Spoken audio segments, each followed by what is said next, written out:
generation programs. So now we also have with us Sri S.M. Vijayanand, former Chief Secretary of Kerala and former Secretary, Ministry of Panchayati Raj, Government of India. Sir would be speaking to us on the topic, triggering the poverty alleviation process through a whole of government and whole of society approach. Over to you, sir.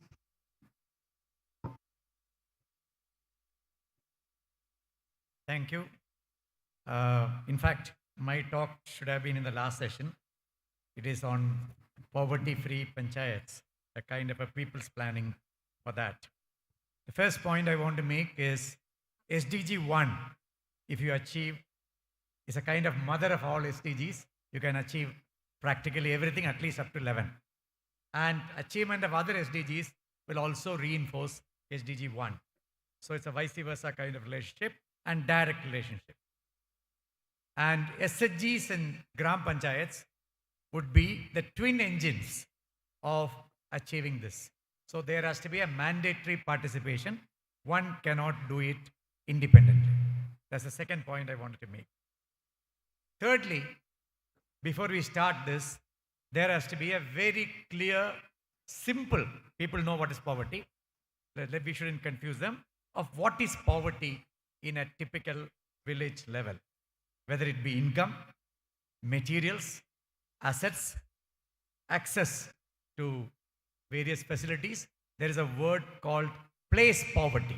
Certain places are so poor because there is no access to anything. And human poverty, we all know, health, education, nutrition.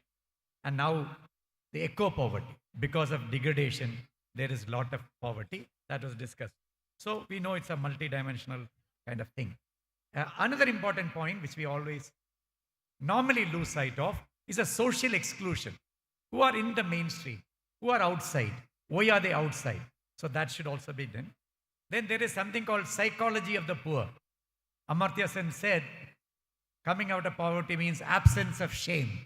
A lot of people don't participate because they have some fear, some sense of inferiority induced by poverty. So poverty is not a simple material kind of thing.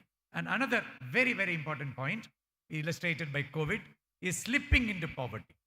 There have been studies before COVID that at least 1/3 of the poor were never poor. They slipped into poverty. That is called immiserization factor. What pushes you into poverty? Normally, it is a health event. COVID was a health event or a natural disaster. So what pushes you into poverty? You will fall into poverty very easily, but coming out of it is very, very difficult. Then something which we don't discuss, we are not very comfortable with, is inequality. Inequality reinforces poverty and poverty reinforces inequality. So at the village level, you study and another important thing, segments of the poor. That's very, very important. Poor are not one homogeneous group. We give numbers, 25.1%, 0.7%. They are not numbers. They are human beings and there are characteristics of each segment. Persons with disability, destitutes, children, child poverty. If anyone were to attack, child poverty should be attacked first because that prevents intergenerational transfer of poverty. The next generation will not be poor. Then there is something called ratchet effect. One dimension of poverty influences the other, and that makes it worse. So their convergence is a mantra.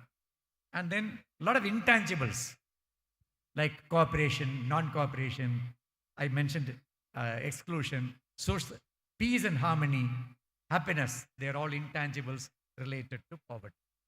And all this, not an expert's view, not an official view, it should be understood and owned up by the people themselves, by the poor themselves, by the poorest themselves. So what are the causes of poverty? What are the manifestations? And what are the effects? Will vary from locality to locality, even within the Gram Panchayats. So we understand by talking to the people, listening to them, and they understand by discussing it. So we need, I would say, my request to my friend Sunil, try to carve out an anti-poverty sub-plan. But whatever resources you have, Narega is a major resource. which panchayats control. Part of the GPDP could get into it. And we can persuade states to issue local directions, set apart so much for poverty out of the untied 40%. So initially, the first step in a people's plan for poverty would be a local situation analysis with the data you have. That is done by a professional, but not, that should be given to the panchayat for validation. SECC, Mission Antodaya.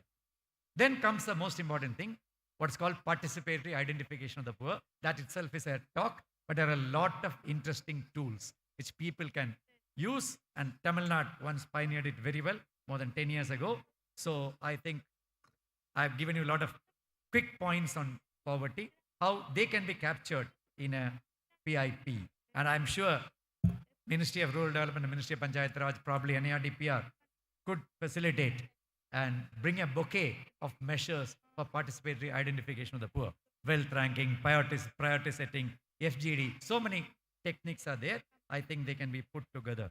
Because, and very important, the local understanding of norms. Who is poor? Who is poorer? Who is the poorest? What do we feel? And it should be based on objective criteria, which comes from the people, not from outside. Kudumbashi had a wonderful system of identifying the poorest of the poor, 11-point index. But that was, we gave it. But let people come out with an index and say 9 out of 10, 10 out of 10, 11 out of 11, or whatever it is, and identify the poor. And another important thing, because of SDGs, we forget the non-SDG poor. I guess at least 15-20% in large parts, or even if they are in the SDG, don't benefit from this. So we need to this. And for this, we train, obviously, resource persons from SDGs, and we can use facilitators from Unnat Bharat Abhiyan. So an academic and SDG linkage. And another important thing, within a panchayat, which are the poor localities? We need to map using all this kind of thing, participatory plus data. So we'll give you what is called a picture of poverty. That is a situation analysis. Then you again get into consultation with the poor, identify the needs, differentiates the needs for different kinds of people, and find out the resources. You all know, I don't have to tell you, and you fit the needs and resources. The simple mantra, we will not have resources even for 10% of poverty. The simple mantra, the poorest will get it first. So we may take a long time to go up, but not to come down. That is the mantra. The poorest will get first, which means poverty will get alleviated. More difficult from below, and obviously convergence is there. I heard in the presentation that 3% of NSAP and PMAY, they are kept for the people with disabilities, but as per the Act, it has to be 5%. A central Act mandates 5%. So we have no way. The ministry cannot have any guideline other than that. It's just by this thing. Then, as was mentioned in these presentations, accessing entitlements, the Sahayata Kendra concept, schemes, the basic minimum needs, I don't have to tell you. The services are very important for poverty reduction. Health is probably the biggest service required. Child services. So just to make you understand that let's not think of schemes, infrastructure and investment. A lot of things are lying around, we bring them. And ecosystem services. I read recently that the so-called GDP of the poor in central India, more than 55% comes from ecosystem services, not from our service. The forest, the commons, and the water and all that. So that is very important. Maybe not, even in Kerala, if you go to the Western Ghats, it is the ecosystem services. We need to look into it. Food security and nutrition security. But food security, the next step, should we go for millets or should we go for rice in certain communities? So food security is not simple. NFSA provides for different local food.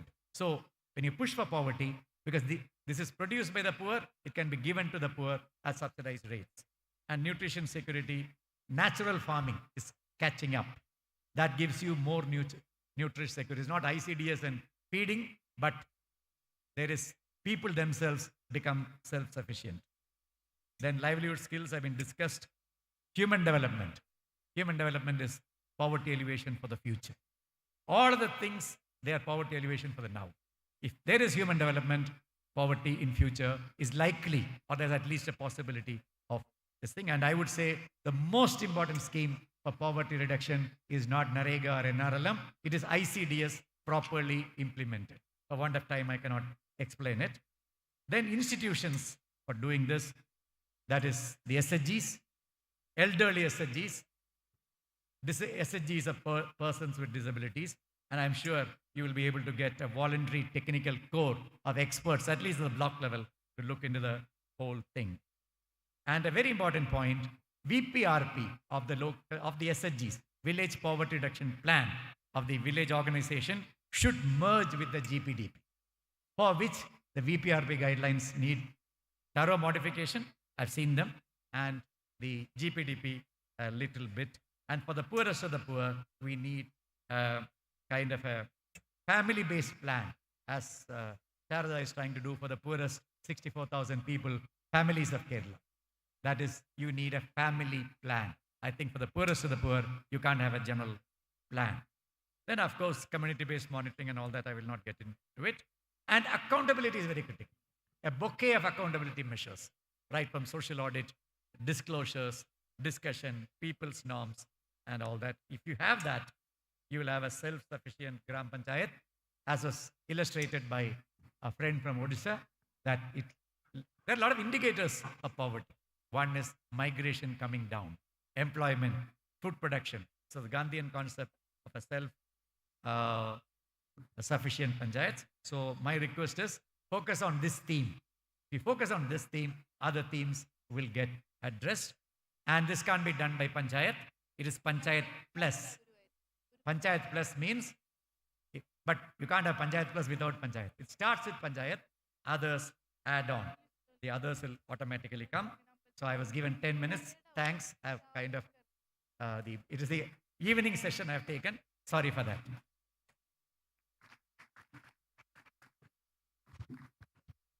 So thank you, sir, for giving in a capsule form how poverty should be approached, how the poverty eradication or alleviation schemes should be approached, how from Panchayat we need to move to Panchayat Plus and ensure accountability in implementation of various schemes, and how with convergence of NREGS and NRLM with the most important poverty eradication scheme ICDS that you mentioned, we can tackle the multidimensional aspects of poverty and thus ensure reduction of the intergenerational impact also. So the key takeaways from your session, I believe Panchayats and local bodies would be able to understand and incorporate in their VPRPs, GPDPs, etc., so that they can begin to see results. So I think we are coming to the end of this session. So this session basically touched upon convergence, ease of doing welfare, poverty reduction, or poverty alleviation through the various lenses of social, economic, and environmental impacts also. So how local bodies, when they prepare risk-based master plans, as Kadungalur Grama Panchayat did, the local bodies would be able to provide more information to the people, build their capacity in mitigating the impacts of disaster. So that was what Kadungalur Panchayat did. That is what many other panchayats are doing, with the assistance of training institutes like Keela, with the assistance of local the state governments, etc. Next important focus was on skilling. Skill mission has its objectives. States also have their objectives to skill and retrain their employees. We also have schemes like Enda Todil, Enda Sabha, that panchayats and Kudumbashree in collaboration are doing to generate more employment. So I think we would end this session, and I request the organizer to give it. Thank Thank you, Sharmila ma'am. So before we end the session, we have a felicitation of the dignitaries. So I would like to invite Shri Jafar Malik IAS, Executive Director, Kudumbashree, to come onto the stage and please pass on the token of love.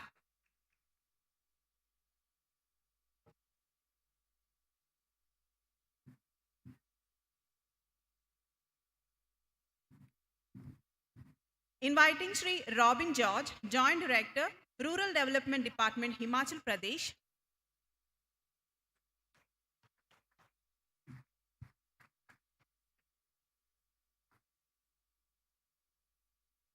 Inviting Shri Asirvadam, Sarpanch, Edida Gram Panchayat, Andhra Pradesh.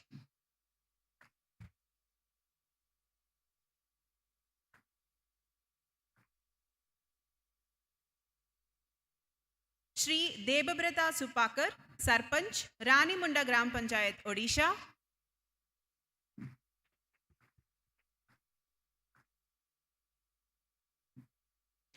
Shri Suresh Muttatil, President, Kadungalur Gram Panchayat, Kerala.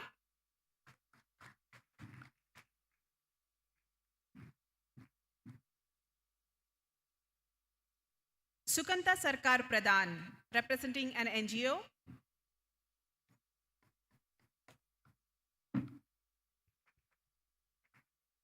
Inviting Shri Mandar Vaidya of UNICEF.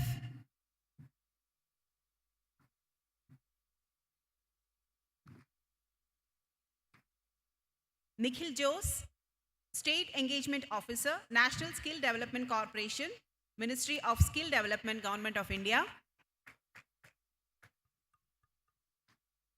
And we have Shri S.M. Vijayanand, former Secretary, Ministry of Panchayati Raj, Government of India.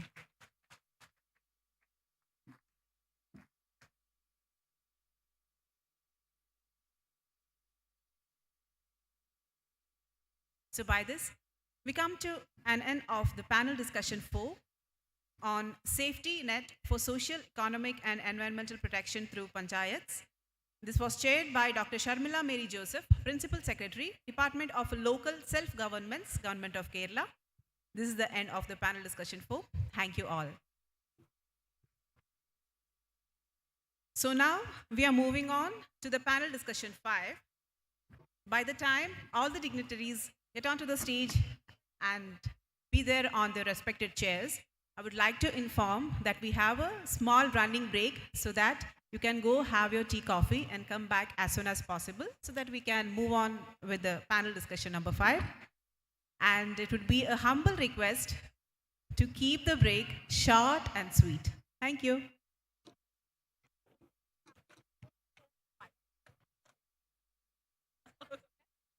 So this would be a 5 minutes running break. I'm sure that it would be a hurry-burry break, ma'am. No issues. By the time we settle up, they'll come back.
To start panel 5, we request all participants from all states, including Kerala, to please come back into the auditorium and take your seats.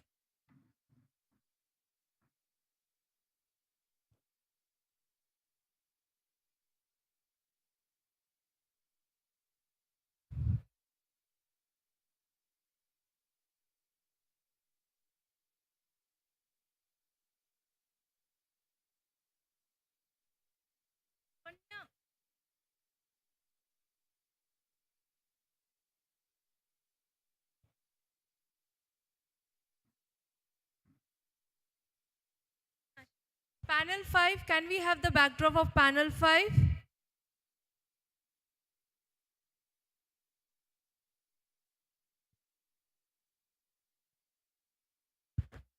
See your name.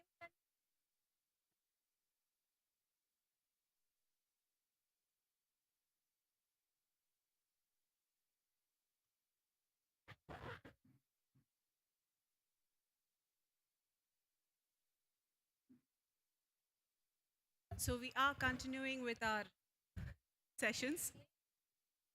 I hope have the permission from the media team. Can I? Thank you.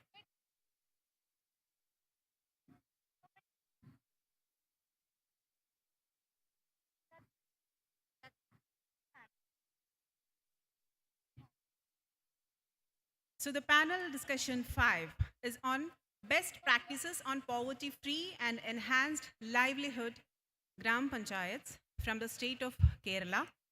This is chaired by Srimati Sharada Muralidharan, ACS, Department of Local Self-Government, Government of Kerala. We have the video presentations. So before each video presentation, Sharda ma'am would be briefing about it, and after that we would be playing the videos, and then we'll continue with the discussions. I hope it's clear. Thank you. So, inviting the delegates on the stage, we have Shri K. Damodaran, President, Chembilod Grama Panchayat, Shri Ranjit M.R., President, Kodagara Block Panchayat,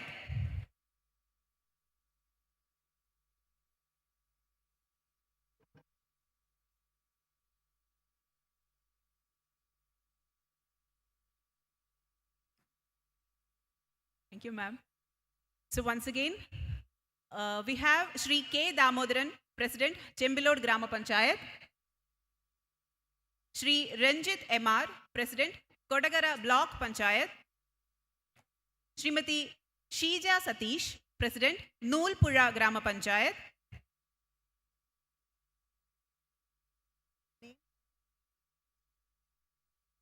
okay, we have the secretary from Tumbaman Grama Panchayat. We have Shri Abdul Ghafoor, President, Chademangalam Grama Panchayat, Chatamangalam Grama Panchayat. Srimati Shrisha MP, President, Taiye, so we got it. Kindly come to me so that I can give it back to you. Ma'am, over to you. Srimati Sharda Muralidharan, ACS, Department of Local Self-Government, Government of Kerala, on best practices on poverty-free and enhanced livelihood Grama Panchayats from state of Kerala. Please, ma'am. Thank you, and welcome to the 5th panel discussion, which is a Kerala session basically. So we will be touching on multiple things that we have been discussing in the earlier presentations, but we would also be looking at some very Kerala-specific initiatives.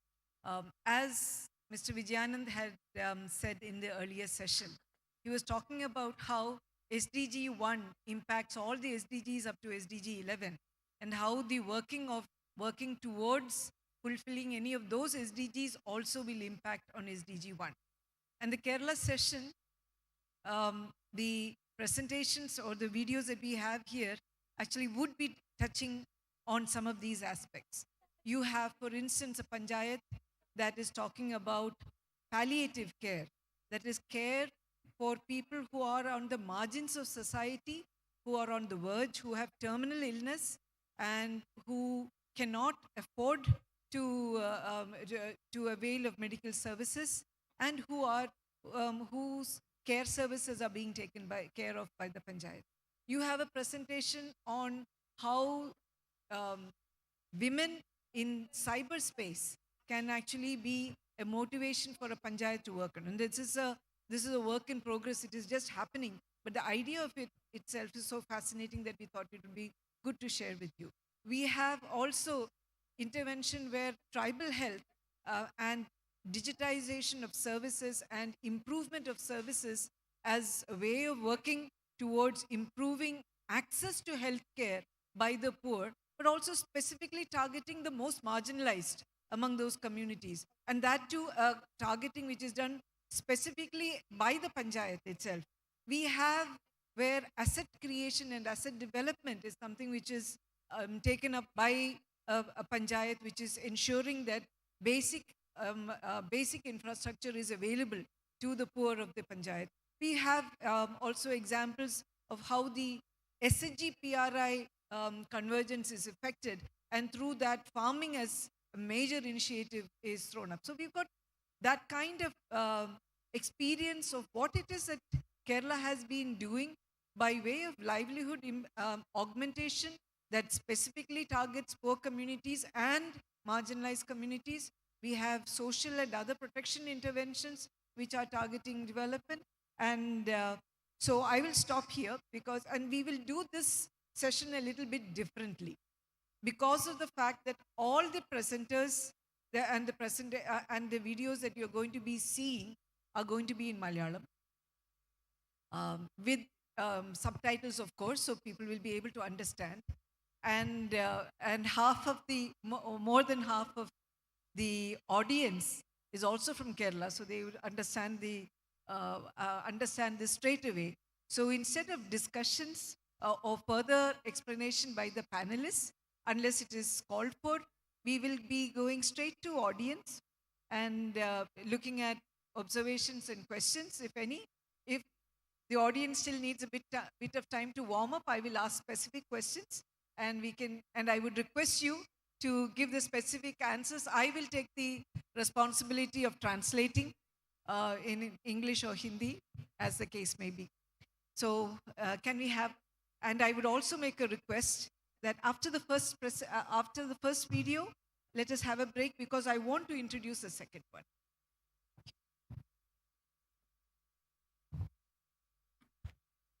Can we have the first video? Chembaload is a Gram Panchayat located 15 kilometers southeast from the district headquarters in Kannur, the land of looms and lords. Situated in 2 revenue districts covering an area of 20.99 square kilometers. Known for their very own Chembaload arecanut, Kaniyanur coconut, Talolu mangoes, vast paddy fields bearing golden grains of rice. Culturally rich people who lead their life by preserving the richness and prosperity of Nirakadir, which symbolizes a good harvest, a succession of legacy who cherish the importance of greenery. A village known for its religious harmony, standing tall with a lot of awards in their name. Chembaload Gram Panchayat is always for the people who are helpless and marginalized in the society. There are many patients in the Panchayat who need regular treatment and care, such as the elderly, cardiorespiratory patients, cancer patients, stroke patients, those who are bedridden due to other reasons, diabetic patients who need long-term treatment, asthma, mental illness, kidney failure patients, etc. Since the year 2013, Chembaload Gram Panchayat Palliative Project has been started in the initial phase.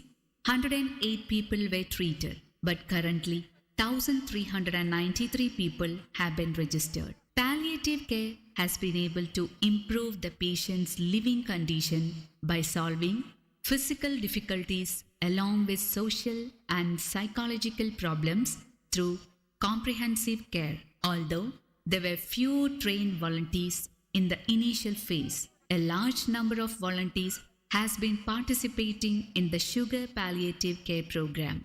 From 2013 to date, the Palliative Project has been continuously developed in the annual plan. Palliative care aims to provide relief from pain and other physical difficulties. Death is viewed as a natural event along with the value of life. Through a collective effort, the patient and the family solve the problems and provide counseling if necessary.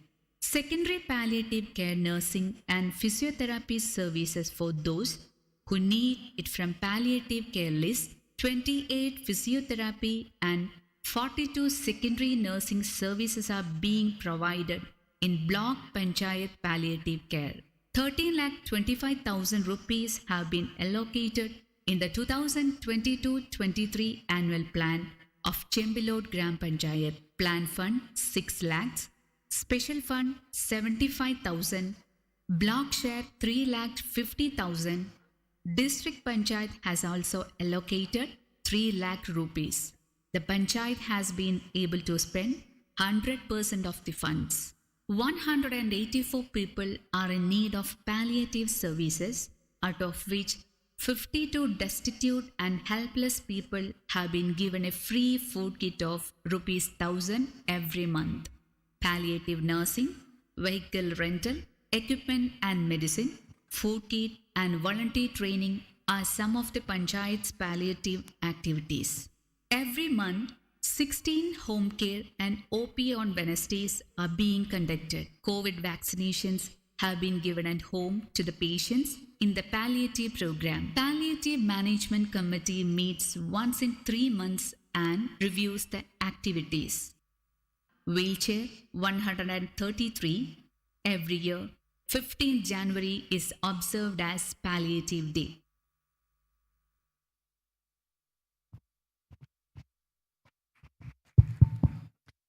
Thank you. So this is, as you can see, is an example of an integrated intervention of the 3 tiers of the Panchayats contributing to palliative care.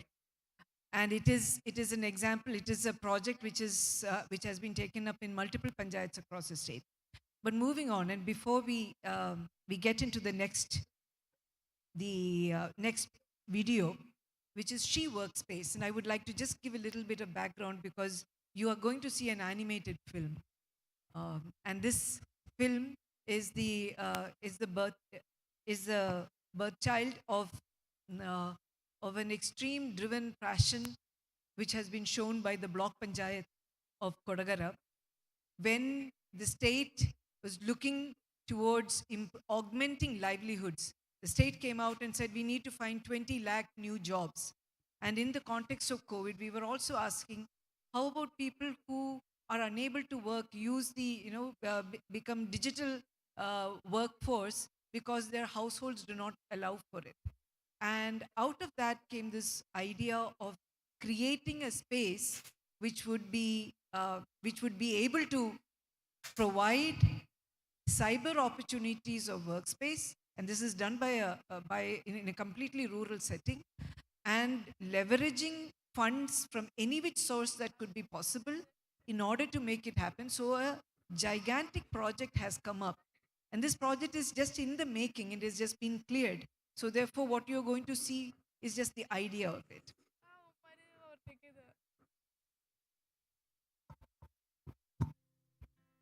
Chembilod is a Gram Panchayat located 15 kilometers Sorry, that was the repeat. next one. Can The you next stop? one. Next video.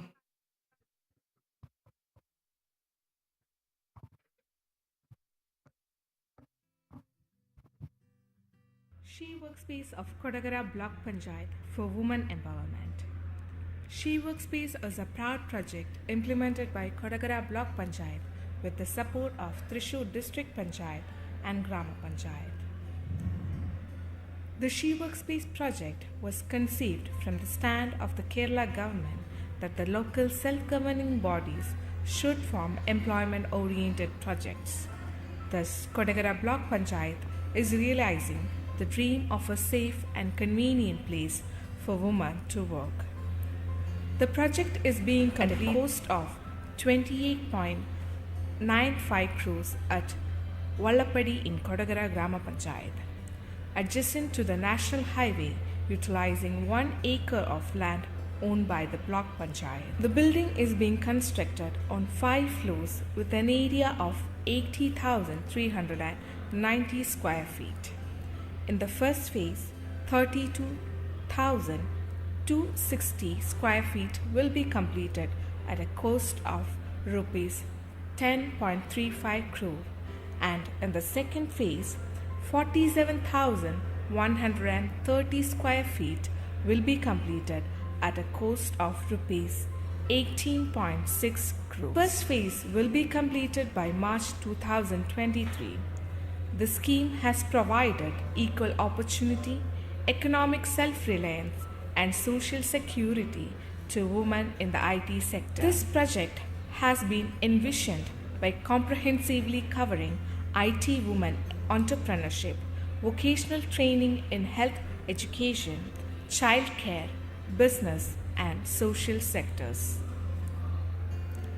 1,40,50,000 rupees as a share of Thrissur District Panchayat, a total of 27,70,000 rupees as a share of Alakappa Nagar, Kodagara, Nanmanikara, Mattattur, Pudukkadu, Trikkur and Varandarapalli Grama Panchayats, and 53,50,953 rupees as a share of Block Panchayat have been allocated for the project.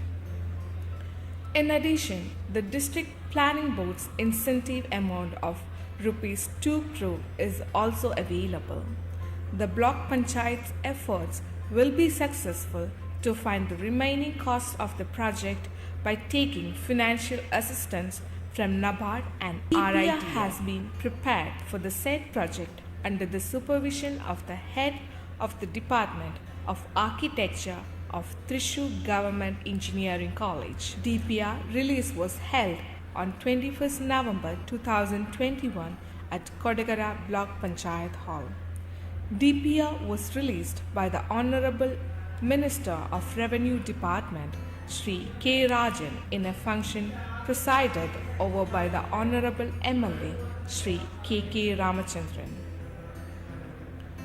The prime objective of the project is to provide a place for vocational training to the mothers of differently abled children, modern health club, restaurant, dormitory room facilities, meeting lounge, cafeteria, other vocational training facilities, shopping facilities, pharmacy, clinic, ATM, supermarket, and park for children. Through this project, Kodagara Block Panchayat is opening a new model of development by bringing together various elements under one umbrella in a coordinated manner.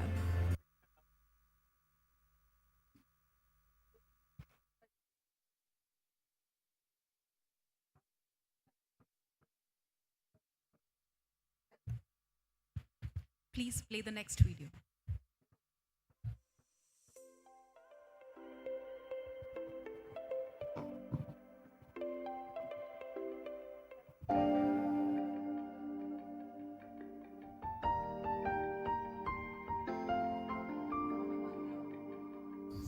ആദിവാസി വിഭാഗങ്ങൾക്കിടയിൽ കണ്ടുവരുന്ന പ്രവണതയാണ് വീടുകളിൽ തന്നെ പ്രസവിക്കുന്ന അവസ്ഥ. പലപ്പോഴും ആശുപത്രികളിലെ അന്തരീക്ഷത്തോട് ആദിവാസി വിഭാഗങ്ങൾക്കിടയിൽ നിലനിൽക്കുന്ന വിമുഖതയും പേടിയും ഉൾക്കാടുകളിലെ കോളനികളിൽ താമസിക്കുന്ന ഗർഭിണികൾക്ക് പെട്ടെന്ന് പ്രസവവേദന തുടങ്ങുമ്പോഴേക്കും ആശുപത്രിയിൽ എത്തിച്ചേരാൻ സാധിക്കാതെ വരുന്നതും വീടുകളിൽ തന്നെ പ്രസവിക്കുന്ന ഈ പ്രവണതയ്ക്ക് ആക്കം കൂട്ടുന്നു. ഇത്തരത്തിൽ വീടുകളിൽ പ്രസവിക്കുന്ന അമ്മമാർക്കും അവരുടെ നവജാത ശിശുക്കൾക്കും മിക്കപ്പോഴും മതിയായ വിദഗ്ധ പരിചരണം ലഭിക്കാറില്ല. ഇത്തരം പ്രസവങ്ങളിൽ ഉണ്ടാവുന്ന കുഴപ്പങ്ങൾ പലപ്പോഴും മാതാവോ ശിശുവോ അല്ലെങ്കിൽ ഇരുവരുമോ മരണപ്പെടുന്നതിന് വരെ ഇടയാക്കുന്നു. ഈ അവസ്ഥയ്ക്ക് മാറ്റം വരുത്തുക എന്ന ഉദ്ദേശത്തോടെ ആരംഭിച്ച പദ്ധതിയാണ് ആദിവാസി വിഭാഗങ്ങളിലെ ഗർഭിണികൾക്കായി പ്രത്യേകം തയ്യാറാക്കിയിട്ടുള്ള പ്രതീക്ഷ എന്ന പ്രസവപൂർവ്വ പാർപ്പിടം. കേവലം ഒരു ഷെൽട്ടർ ഹോം എന്നതിലുപരിയായി പ്രതീക്ഷയിൽ ആദിവാസി ഗർഭിണികൾക്കായി ഒരു കുടുംബത്തിന് ഒന്നടങ്കം താമസിക്കാനുള്ള എല്ലാവിധ സൗകര്യങ്ങളും ഒരുക്കിയിട്ടുണ്ട്. ആദിവാസി വിഭാഗങ്ങളിലെ 15 വയസ്സ് മുതൽ 45 വയസ്സ് വരെ പ്രായമുള്ള വനിതകളിലെ അനീമിയ പരിഹരിക്കുക എന്ന ഉദ്ദേശത്തോടെയാണ് അമ്മയുടെ താരാട്ട് എന്ന പദ്ധതി ആരംഭിച്ചിട്ടുള്ളത്. ഇതിനായി ഫീൽഡ് തല സ്ക്രീനിംഗ് നടത്തുകയും അനീമിയ ബാധിതരായവരെ കണ്ടെത്തി പ്രതീക്ഷയിലേക്ക് എത്തിക്കുകയും ചെയ്യുന്നു. ഇത്തരത്തിൽ ചികിത്സയ്ക്കായി എത്തിച്ചേരുന്നവർക്ക് ആവശ്യമായ മരുന്നുകൾ, അയൺ സിക്രോസ് ഇഞ്ചക്ഷൻ എന്നിവയ്ക്ക് പുറമെ പോഷക സമൃദ്ധമായ ആഹാരവും പരിചരണവും നൽകപ്പെടുന്നു. ഇവരുടെ സ്ക്രീനിങ്ങിനും ചികിത്സ ലഭ്യമാക്കുന്നതിനും തുടർ ചികിത്സയും ഫോളോ അപ്പും ഉറപ്പുവരുത്തുന്നതിനുമായി പരിശീലനം ലഭിച്ച ഒരു സ്റ്റാഫ് നഴ്സിനെ നിയമിച്ചിട്ടുണ്ട്. അമ്മയുടെ താരാട്ട് പദ്ധതിക്കായി നൂൽപ്പുഴ ഗ്രാമപഞ്ചായത്തിന്റെ വനിതാ ഘടക ഫണ്ടിൽ നിന്നും 5 ലക്ഷം രൂപയാണ് അനുവദിച്ചിട്ടുള്ളത്. നൂൽപ്പുഴ ഗ്രാമപഞ്ചായത്ത് 2 സംസ്ഥാനങ്ങളുടെ അതിർത്തി പങ്കിടുന്നതും വനമേഖല ഏറ്റവും കൂടുതലുള്ളതും ട്രൈബൽ പോപ്പുലേഷൻ 43% വരുന്ന ഒരു പഞ്ചായത്തും കൂടിയാണ്. ഇവിടെ ട്രൈബൽ മേഖലയിലുള്ള ആളുകളുടെ ആരോഗ്യപരമായ പ്രശ്നങ്ങൾ പരിഹരിക്കുന്നതിന് വേണ്ടിയിട്ട് വിവിധ തരത്തിലുള്ള പദ്ധതികൾ ആസൂത്രണം ചെയ്ത് നടപ്പിലാക്കി വരുന്നു. കോളനികൾ കേന്ദ്രീകരിച്ചുകൊണ്ട് ST വിഭാഗത്തിലുള്ള ആളുകളുടെ അനീമിയ പോലെയുള്ള അസുഖങ്ങൾ കണ്ടെത്തുകയും അവരെ നൂൽപ്പുഴ കുടുംബാരോഗ്യ കേന്ദ്രത്തിൽ എത്തിച്ചുകൊണ്ട് അവിടെ ഗർഭിണികളടക്കമുള്ള ആളുകൾക്ക് പോഷക സമൃദ്ധമായ ഭക്ഷണങ്ങൾ നൽകിക്കൊണ്ട് പ്രോട്ടീൻ അടക്കം നൽകിക്കൊണ്ട് ശുശ്രൂഷിക്കുന്ന പദ്ധതികളുണ്ട്. അതോടൊപ്പം തന്നെ അവർക്ക് അവരുടെ കാര്യങ്ങൾ ചെയ്യുന്നതിന് വേണ്ടി ഒരു ഗോത്രാമയെ അടക്കം നിർത്തിക്കൊണ്ടുള്ള ഒരു അമ്മ താരാട്ട് എന്ന് പറയുന്ന ഒരു പദ്ധതി നടപ്പിലായി വരുന്നു. അതുപോലെ തന്നെ ഗർഭിണികളിൽ പ്രസവത്തോടനുബന്ധിച്ച് വരുന്ന ബുദ്ധിമുട്ടുകൾ പരിഹരിക്കുന്നതിനും അതുപോലെ തന്നെ അവർക്ക് കോംപ്ലിക്കേറ്റഡ് ആയിട്ടുള്ള എന്തെങ്കിലും പ്രശ്നങ്ങൾ ഉണ്ടാകുന്ന സമയത്ത് അവരെ ഒരു സ്പെഷ്യലായിട്ടുള്ളൊരു വീട് തന്നെ സജ്ജീകരിച്ചുകൊണ്ട് അവിടെ നിർത്തുകയും അവർക്ക് വേണ്ട ശുശ്രൂഷകളടക്കം നടത്തി പറഞ്ഞു വിടുന്ന ഒരു സാഹചര്യം കൂടി നിലവിലുണ്ട്. അതുപോലെ തന്നെ കോളനികളിൽ പോസ്റ്റിനകത്തുള്ള കോളനികളിൽ അവർക്ക് ഹോസ്പിറ്റലിൽ എത്താൻ രാത്രികാലങ്ങളിൽ എത്താൻ പറ്റാത്ത സാഹചര്യത്തിൽ ഒരു ടെലിമെഡിസിൻ സംവിധാനം കൂടെ നിലനിൽക്കുന്നു. ഡോക്ടറുടെ നിർദ്ദേശപ്രകാരം ഇന്റർനെറ്റ് കണക്ഷൻ അടക്കം ചെയ്തുകൊണ്ട് അവിടെ സ്പെഷ്യൽ കുടുംബശ്രീ അംഗങ്ങൾക്കുള്ള പരിശീലനം കൊടുത്തുകൊണ്ടുള്ള ഒരു പദ്ധതിയാണ്. അത്തരത്തിൽ അവരുടെ വിവിധ പ്രശ്നങ്ങൾ പരിഹരിക്കുന്നതിന് വേണ്ടിയിട്ടുള്ള നല്ല നല്ല പദ്ധതികൾ ആസൂത്രണം ചെയ്ത് ഉൾപ്പെടെ ഗ്രാമപഞ്ചായത്ത് മുന്നോട്ട് പോകുകയാണ്.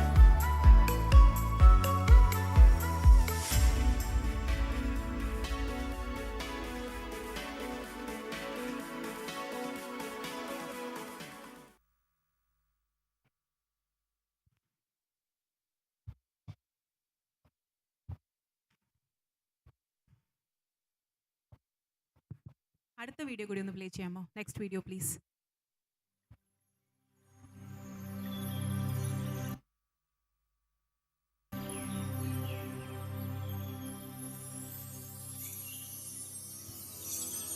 പത്തനംതിട്ട ജില്ലയിൽ പന്തളം ബ്ലോക്ക് പഞ്ചായത്ത് പരിധിയിൽ ഉൾപ്പെട്ട 7.84 ചതുരശ്ര കിലോമീറ്റർ വിസ്തൃതിയുള്ള താരതമ്യേന ചെറിയ ഗ്രാമപഞ്ചായത്താണ് തുമ്പമൺ. 13 വാർഡുകളുള്ള ഗ്രാമപഞ്ചായത്തിന്റെ ആകെ ജനസംഖ്യ 8160 ആണ്. ഖരമാലിന്യ സംസ്കരണത്തിന്റെ ഭാഗമായി ജൈവമാലിന്യങ്ങൾ ഉറവിടത്തിൽ തന്നെ സംസ്കരിക്കുകയും അജൈവ മാലിന്യ പരിപാലനത്തിനായി ഹരിതകർമ്മസേനയെ ഫലപ്രദമായി വിനിയോഗിക്കാനും ഗ്രാമപഞ്ചായത്തിന് സാധിച്ചിട്ടുണ്ട്. തുമ്പമൺ ഗ്രാമപഞ്ചായത്തിലെ മാലിന്യ പ്രശ്നങ്ങൾ പരിഹരിച്ച് മാലിന്യം മുക്തമാക്കുക എന്ന ലക്ഷ്യം കൈവരിക്കുന്നതിന് ഗ്രാമപഞ്ചായത്ത് ഭരണസമിതിയുടെ നേതൃത്വത്തിൽ ശുചിത്വ മിഷൻ, ഹരിത Kerala mission, Kudumbashree, clean Kerala company എന്നിവയുടെ സഹകരണത്തോടുകൂടി നടത്തിയ ശുചിത്വ മാലിന്യ സംസ്കരണ പ്രവർത്തനങ്ങൾക്ക് മികച്ച നേട്ടങ്ങളാണ് കൈവരിച്ചിട്ടുള്ളത്. വീടുകൾ, സ്ഥാപനങ്ങൾ എന്നിവയുമായി നിർബന്ധിത കരാറിൽ ഏർപ്പെടുകയും എല്ലാ മാസവും 1-ാം തീയതി മുതൽ 4-ാം തീയതി വരെയുള്ള ദിവസങ്ങളിൽ അജൈവ മാലിന്യ ശേഖരണം നടത്തുകയും തുടർന്നുള്ള 2 ദിവസങ്ങളിലായി അവ തരംതിരിക്കുകയും ചെയ്യുന്നു. വീടുകളിൽ കഴുകി വൃത്തിയാക്കി വെച്ചിരിക്കുന്ന അജൈവ മാലിന്യങ്ങൾ മാലിന്യ ശേഖരണ കലണ്ടർ അടിസ്ഥാനത്തിൽ ശേഖരിക്കുകയും വാർഡ് തലത്തിലുള്ള മിനി MCFൽ എത്തിക്കുകയും ചെയ്യുന്നു. മിനി MCFൽ നിന്നും പഞ്ചായത്തിന്റെ വാഹനത്തിൽ 1000 സ്ക്വയർ ഫീറ്റുള്ള MCFലേക്ക് എത്തിക്കുന്നു. വീടുകളിൽ നിന്നും അജൈവ വസ്തുക്കൾ അണുനശീകരണം ചെയ്തതിനു ശേഷം പഞ്ചായത്തിന്റെ വാഹനത്തിൽ ഇവിടെ MCFൽ എത്തിക്കുന്നു. തുടർന്ന് വീണ്ടും അണുനശീകരണം ചെയ്തതിനു ശേഷം ഈ പ്ലാസ്റ്റിക്കുകൾ തന്നെ നമ്മൾ 7 വിധത്തിൽ തരംതിരിക്കുന്നു. ആപത്കരമായ ഇലക്ട്രോണിക് വേസ്റ്റ് സൂക്ഷിക്കുന്നതിനായി 200 സ്ക്വയർ ഫീറ്റുള്ള മിനി MCF ഉണ്ട്. തരംതിരിച്ച വസ്തുക്കൾ ക്ലീൻ കേരള കമ്പനിക്ക് കൈമാറുകയും ആറന്മുള RRFലേക്ക് എത്തിക്കുകയും ചെയ്യുന്നു.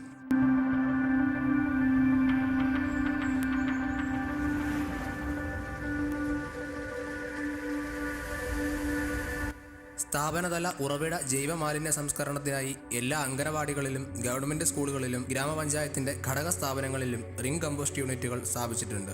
വീടുകളുടെ ഉറവിട ജൈവ മാലിന്യ സംസ്കരണത്തിനായി മഹാത്മാഗാന്ധി ദേശീയ ഗ്രാമീണ തൊഴിലുറപ്പ് പദ്ധതിയിൽ ഉൾപ്പെടുത്തി 2470 കമ്പോസ്റ്റ് പെട്ടുകൾ നിർമ്മിച്ചിട്ടുണ്ട്. പൊതുവിട ജൈവ മാലിന്യ സംസ്കരണത്തിനായി തുമ്പൂർ മൂഴി കമ്പോസ്റ്റ് സ്ഥാപിച്ചിട്ടുണ്ട്.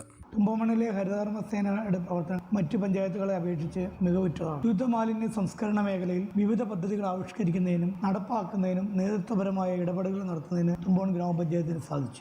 അജൈവ മാലിന്യ ശേഖരണം പ്രതിസന്ധിയിലായ കോവിഡിന്റെ ആദ്യ കാലഘട്ടങ്ങളിൽ 13 വാർഡുകളിലും കോവിഡ് കമ്മ്യൂണിറ്റി എന്ന പേരിൽ വാട്സാപ്പ് ഗ്രൂപ്പുകൾ രൂപീകരിക്കുകയും വീട്ടുകാർ സോപ്പ് വെള്ളത്തിലോ ബ്ലീച്ചിങ് സൊല്യൂഷനിലോ അജൈവ മാലിന്യങ്ങൾ അണുവിമുക്തമാക്കി നൽകണമെന്നും അത് എപ്രകാരം ചെയ്യാമെന്നും നിർദ്ദേശം നൽകുകയുണ്ടായി. അപ്രകാരം വീട്ടുകാർ അണുവിമുക്തമാക്കുന്നതിൻ്റെ ഫോട്ടോ ഗ്രൂപ്പിൽ നൽകുകയും ഹരിതകർമ്മസേനാംഗങ്ങൾ സ്പ്രെയർ ഉപയോഗിച്ച് വീണ്ടും അണുവിമുക്തമാക്കുകയും ശേഖരിക്കുകയും ചെയ്തു. ജ്വാല ഹരിതകർമ്മസേന ഡിസിൻഫെക്ഷൻ യൂണിറ്റ്. കോവിഡ് പോസിറ്റീവായവരുടെ വീടുകൾ, ഓഫീസുകൾ, ഷോപ്പുകൾ, വാഹനങ്ങൾ എന്നിവ കുറഞ്ഞ നിരക്കിൽ അണുനശീകരണം ചെയ്തു നൽകുന്ന സംരംഭമാണിത്. നിലവിൽ ലഭിച്ച വരുമാനം 70,000 രൂപയാണ്. ഹരിതം ഹയറിംഗ് യൂണിറ്റ്. ചടങ്ങുകൾക്ക് ഹരിത പ്രോട്ടോകോൾ പാലിക്കുന്നതിനായി സെറാമിക് പ്ലേറ്റുകൾ, ചില്ല് ഗ്ലാസുകൾ, സ്റ്റീൽ പ്ലേറ്റുകൾ, സ്റ്റീൽ ഗ്ലാസുകൾ എന്നിവ മിതമായ നിരക്കിൽ വാടകയ്ക്ക് നൽകുന്ന സംരംഭം പ്രവർത്തനം ആരംഭിച്ചിട്ടുണ്ട്. തുണിസഞ്ചി നിർമ്മാണ യൂണിറ്റ്. ഗ്രീൻ പ്രോട്ടോകോൾ പാലിക്കുന്നതിന് പ്ലാസ്റ്റിക് ബദൽ ഉൽപ്പന്ന നിർമ്മാണ യൂണിറ്റായ കുടുംബശ്രീ സംരംഭം തുണിസഞ്ചി നിർമ്മാണ യൂണിറ്റ് തുമ്പമൺ നേച്ചർ പ്രോഡക്ട്സ് പ്രവർത്തിക്കുന്നു. കുടുംബശ്രീ മിഷനിൽ നിന്ന് ഹരിതകർമ്മ സേനാംഗങ്ങൾക്ക് ഡ്രൈവിംഗ് പരിശീലനം നൽകിയിട്ടുണ്ട്. നെൽകൃഷി. പ്രളയത്തിനു ശേഷം അടിഞ്ഞുകൂടിയ അജൈവ മാലിന്യങ്ങൾ ശേഖരിച്ച് വിറ്റ വകയിൽ ലഭിച്ച 19,000 രൂപ ഉപയോഗിച്ച് ഹരിതകർമ്മസേന 5 ഏക്കറിൽ നെൽകൃഷി നടത്തി 5 ടൺ നെല്ല് ഉൽപ്പാദിപ്പിച്ച് മറ്റൊരു ചരിത്രം സൃഷ്ടിച്ചു. ജൈവ മാലിന്യങ്ങൾ ശാസ്ത്രീയമായ രീതിയിൽ സംസ്കരിക്കുന്നത് വഴി പരിസ്ഥിതിയെയും ജൈവ ആവാസ വ്യവസ്ഥയെയും തുമ്പപ്പൂവിന്റെ വിശുദ്ധിയോടെ സംരക്ഷിക്കുന്നതിന് തുമ്പമൺ ഗ്രാമപഞ്ചായത്തിന് സാധിച്ചു.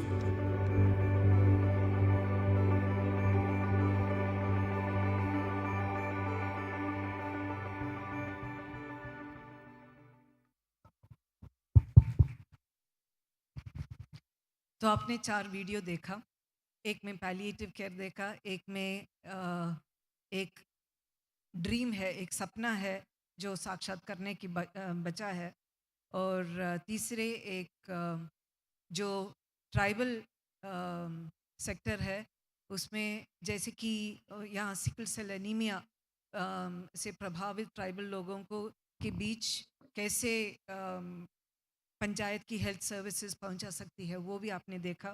और चौथा ये था कि लाइवलीहुड हरित कर्म सेना करके जो एक संविधान है, संस्था है कुटुंबश्री के अंदर, और उनको लेके एक तरह से वेस्ट मैनेजमेंट में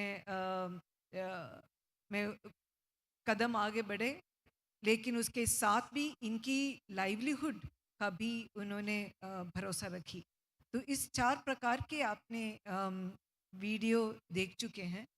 अगर किसी को जो ऑडियंस में से कोई प्रश्न पूछना है या कमेंट करना है, अभी वक्त है.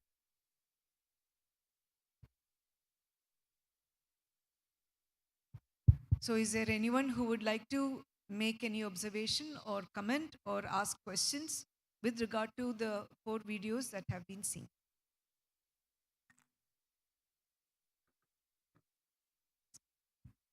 Can we have the mic brought over?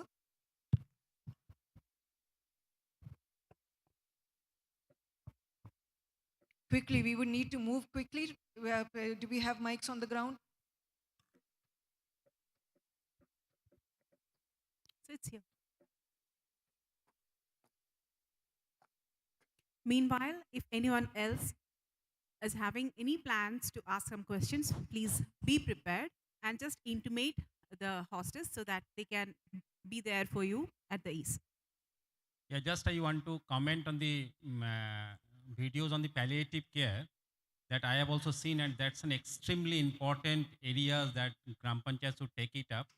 So my two questions from the panel is that I want to know how health department and Gram Panchayats collaborate with each other to make this happen at the ground level.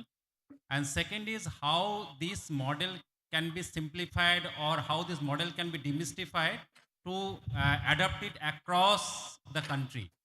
So these are my two questions for the panelists. Yeah, thank you. Damodaran സാറിന് മനസ്സിലായല്ലോ ചോദ്യം. എങ്ങനെയാണ് health ഡിപ്പാർട്ട്മെൻറ്റും പഞ്ചായത്തും ഒരുമിച്ച് പ്രവർത്തിക്കുന്നത്? Palliative care എന്ന് പറയുന്നത് വളരെ പ്രധാനപ്പെട്ട ഒരു വിഷയമാണ്. എങ്ങനെയാണ് നമ്മുടെ ആരോഗ്യ വകുപ്പും പഞ്ചായത്തും ഒരുമിച്ച് പ്രവർത്തിക്കാനായിട്ടുള്ള എന്ത് സംവിധാനമാണ് ഉള്ളത്? ഒന്ന്. രണ്ട്, ഇത് എല്ലാ ഇപ്പം കേരളത്തിൽ നിന്നല്ല, ഉടനീളം സംസ്ഥാനങ്ങളിലെ എല്ലാ പഞ്ചായത്തുകളിലേക്കും നമുക്ക് വ്യാപിപ്പിക്കാനായിട്ട് സാധിക്കുമോ? അതിനെക്കുറിച്ച് എന്തെങ്കിലും നിർദ്ദേശം ഉണ്ടോ? അതിന് മറുപടി പറയാം. ഞാൻ മലയാളത്തിൽ പറഞ്ഞാൽ മതി, ഞാൻ ട്രാൻസ്ലേറ്റ് ചെയ്തോളാം.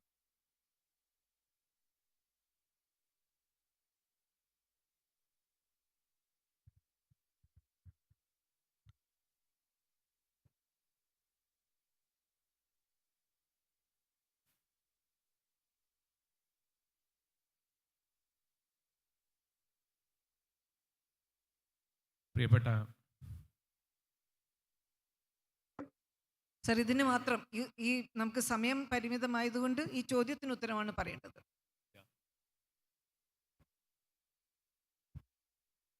വാർഷിക പദ്ധതിയിൽ ഉൾപ്പെടുത്തിയാണ് നമ്മുടെ ഈ നിലക്കുള്ള ഒരു പ്രൊജക്റ്റ് തയ്യാറാക്കിയിട്ടുള്ളത്. അത് ബ്ലോക്ക് പഞ്ചായത്തിൻ്റെയും ജില്ലാ പഞ്ചായത്തിൻ്റെയും ഗ്രാമപഞ്ചായത്തിൻ്റെയും ഒക്കെ സംയുക്ത പ്രോജക്റ്റായി എടുത്തുകൊണ്ടാണ് ഞങ്ങൾ ഇതുപോലുള്ള ഒരു പദ്ധതി നമ്മുടെ ഗ്രാമപഞ്ചായത്തിൽ നടപ്പിലാക്കപ്പെടുന്നത്. തീർച്ചയായും അത് വലിയ നിലക്ക് ജനങ്ങൾക്ക് ആശ്വാസം പകരുന്ന ഒരു പദ്ധതിയായിട്ടാണ് ഞങ്ങൾക്ക് തോന്നിയിട്ടുള്ളത്. ആരോഗ്യവകുപ്പ് എങ്ങനെയാണ് ഇതുമായിട്ട് ബന്ധപ്പെടുന്നത്? ആരോഗ്യവകുപ്പ് നമ്മുടെ CHSയുമായി ബന്ധപ്പെടുത്തിക്കൊണ്ട് മെഡിക്കൽ ഓഫീസറുടെ നിർദ്ദേശാനുസരണമാണ് ഇതിൻ്റെ ആരോഗ്യ മേഖലക്കകത്തുള്ള ആളുകളെ കൂടി ഇതിൽ ഇൻവോൾവ് ചെയ്യിപ്പിക്കുന്നത്. സോ CHCയിൽ, പക്ഷേ അത് ബ്ലോക്ക് തലത്തിലല്ലേ? അപ്പോൾ പഞ്ചായത്ത് തലത്തിൽ പഞ്ചായത്ത് തലത്തിൽ നമ്മുടെ HIമാരുൾപ്പെടെയുള്ള JPHന്മാരുൾപ്പെടെയുള്ള ഉദ്യോഗസ്ഥന്മാരെ, ആരോഗ്യ മേഖലയിലുള്ള ഉദ്യോഗസ്ഥന്മാരെ ഇതിനു വേണ്ടി നമ്മൾ പക്ഷേ ഇതിൻ്റെ നേഴ്സ് എന്ന് പറയുന്നത് നമ്മുടെ ആരോഗ്യ വകുപ്പിലുള്ളവർ മാത്രമല്ലല്ലോ. അല്ല, മെഡിക്കൽ ഓഫീസറാണ് ഞങ്ങളെ ഇംപ്ലിമെന്റിംഗ് ഓഫീസർ ഗ്രാമപഞ്ചായത്ത്. അപ്പോൾ അതുകൊണ്ട് തന്നെ നമുക്ക് ഇത് വെച്ചിട്ട് ചെയ്യുന്നതിന് ബുദ്ധിമുട്ടുണ്ടാവാറില്ല. നമ്മൾ ഇതിനകത്ത് കുറേ നേഴ്സുമാരെ കാണിച്ചുല്ലോ, അവർ വീടാന്തരം പോകുന്നവർ. അവരാരാണ്? അവരെവിടെ നിന്നാണ്? പാലിയേറ്റീവ് നേഴ്സാണ്. ആ പാലിയേറ്റീവ് നേഴ്സിനെ അവർക്ക് പ്രത്യേകമായി ശമ്പളം കൊടുത്തുകൊണ്ട് ഞങ്ങൾ ഇതിനെ ഉപയോഗപ്പെടുത്തുകയാണ്. അപ്പോൾ അത് നാട്ടിലെ എല്ലാവർക്കും ആ നിലക്ക് നമുക്ക് ചെയ്യാൻ വേണ്ടി പറ്റുന്നുണ്ട്. So let me just translate what was said so far. एक तो प्रेसिडेंट ने कहा कि तीनों स्तर की पंचायत की कंट्रीब्यूशन है.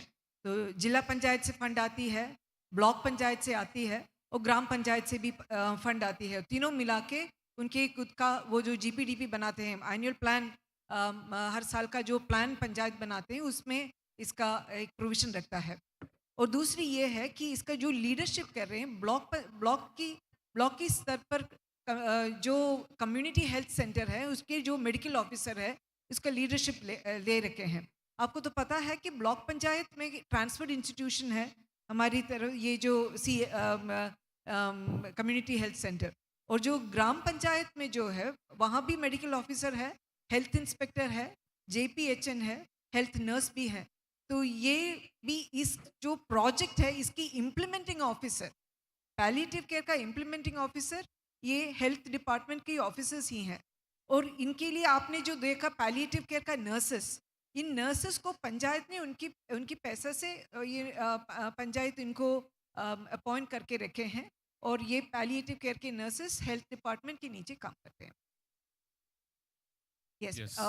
So all over ഇന്ത്യയിലാകെ നടപ്പിലാക്കാൻ പറ്റുമോ എന്നുള്ളതിനെ തീർച്ചയായും നടപ്പിലാക്കാൻ സാധിക്കുമെന്നാണ് ഞങ്ങൾക്ക് തോന്നുന്നത്. കാരണം ഇതിനു വേണ്ടിയിട്ടുള്ള ഒരു സർവേ നമ്മളെ വ്യാപകമായി എല്ലാ മേഖലകളും വാർഡടിസ്ഥാനപ്പെടുത്തിയിട്ടുള്ള ആശാവർക്കർമാരെയും വളണ്ടിയർമാരെയും ഉപയോഗിച്ചുകൊണ്ട് ഇങ്ങനെയുള്ള ആളുകളെ കണ്ടെത്തി നമുക്ക് അവരെ പ്രത്യേകമായ പരിഗണന നൽകേണ്ടുന്നവരാണ് എന്നുള്ളതാണ് നമുക്ക് തോന്നുന്നത്. ഞങ്ങളുടെ പഞ്ചായത്തിൽ 1393 പേരെ ഇങ്ങനെ നമ്മൾ ഒരു സർവേ നടത്തിയപ്പോൾ നമുക്ക് കണ്ടെത്താൻ സാധിച്ചിട്ടുണ്ട്. ഇപ്പോഴാണെങ്കിൽ അതിൽ 609 പേർക്ക് നമ്മൾ ചികിത്സ നൽകിക്കൊണ്ടേയിരിക്കുകയാണ്. ഓക്കെ, ഞാനൊന്ന് ട്രാൻസ്ലേറ്റ് ചെയ്തോട്ടെ. So what he said is also the second question कि ये कैसे दूसरी जगह में ले सकते हैं क्या? तो एक उनका कहना है कि सर्वे तो करना ही है कि किसको चाहिए, और ये आपके पास आशा वर्कर हैं तो आशा वर्कर से ही आप इनको आइडेंटिफाई कर सकते हैं कि किसको क्या चाहिए. और आपने ये भी देखा, and I think I will answer for him, the remaining part of it, which is a question of जिस पंचायत में एक तो हमारी जो FFC फंड जो मिल रहा है, आपने देखा कि पंचायत अकेले ये तो काम कर नहीं सकते, तीनों पंचायत के फंड अगर आती है तो इसका होने की संभावना है। और दूसरी ये है कि इसके लिए हमें ट्रेनिंग भी करना है, तो हेल्थ डिपार्टमेंट की सपोर्ट से लेके पैलिएटिव केयर के लिए जो थोड़ा बहुत ट्रेनिंग भी हमें करवाना है, और जिस किस्म की ट्रीटमेंट ज़रूरत पड़ती है, यहाँ जो है कैंसर का केयर देखते हैं, किडनी पेशेंट्स डायलिसिस वगैरह किडनी पेशेंट्स का केयर देखते हैं, और कभी कभी ये भी होते हैं कि मेंटल हेल्थ और इलनेसेस भी होते हैं जिसका इनको देखना पड़ता है। तो आप ये भी बताइए कि मेंटल इलनेस വരുമ്പോൾ അങ്ങനെയുള്ള ഡിപ്രഷൻ വരുന്ന അതിനുള്ള കൗൺസിലിംഗ് നമ്മൾ പാലിയേറ്റീവ് കെയറിന്റെ ഭാഗമായിട്ട് കൊടുക്കുന്നുണ്ടോ? അങ്ങനെയുള്ളവർക്ക് നമ്മൾ കണ്ടെത്തിയിട്ട് പ്രത്യേകമായി തന്നെ പരിഗണന കൊടുത്തുകൊണ്ട് അത് എങ്ങനെയാണ് കൗൺസിലിംഗ് നടത്തുന്നത്? അത് ഡോക്ടർമാരെ ചില സമയത്ത് നമ്മൾ ആ മേഖലയിൽ കൊണ്ടുപോകും. ഇതിനു വേണ്ടി പ്രത്യേകമായിട്ടുള്ളൊരു ആളുകളില്ല കെയർ കൗൺസിലിംഗ് നടത്തുന്നത്. Okay, fine. അപ്പോൾ so also people who are and it is important that these people get evaluated by doctors so that we know exactly what kind of attention they can be given. और फिर उसके बाद जितना भी हमसे हो सके उसका एक तो आशा वर्कर और एक वॉलंटरी टीम को सजावट करना है जो इसको आगे ले जाए. That would be it. So any other question on any other presentation, because we have now discussed palliative care. So let us go into another any questions or observations on any of the other presentations? Yes, please. आदरणीय अध्यक्ष और एवं इस सदन की माननीय सदस्यों, I am from Kerala. I want to congratulate the Haritha Karma Sena, which took part in which has a role in catering as well as organic farming. The role of the Haritha Karma Sena in catering field was unthinkable. We also do many things through Haritha Karma Sena in our Panchayat. I am a VO and I am in charge of the Haritha Karma Sena. But the role of the Haritha Karma Sena in catering was unthinkable. Once again, congratulations. Thank you. So this is for our representatives, delegates from outside Kerala. Haritha Karma Sena is an idea which has been institutionalized in all the Gram Panchayats of the state. So in every Panchayat, the Haritha Karma Sena is expected to collect non-bio waste and be part of the value chain of waste processing.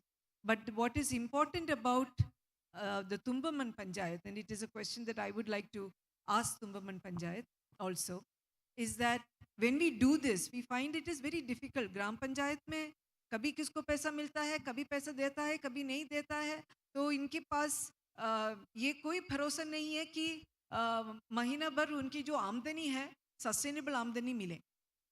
And Tumbaman Panchayat seems to have brought in an integrated strategy by which ये सिर्फ collection ही नहीं और sorting और segregation भी नहीं, वो farming भी करवा रहे हैं, दूसरे काम भी करवा रहे हैं, केटरिंग भी करवा रहे हैं.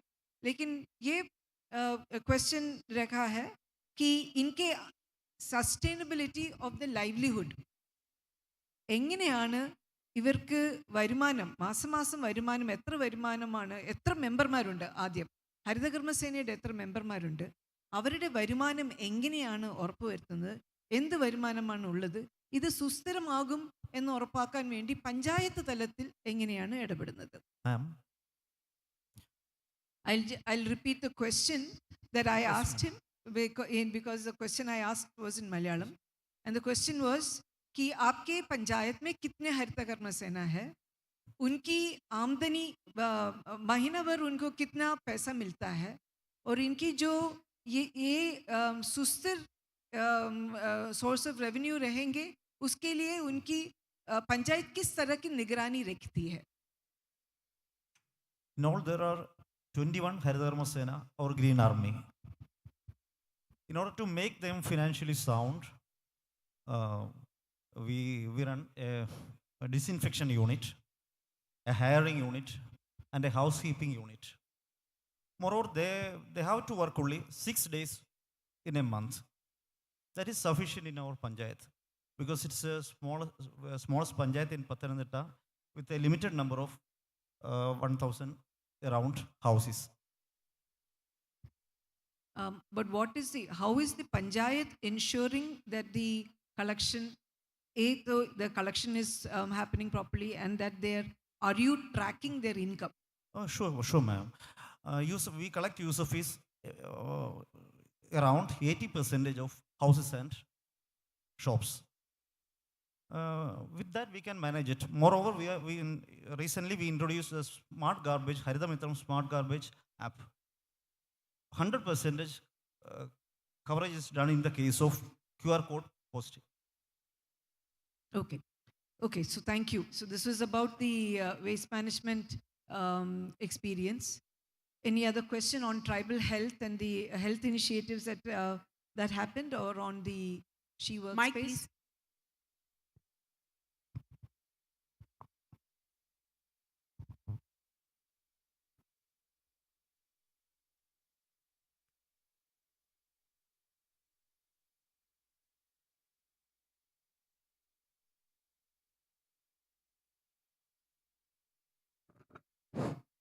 Good afternoon.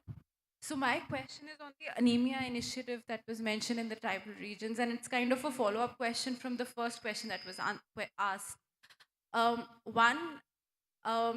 How is the follow-up care being provided? Because it is the one-time care is, I think, the Pratiksha homes, if I get the name correct. But how is the follow-up care provided?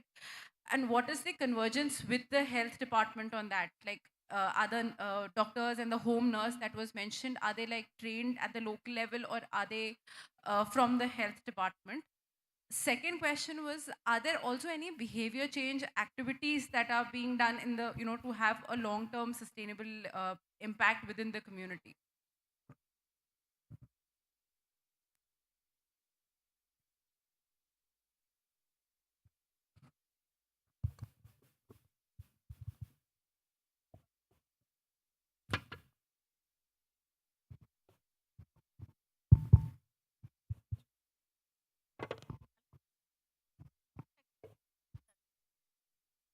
Noolpuzha ഗ്രാമപഞ്ചായത്തിൽ tribal പോപ്പുലേഷനാണ് ഏറ്റവും കൂടുതലുള്ളത്. അതിൽ തന്നെ primitive tribe, അതായത് പണിയ, അടിയ, കാട്ടുനായ്ക്ക വിഭാഗത്തിലുള്ള ആളുകളാണുള്ളത്. അപ്പം ഇവരുടെ ആരോഗ്യപരമായ സ്ഥിതി വളരെ മോശമായതുകൊണ്ട് തന്നെ, അതായത് അനീമിയ പോലെയുള്ള അസുഖങ്ങൾ, പോഷകാഹാരക്കുറവ് മൂലം കുഞ്ഞുങ്ങൾക്കുള്ള, നവജാത ശിശുക്കൾക്കുള്ള ബുദ്ധിമുട്ടുകളും പ്രത്യേകതരം അസുഖങ്ങളും, അതുപോലെ തന്നെ അവരുടെ ജീവന് തന്നെ ഭീഷണിയാകുന്ന സാഹചര്യത്തിലാണ് നമ്മൾ അത്തരം ഒരു പ്രൊജക്റ്റിനെ പറ്റി ആലോചിക്കുന്നത്. നമ്മൾ അവരെ കണ്ടെത്തുകയും ഹോസ്പിറ്റലിലേക്ക് എത്തിച്ചു കഴിഞ്ഞാൽ പ്രത്യേകം സജ്ജമാക്കിയ വീടുകളിൽ അവർക്ക് വേണ്ട മുഴുവൻ കെയറും അവിടെയുള്ള ഡോക്ടറും സിസ്റ്റർമാരടക്കം തന്നെയാണ് ചെയ്യുന്നത്. അതിനുശേഷം അവർക്ക് പ്രസവത്തോടനുബന്ധിച്ച് ആ അടുത്ത സമയങ്ങളിലാണ് അവർക്ക് പ്രശ്നങ്ങൾ ഉണ്ടാവുന്നത് എങ്കിൽ അവരെ പ്രത്യേകം സജ്ജമാക്കിയ വീടുകളിൽ താമസിപ്പിച്ചുകൊണ്ട് പ്രസവം കഴിഞ്ഞതിന് ശേഷം വീട്ടിലേക്ക് വിടുന്ന പ്രവർത്തനമാണ് അവിടെ നടക്കുന്നത്. അതുകൊണ്ട് തന്നെ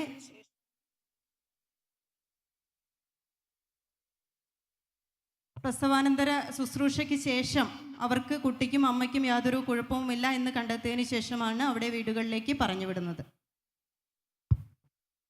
അനീമിയ കേസിലും അതുപോലെ തന്നെ അവർക്ക് പോഷകാഹാരക്കുറവ് അല്ലെങ്കിൽ അനീമിയ റിക്കവർ ആയി എന്ന് കണ്ടെത്തിയാൽ കഴിഞ്ഞാൽ മാത്രമേ അവരെ ഹോസ്പിറ്റലിൽ നിന്നും നമ്മൾ പ്രത്യേകം സജ്ജമാക്കിയ വീടുകളിൽ നിന്നും അവരെ ഡിസ്ചാർജ് ചെയ്യുന്നുള്ളൂ.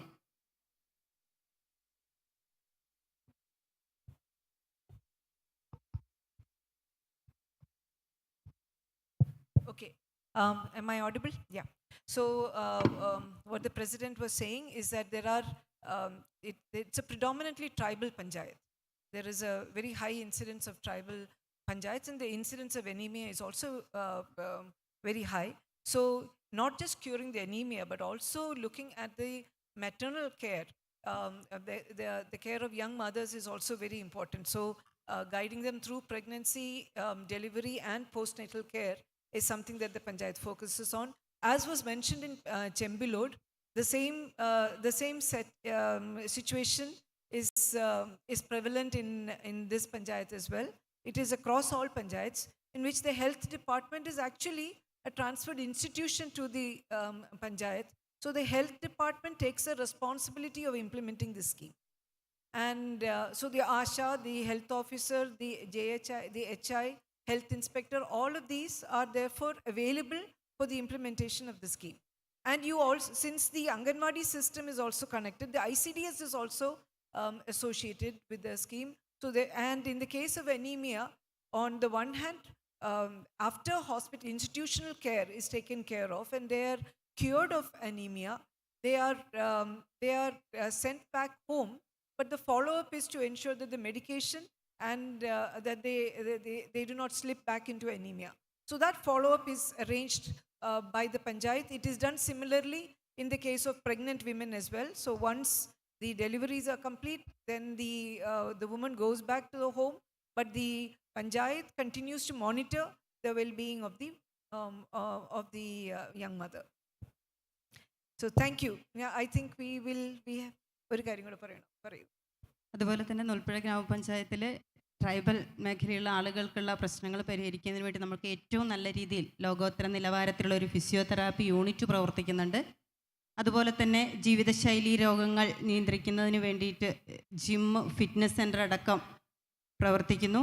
അതോടൊപ്പം തന്നെ ഈ വർഷം നമ്മൾ സ്പീച്ച് തെറാപ്പി അടക്കം കൗൺസിലിംഗ് അടക്കം കൊണ്ട് മുന്നോട്ട് പോകുന്ന ഒരു പ്രത്യേക പദ്ധതി തയ്യാറാക്കിയിട്ടുണ്ട്. കുടുംബശ്രീയുടെയും ICDSന്റെ പറഞ്ഞിട്ടെ. So she wanted, the president wanted also to explain that they have brought in a physiotherapy unit, they have brought in fitness and gym system also, which has been put in place in the Panchayat. But I would like to ask one question concerning this, because there was a mention in the video about telemedicine. So could you explain what it is that telemedicine is, how is telemedicine working, and how can poor tribals who are probably living in areas which are difficult to access, how do they have access to telemedicine? ചോദ്യം മനസ്സിലായോ? എന്താണ് telemedicine? ഈ telemedicine നമുക്ക് tribal മേഖലയിൽ അവർക്ക് telemedicine access ചെയ്യാൻ പറ്റുന്നുണ്ടോ? അപ്പം അവർക്ക് നമുക്ക് വൈഫൈയും ഇതൊന്നും ഇല്ലാത്ത സ്ഥലങ്ങളാണല്ലോ. അപ്പോൾ അവിടെ അത്തരം കേസുകളിൽ നമ്മൾ ടെലിമെഡിസിൻ്റെ സാധ്യത എങ്ങനെയാണ് ഉറപ്പുവരുത്തുന്നത്? നുൽപ്പുഴയിൽ ഫോറസ്റ്റ് ഏരിയയാണ് കൂടുതലുള്ളത്. അവിടെ അതിനുള്ളിലാണ് കോളനികൾ, ഏതാനും കിലോമീറ്റർ അപ്പുറത്താണ് കോളനികളൊക്കെ ഉള്ളത്. അത്തരത്തിൽ സാഹചര്യത്തിൽ ആർക്കെങ്കിലും പെട്ടെന്ന് അസുഖങ്ങൾ വന്നു കഴിഞ്ഞാൽ അവർക്ക് ഹോസ്പിറ്റലിൽ എത്തുന്നതിന് മുൻപ് അവർക്ക് ജീവഹാനി വരെ സംഭവിക്കാനുള്ള സാധ്യത ഉള്ളതുകൊണ്ട് തന്നെ കുടുംബശ്രീ മുഖേന പ്രത്യേകം ട്രെയിനിങ് കൊടുത്തുകൊണ്ട് 2 പേരെ ചുമതലപ്പെടുത്തുകയും അവിടെ പ്രത്യേകം ഇൻ്റർനെറ്റ് കണക്ഷൻ അടക്കം ചെയ്തുകൊണ്ട് അതിനുള്ള സജ്ജീകരണങ്ങൾ ഒരുക്കിക്കൊണ്ട് ഡോക്ടർ നേരിട്ട് അവർക്ക് വേണ്ട നിർദ്ദേശങ്ങൾ നൽകി അവരെ ഹോസ്പിറ്റലിൽ എത്തിക്കുന്നത് വരെ അവർക്ക് ഒരു ആപത്തും വരാത്ത രീതിയിൽ എത്തിക്കാനുള്ള ഒരു സംവിധാനമാണ് നിലവിലുള്ളത്. അത് തീർച്ചയായിട്ടും സക്സസ് ആയിട്ട് മുന്നോട്ട് പോകുന്നുണ്ട്. അത് കുടുംബശ്രീ വഴിയാണോ ചെയ്യിപ്പിക്കുന്നത്? അതെ അതെ. Okay, so I asked a question about telemedicine. आपने सुना होगा कि टेलीमेडिसिन के बारे में कह रहे थे. तो मैडम का कहना है कि पंचायत में जो हमारी जो पंचायत है वो ज़्यादा फॉरेस्ट ही है, और वन एरिया होके भी यहाँ जो है कुटुंबश्री के द्वारा इन जो फॉरेस्ट में जो के अंदर जो कॉलोनीज है उनके ऊपर निगरानी रखती है, और 2 कुटुंबश्री वर्कर्स को कॉलोनी के साथ जुड़े रखे हैं. कभी भी इनकी कोई भी आपत्ति होती है तो उनको एक तो नेटवर्क कवरेज उन्होंने करवाए हैं, और दूसरी ये है कि उनको अस्पताल तक ले आने की जिम्मेदारी उस कुटुंबश्री वर्कर्स के ऊपर रखे हैं. उस प्रकार की एक सिस्टम पंचायत में बना रखा है. So thank you, madam. Now we will need to move on to the next 3 videos, please. Next videos, please.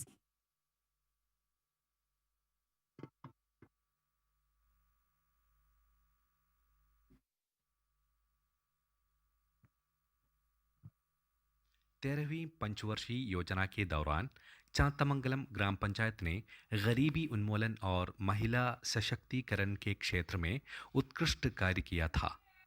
किसी भी प्रकार के भेदभाव के बावजूद उन्हें किसी भी प्रकार के वित्त से सुरक्षा प्रदान की जाती है. कृषि विकास, परती भूमि का उन्मूलन, कार्यक्रम का उद्देश्य भूमि के उस क्षेत्र को कम करना है जो 3 वर्षों से अधिक समय से छोड़ दिया गया था और खेती की गई थी। ऐसी भूमि की पहचान ग्राम पंचायत के 23 वार्डों में की जाती है और उस पर खेती करने के इच्छुक किसानों को वित्तीय और तकनीकी सहायता की पेशकश की गई थी। जैविक सब्जी की खेती कार्यक्रम में खाने के लिए सुरक्षित टेबल के साथ रासायनिक मुक्त संरक्षण की परिकल्पना की गई है। मिट्टी के बर्तन, खाद और सब्जी से समृद्ध मिट्टी 25 लाभार्थी अंशदान एकत्र कर महिला किसानों के बीच बीज वितरित किए जाते हैं। एकीकृत नारियल विकास यह परियोजना 25 व्यक्ति लाभार्थी अंशदान एकत्र कर चुने और जैविक तरीके से वितरित कर मौजूदा नारियल फार्म में उपज बढ़ाने पर केंद्रित है। केले का विकास सब्सिडी पर इनपुट की आपूर्ति कर केले की उपज बढ़ाने के लिए परियोजना प्रस्ताव। ग्राम पंचायत में पशुपालन के क्षेत्र में बछड़ा पालन, मुर्गी पालन, डेयरी, गाय, चारा और बकरी पालन को महत्व दिया गया है। दुग्ध उत्पादन एवं अंडा उत्पादन के क्षेत्र में ग्राम पंचायत की योजनाओं के उपकरण ने आत्मनिर्भर बनने में मदद की है। गरीबी उन्मूलन के लिए पंचायत के गरीब परिवारों को जीवन परियोजना में शामिल किया गया है और घर बनाने में सक्षम है। अभिन्न बाल विकास योजना जागृति समिति केरल महिला आयोग की पहल पर केरल राज्य में स्थानीय सरकार के स्तर पर गठित सतर्कता समिति है। आंगनबाड़ी पोषण कार्यक्रम ग्राम पंचायत में महिलाओं और बच्चों की स्वास्थ्य देखभाल और कुपोषण को दूर करने के लिए आवश्यक पौधे तैयार और कार्यान्वित किए जा रहे हैं। एक ब्रेक ले लो, टेक ए ब्रेक ग्राम पंचायत द्वारा स्थापित जलपान सुविधा के साथ स्तनपान कराने वाली माताओं और यात्रियों के लिए विकलांगों के अनुकूल सड़क किनारे विश्राम केंद्र।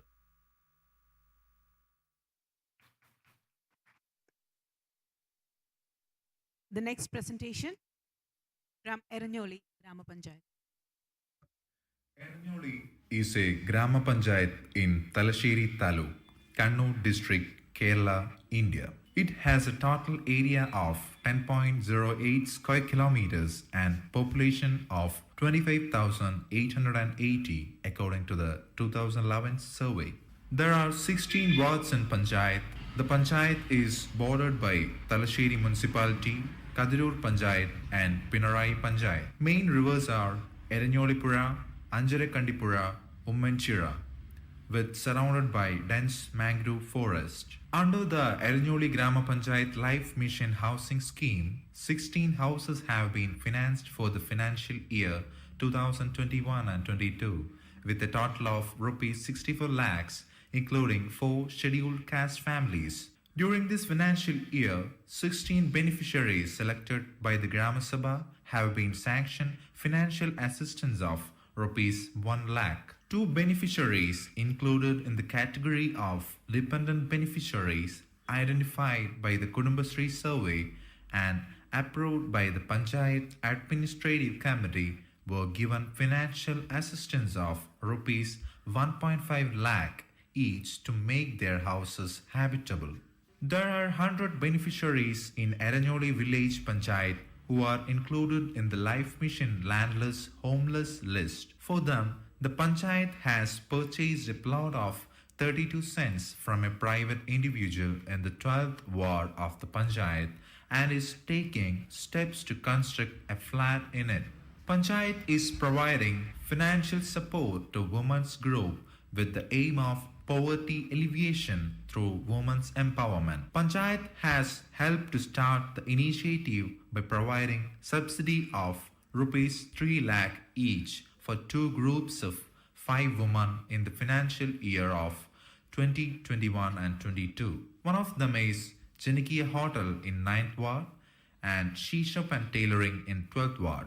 And 40 Kudumbashree units are successfully functioning, and through this the Panchayat is reaching the goal of complete poverty alleviation. Livelihoods are opened by providing poultry, goats, cows, etc. to the beneficiaries approved by the Gram Sabha as part of the annual projects of the Animal Welfare Department of the Panchayat. Many families become self-sufficient and poverty is alleviated. Eranyoli Gram Panchayat is progressing on the path from poverty alleviation to poverty eradication. 312 beneficiaries from Eranyoli Grama Panchayat has part of social welfare pension of Indira Gandhi National Old Age Pension. 11 beneficiaries under Indira Gandhi National Disability Pension. Eranyoli Gram Panchayat is progressing on the path from poverty alleviation to poverty eradication, in which the Panchayat Administrative Committee, officers, politicians, social workers, and people's organizations are working together in cooperation.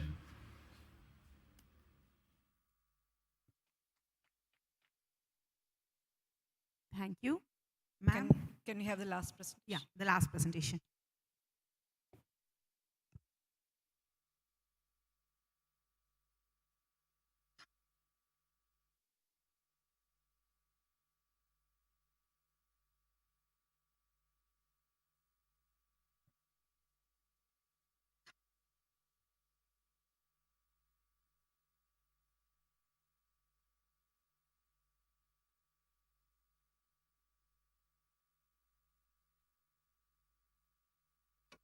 The Grama Panchayat named Badadaka as one of the rural Grama Panchayat in Kasaragod district of Kerala.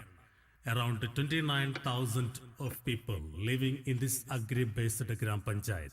There are 3 revenue villages, namely Munad, Badagam, Kolatur. There are 17 wards in the Panchayat and it is covered by rivers, namely Payasini, Karicheri and Vavadakam. Rivers from the 3 sides of the frontier. Most of the people depending agriculture for their livelihood, directly or indirectly. Among them, major percent are agricultural laborers. There are 42 tribal hamlets. Among the hamlets, 4,800 inhabited. After successful 25 years of decentralization and people planning, the utmost poverty eradicated. Urukutta meetings frequently held and discussed the major setback. Implementation of development activities with the tribal participation saluted house to all, education to all, and total sanitation. After a long journey of people planning, Badadaka attained the position of West Panchayat in Kerala in several aspects. Gram Panchayat bagged Swaraj Award in different occasions. Haritha Keralam Award, Best Sports Initiative Gram Panchayat, Media One Maha Panchayat Award and Sanitation Award many times. Life Mission Project has been the novel scheme implemented for the last 5 years. Around 12,000 houses have been built through Life, EMS, Maitri housing schemes. Prime Minister Awas Yojana, PMAY scheme, also is a landmark project in Badadaka Gram Panchayat that address the House to All campaign. There have been a number of projects implemented in Badadaka Gram Panchayat for the last 5 years that aimed to provide jobs and income to the weaker section, especially women. Kirti Nutrimix, Kadambari Apparel Park, Safalam Cashew Park, Kudumbasri Farmer Producer Company among the best micro enterprises that formed under Women Commandant Plan by Badadaka Gram Panchayat. 10 women employees in Kirti Nutrimix, 20 in Kadambari Apparel Park, around 6,000 women shareholders in Team Badagam Kudumbasri Agro Farmer Producer Company that address the exact surface of women development in Badadaka Gram Panchayat. Shingari Melam, Bishaparahida Keralam Hotel and other micro enterprises give a place in the field of poverty eradication. Badadaka formed a farmer producer company of women under Kudumbasri CDS. By the short span of time, the company became the leading initiative in Kerala. The company attained 37 lakhs paid up capital mere 20 days. Besides, the company purchased 28 acres land that the company bring a model agri-village by starting different major projects. Clean Bedadeka campaign, the best campaign in Kerala that brought total sanitation every nook and corner of Bedadeka Gram Panchayat. Paper bag, cloth bag, production enterprises that started under the Panchayat offers the best substitute for plastic. Needless to say, Bedagam Gram Panchayat salutes sustainable development goals in all aspects.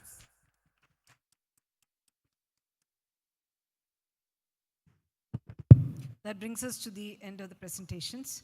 So again, I would like to know, is there any question on what you have seen are primarily socio-economic initiatives by 3 panchayats? Much of this is similar, so the questions could be made to any of the panchayats. Yes, please. Can we have the mic?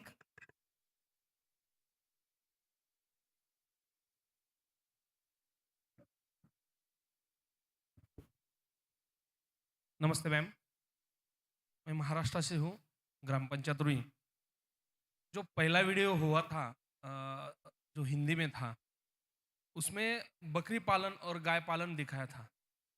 तो मेरा ये question है, अगर इतना अच्छा काम उस गांव में होता है तो ये बकरी पालन, गाय पालन, इसको जो फाइनेंशियली मदद है प्रशासन की तरफ से, वो कौन से हेड से या किस माध्यम से किया है, जो मैं मेरे गांव में या यहाँ उपस्थित बाकी सरपंच उनके गांव में भी करना चाहे, तो वो फाइनेंशियली जो है ऑफिशियली या गवर्नमेंट से किस तरह से लेना है और कष्टकारों तक या गरीब किसानों तक वो किस तरह से जाएगा, इसकी प्लीज़ माहिती या हमको उसका पूरा मालूमात दी तो अच्छा रहेगा. ആദ്യത്തേത് ചെമ്പിലോട് പഞ്ചായത്തിനോടാണ്, സോറി ചാത്തമംഗലം പഞ്ചായത്തിനോടാണ്. അപ്പോൾ അവിടെ വീഡിയോയിൽ നമ്മൾ ഗോട്ട് റിയറിങ് കാണിച്ചിരുന്നു, കൗ റിയറിങ് കാണിച്ചിരുന്നു, പോൾട്രി റിയറിങ് കാണിച്ചിരുന്നു.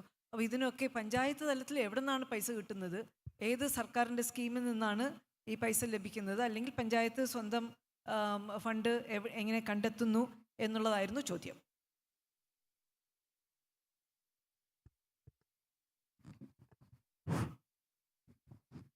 പഞ്ചായത്ത് ഫണ്ട് കണ്ടെത്തുന്നത് സർക്കാർ തരുന്ന ഫണ്ടുണ്ട്, അതിൻ്റെ പുറമെ പഞ്ചായത്തിൻ്റെ ഓൺ ഫണ്ട് എടുത്തിട്ട് അതിൽ നിന്നും കൊടുക്കുന്നുണ്ട്.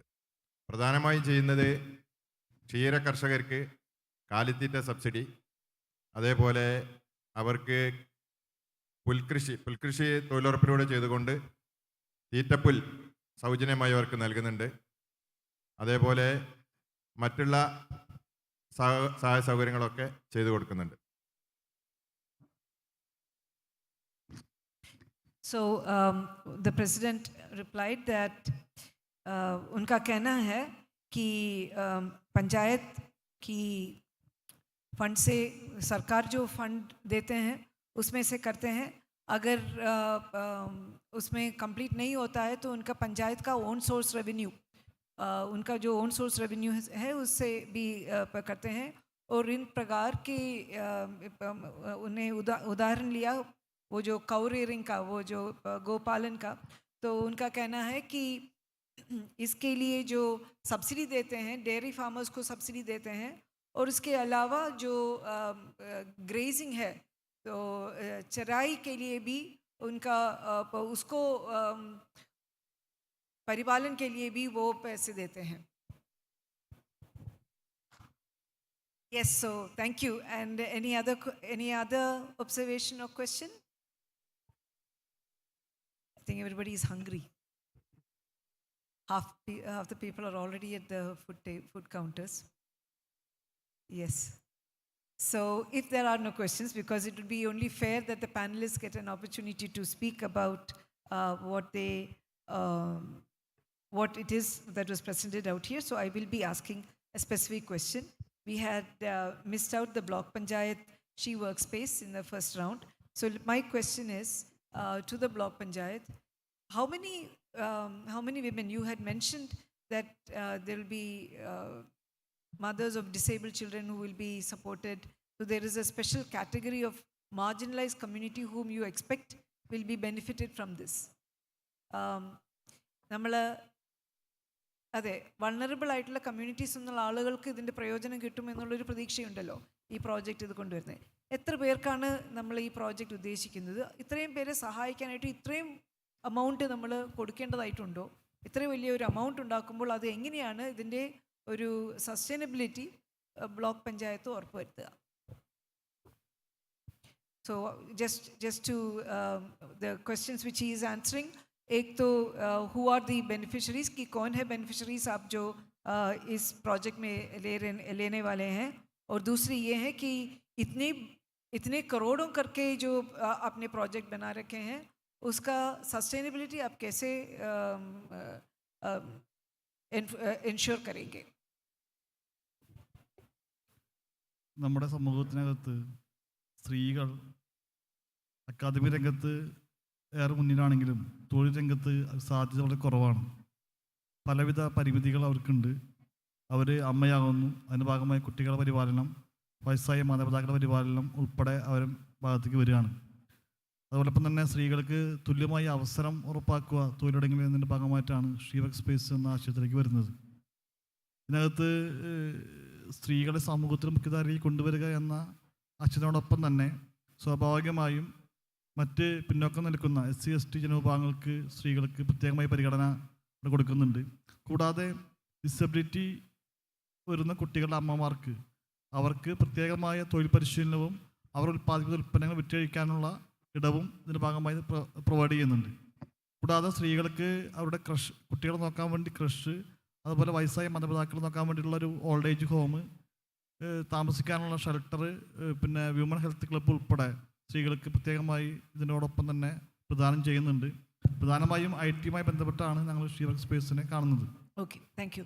അപ്പോൾ ഇവിടെ ब्लॉक पंचायत प्रेसिडेंट ने कहा कि हमने जो इसमें योजना की है, एक तो महिलाएं जो हैं एकेडमिकली आगे हैं लेकिन एम्प्लॉयमेंट में आगे नहीं पीछे हैं, तो उनके लिए उनके ऊपर हमारी फोकस रखे हैं.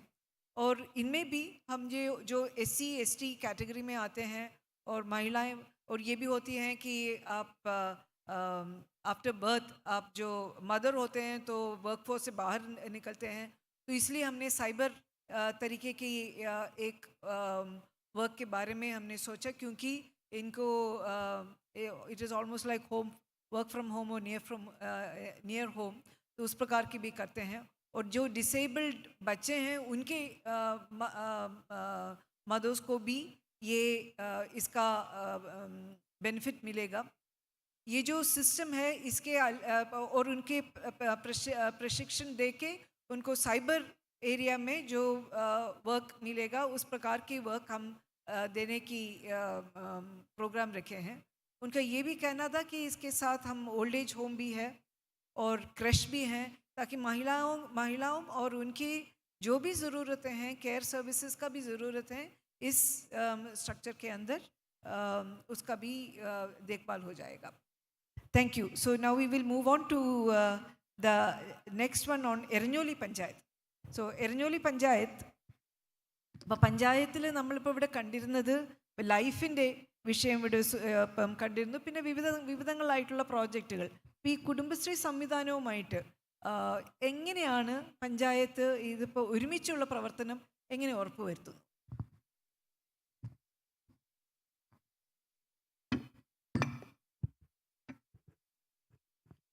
ലൈഫുമായി ബന്ധപ്പെട്ട് നോക്കുമ്പോൾ നമ്മുടെ പ്രദേശത്ത് അതിദരിദ്രരായ ആളുകളെ നമ്മളിപ്പം കണ്ടെത്തിയിട്ടുണ്ട്. അശരണായ ആളുകൾക്ക് നമ്മൾ പഞ്ചായത്ത് ഒരു കൈത്താങ്ങാവുക, അവരുടെ ക്ഷേമത്തിന് വേണ്ടി പഞ്ചായത്ത് അവരോടൊപ്പം നിന്നുകൊണ്ട് വാർഷിക പദ്ധതിയിൽ ഉൾപ്പെടുത്തിക്കൊണ്ടും അവരുടെ ക്ഷേമത്തിനുള്ള പ്രവർത്തനങ്ങൾ കാണുന്നുണ്ട്. പഞ്ചായത്ത് ലൈഫുമായിട്ട് ബന്ധപ്പെട്ട് വാർഷിക പദ്ധതിയിൽ ഉൾപ്പെടുത്തിയിട്ട് തന്നെ അവർക്ക് വേണ്ടുന്ന സ്ഥലങ്ങൾ കണ്ടെത്തിയിട്ടുണ്ട്. ഏകദേശം 312 പേരാണ് നമുക്ക് ടോട്ടൽ ഉള്ളത്.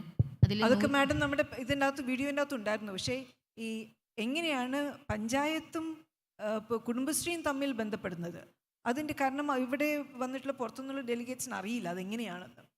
അപ്പോൾ എന്താണ് പഞ്ചായത്തും കുടുംബശ്രീയും തമ്മിലുള്ള ബന്ധം, അത് വിവരിക്കാമോ? അവർക്ക് SH ആയിട്ട് ബന്ധപ്പെട്ട് അവരുടെ ക്ഷേമത്തിന് അവർക്ക് കൈപിടിച്ച് അവരെ ഉയർത്തുക എന്നത് മാത്രമാണ് പഞ്ചായത്ത് കണ്ടത്. സാമൂഹികവും സാമ്പത്തികവുമായിട്ടുള്ള സഹായ സഹകരണങ്ങൾ പഞ്ചായത്ത് അവർക്ക് ചെയ്തു കൊടുക്കുന്നുണ്ട്. വിവിധ സംരംഭങ്ങൾ ഉണ്ടാക്കിക്കൊണ്ട്. സംരംഭങ്ങൾ എന്ന് പറയുമ്പം അവർക്ക് വേണ്ടുന്ന അവരുടെ ക്ഷേമത്തിന് വേണ്ടി അവരുടെ സഹായത്തിന് വേണ്ടിയുള്ള സംരംഭങ്ങൾ. I will make my question a little bit more specific. How is it that the Panchayat gets Kudumbashree to participate in the activities of the Panchayat, in the welfare activities of the Panchayat? Kudumbashree സംഘടനാ സംവിധാനത്തിനെ എങ്ങനെയാണ് പഞ്ചായത്തിൻ്റെ വിവിധ വികസന പ്രവർത്തനങ്ങളിൽ ബന്ധിപ്പിക്കുന്നത്? ആശ്രയിൽ കൂടി കണ്ടെത്തുന്ന ആളുകൾക്ക് അവർക്ക് വേണ്ടുന്ന എല്ലാ കാര്യങ്ങളും പഞ്ചായത്ത് ഏറ്റെടുത്ത് ചെയ്തു വരുന്നുണ്ട്. Okay, so the question I was asking is, how is it that the Panchayat associates with the Kudumbashree network? So the president was explaining how it was shown in the video too, about how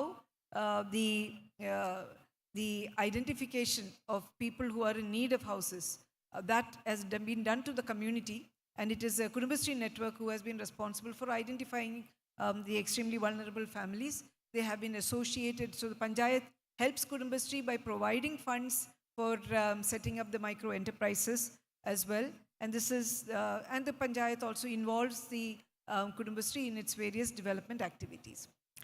Thank you. So I will pose the same question to Vedaduka, because we have a Panchayat president who was also in the Kudumbashree network as a CDS chairperson. So you have, what we saw in Vedaduka ഒരു producer കമ്പനിയുടെ കാര്യം, അത് ഇപ്പോൾ പുതിയൊരു development ആണ്. I would like to also mention to the audience here that, you know, the cashew nuts that you saw being made in Vedaduka, they are available in the exhibition for purchase. So please do encourage the Panchayat for the work that they have been doing. This is, I know for a fact that this enterprise that they have been, that setup has been around for more than 15 years.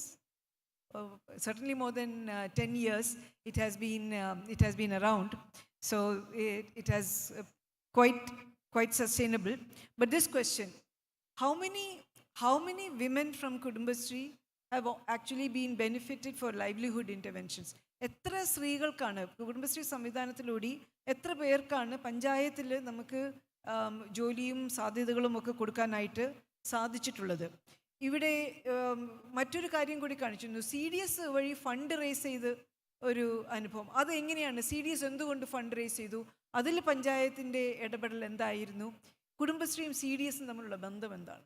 കുടുംബശ്രീയും പഞ്ചായത്തും തമ്മിലുള്ള ബന്ധം. ഇപ്പം CDS chairperson ആയിരുന്നു, ഇപ്പോൾ പഞ്ചായത്ത് പ്രസിഡൻ്റാണ്. അപ്പോൾ ഒരു threat ഉണ്ടോ അവരെ കൊണ്ട്? Thank you ma'am.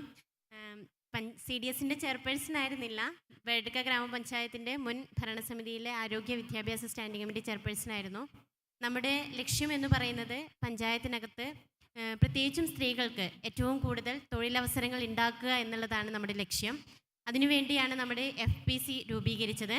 FPC രൂപീകരിക്കുമ്പോൾ ഞങ്ങൾക്കൊരു 1500 ഷെയർ ഹോൾഡറെങ്കിലും ഉണ്ടാവണമെന്നുള്ളൊരു പ്രതീക്ഷയായിരുന്നു. പക്ഷെ നമ്മുടെ പഞ്ചായത്തിനകത്ത് 357-ലധികം കുടുംബശ്രീകളുണ്ട്. അവരെയൊക്കെ നമ്മൾ പഞ്ചായത്തും അതുപോലെ തന്നെ CDSും കൈകോർത്തുകൊണ്ട് നമ്മൾ ക്ലസ്റ്റർ യോഗങ്ങളൊക്കെ വിളിച്ചു ചേർത്തുകൊണ്ട് ഇതിൻ്റെ പ്രചരണം താഴെത്തട്ടിൽ എത്തിച്ചപ്പോൾ ആദ്യഘട്ടത്തിൽ തന്നെ ഇതിൻ്റെ ഒരു ഉദ്ഘാടനം നിർവഹിക്കുന്ന സമയത്ത് തന്നെ നമുക്ക് 3000-ലധികം ഷെയറുകൾ സമാഹരിക്കാൻ കഴിഞ്ഞു. Let me just translate this. I was asking about the food producer company that was created. So the president is saying that we wanted to have 1,500 shareholders, and we organized through Kudumbashree, we organized cluster meetings and mobilized people on the ground. And so at the first round itself, we managed to get more than 3,500 people who were interested. Shares came in the creation of the producer company. CDSന്റെ fund റേസിംഗിൻ്റെയും കൂടി ഒന്ന് പറയാം. രണ്ടാം ഘട്ടം share ഞങ്ങൾ തുടങ്ങിയപ്പോൾ ഇപ്പോൾ 6000-ലധികം ഷെയറാണ് നമ്മൾക്ക് കിട്ടിയിരിക്കുന്നത്. നമ്മൾ അതിനെ കൊണ്ട് 28 ഏക്കർ സ്ഥലം നമ്മുടെ പഞ്ചായത്ത് ഈ FPCയുടെ പേരിൽ സ്വന്തമാക്കി കഴിഞ്ഞു. So the Panchayat has now 6,000 shares of poor women, and they have, with this, they have used this fund to buy 28 acres of land. Yes, and for the FPO.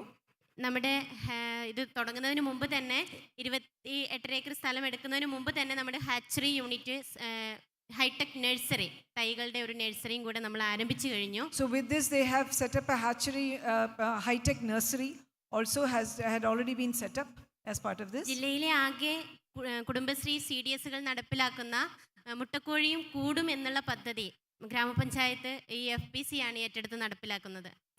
And they have been various livelihood interventions now are being appropriated and handled by the company. The fundraising. So I think we should be closing the meeting here because we are already past time, 15 minutes past the time that was given to us for closure. Thank you all panelists. We've had a very interesting discussion. Unfortunately, because it was lunchtime, we didn't get quite the response that we wanted from the audience, but we did get a couple of questions. Thank you. I'm sure you would be more curious about what is happening. A lot of the interventions that were talked about are also shown out there in the exhibition, and the presidents and members are available for discussion. Thank you very much. I will not be adding anything more to this conversation. So thank you. We now come to the end of the session. That was Srimati Sharda Muralidharan, the chair of the panel discussion 5, based on best practices on poverty-free and enhanced livelihood GPs from the state of Kerala. And now is the time for the felicitation of the dignitaries. I would like to invite Shri H. Dineshan IAS, the director of Panchayat. Please come to the stage.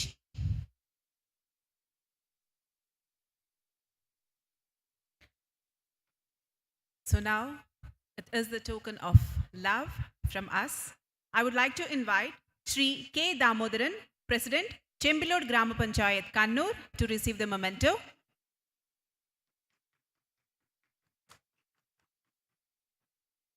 Sharda ma'am, please, I would request you to come onto the stage.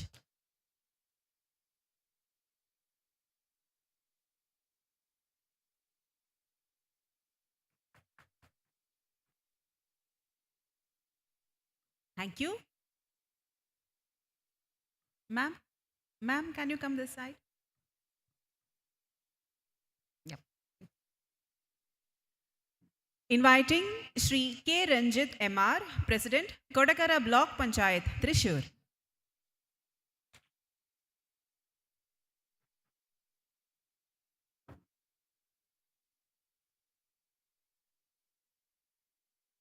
Inviting Srimati Sheeja Satish, President, Nulpura Grama Panchayat, Wayanad.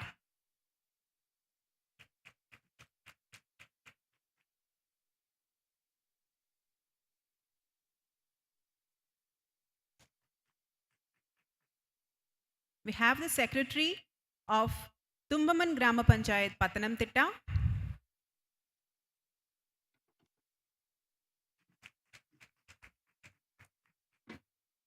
Shri Abdul Ghafoor, President, Chathamangalam Grama Panchayat, Kozhikode.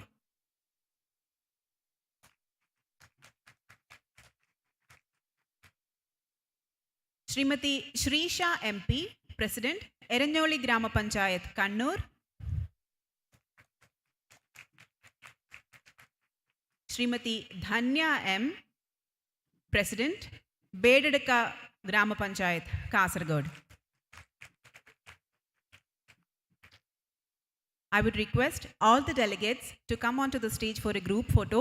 Ma'am, please. എല്ലാവരും ഒന്ന് സ്റ്റേജിലേക്ക് വന്ന് നിന്ന് കഴിഞ്ഞാൽ ഒരു group photo കൂടി ആവാമായിരുന്നു. Dignitaries എല്ലാവരും ഒന്ന് വരൂ.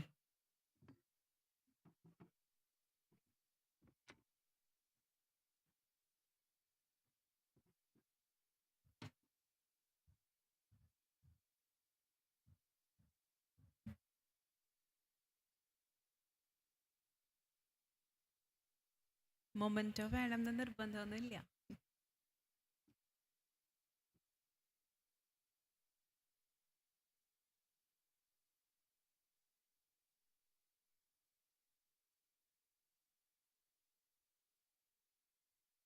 Thank you all. And now we are closing the panel discussion number 5, which was on best practices on poverty-free and enhanced livelihood Grama Panchayats from the state of Kerala. hope it was an informative session which was chaired by Srimati Sharda Muralidharan ACS, Department of Local Self-Government, Government of Kerala. And now we would break for the lunch and we would be assembling back as soon as possible for the panel discussion 6. So, lunch break. Thank you.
what I think actually happened is people might be there in the stall because there is a lucky draw going on, and I'm sure that many of them are giving a try to grab the first prize, which is the Aranmula mirror, Aranmula Kannadi, and the second prize, which is the Nettipatam, and the third prize, which is the Nilavilakka.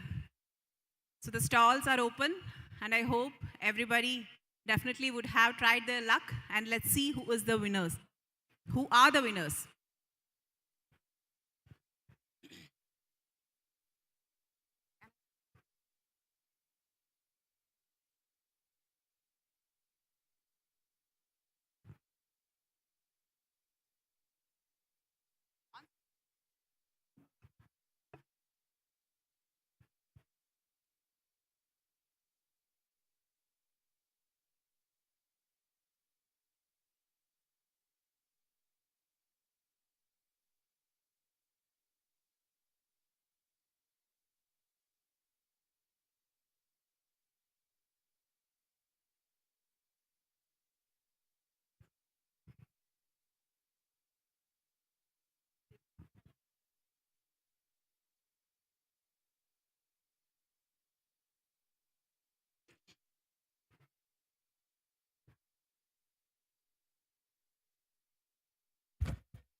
With all your permission, we are moving towards the final panel discussion, which is the panel discussion 6. Would humbly request all the dignitaries present to be seated. Panel discussion 6.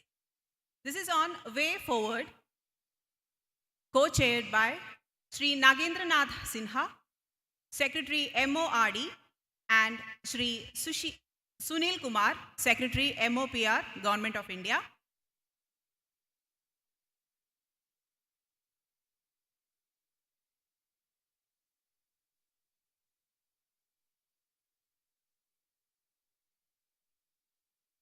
Inviting Sri Jafar Malik IAS, Executive Director Kudumbashri, Ms. Divya Jain, Project Officer Livelihoods, UNDP India, Sri PP Sanil, President Katirur Grama Panchayat Kerala, and we have Dr. W.R. Reddy, the former Director General of NIRD and PR and Chair of the National Capacity Building Framework Committee. Dr. W.R. Reddy is a Kerala Cadre IAS officer of 1986 batch. He worked as the District Collector Kannur, Palakkad and Kollam. He was also an Additional Chief Secretary, Taxes, worked with Government of India in Agriculture and RD, also the Director General of NIRDPR, and he retired in 2020 May. Also the chairman of the committee to revise National Capacity Building Framework. He completed the work and submitted the report to NCBC in September 2022. Okay, there is a mention of the one-day incident in Palakkad as district collector, and I would request Reddy sir to mention what it was all about. And also, he has been made, in Malayalam, we have a movie named Pada. I hope many of you guys have watched it. So in the movie Pada, there is a mention of an IAS officer, and I understand that this is the very same person, Dr. W.R. Reddy. So we are so happy that we could meet you in person. So shall we begin? Sir? Inviting Sri Nagendranath Sinha sir, and Sri Sunil Kumar sir to chair the panel discussion 6 on way forward. Please.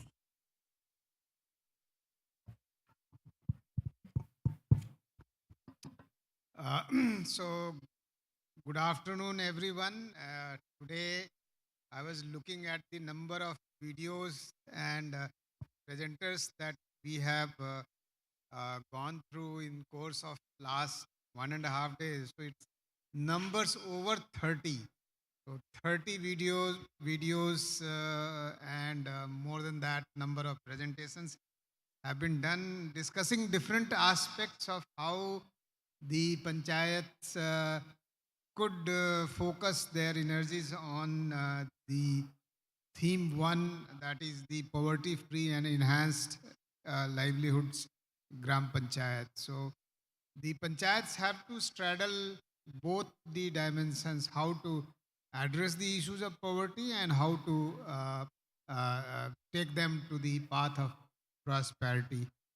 So today we have 4 very senior people who will be making their presentations and making their interventions on different areas.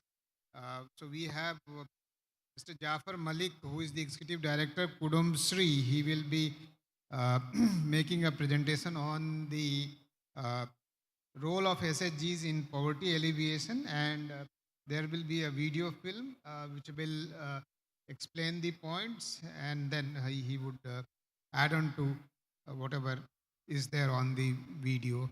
The next one is a video on the upskilling and linking with alternate livelihood opportunities for women and youth by Ms. Divya Jain, who is Project Officer's Livelihood in UNDP, India. The third is a video presentation on the overall performance of Gram Panchayat in poverty alleviation activities by Mr. Sanil, who is the President of Katidur Gram Panchayat of Kerala. I hope I pronounced your Gram Panchayat's name correctly. Okay, and the last one is discussion by Dr. W.R. Reddy on how do we capacitate the Gram Panchayat representative in the decentralized planning process for eradication of poverty from the grassroots levels. So both of us, Mr. Sunil Kumar, the Secretary Panchayati Raj, and myself our job in this panel is to tease different aspects of the interventions and discussions that our presenters do, so as to probably highlight those issues in greater detail. So that will be our job, and of course, since this is likely to be the last session, so maybe we will request the Gram Panchayat presidents, the block presidents, etc., to also kind of recite as to what lessons they are taking from here to their own areas and to their own Gram Panchayats and Panchayat Samitis and Jila Parishad. Because what you express as the learnings will be reflected in what you do in your Gram Panchayat. So we have chaired different sessions and we have expressed our views at some point or the other. So wouldn't take more of the time, but rather give more time to the presenters themselves. Sunil, would you like to add?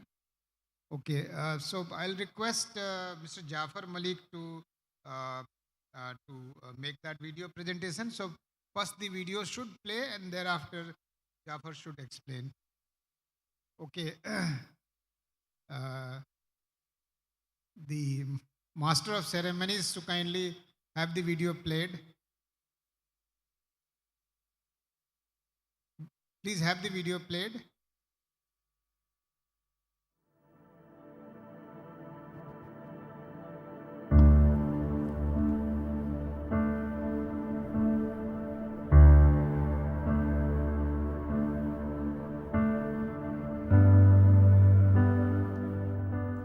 Kudumbashri is an extraordinary community network of about 5 million women, the largest network of women founded in 1998.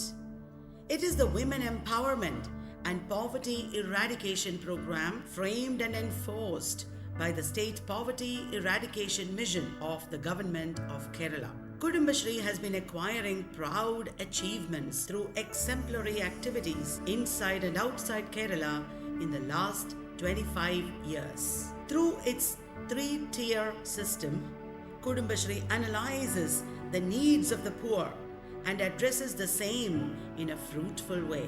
During the first quarter of this century, Kudumbashri has been able to play a crucial role in the social and economic growth of Kerala through more than 3 lakh NHGs, 46 lakh NHG members, and more than 5 lakh micro entrepreneurs. Kudumbashri provides complete support to achieve self-employment and wage-based employment and ensure affordable housing for all through various schemes. Kudumbashri provides all possible assistance to achieve self-employment through projects like micro-enterprise, agriculture, animal husbandry, Kerala Chicken, Startup Village Entrepreneurship Program, National Urban Livelihoods Mission, etc.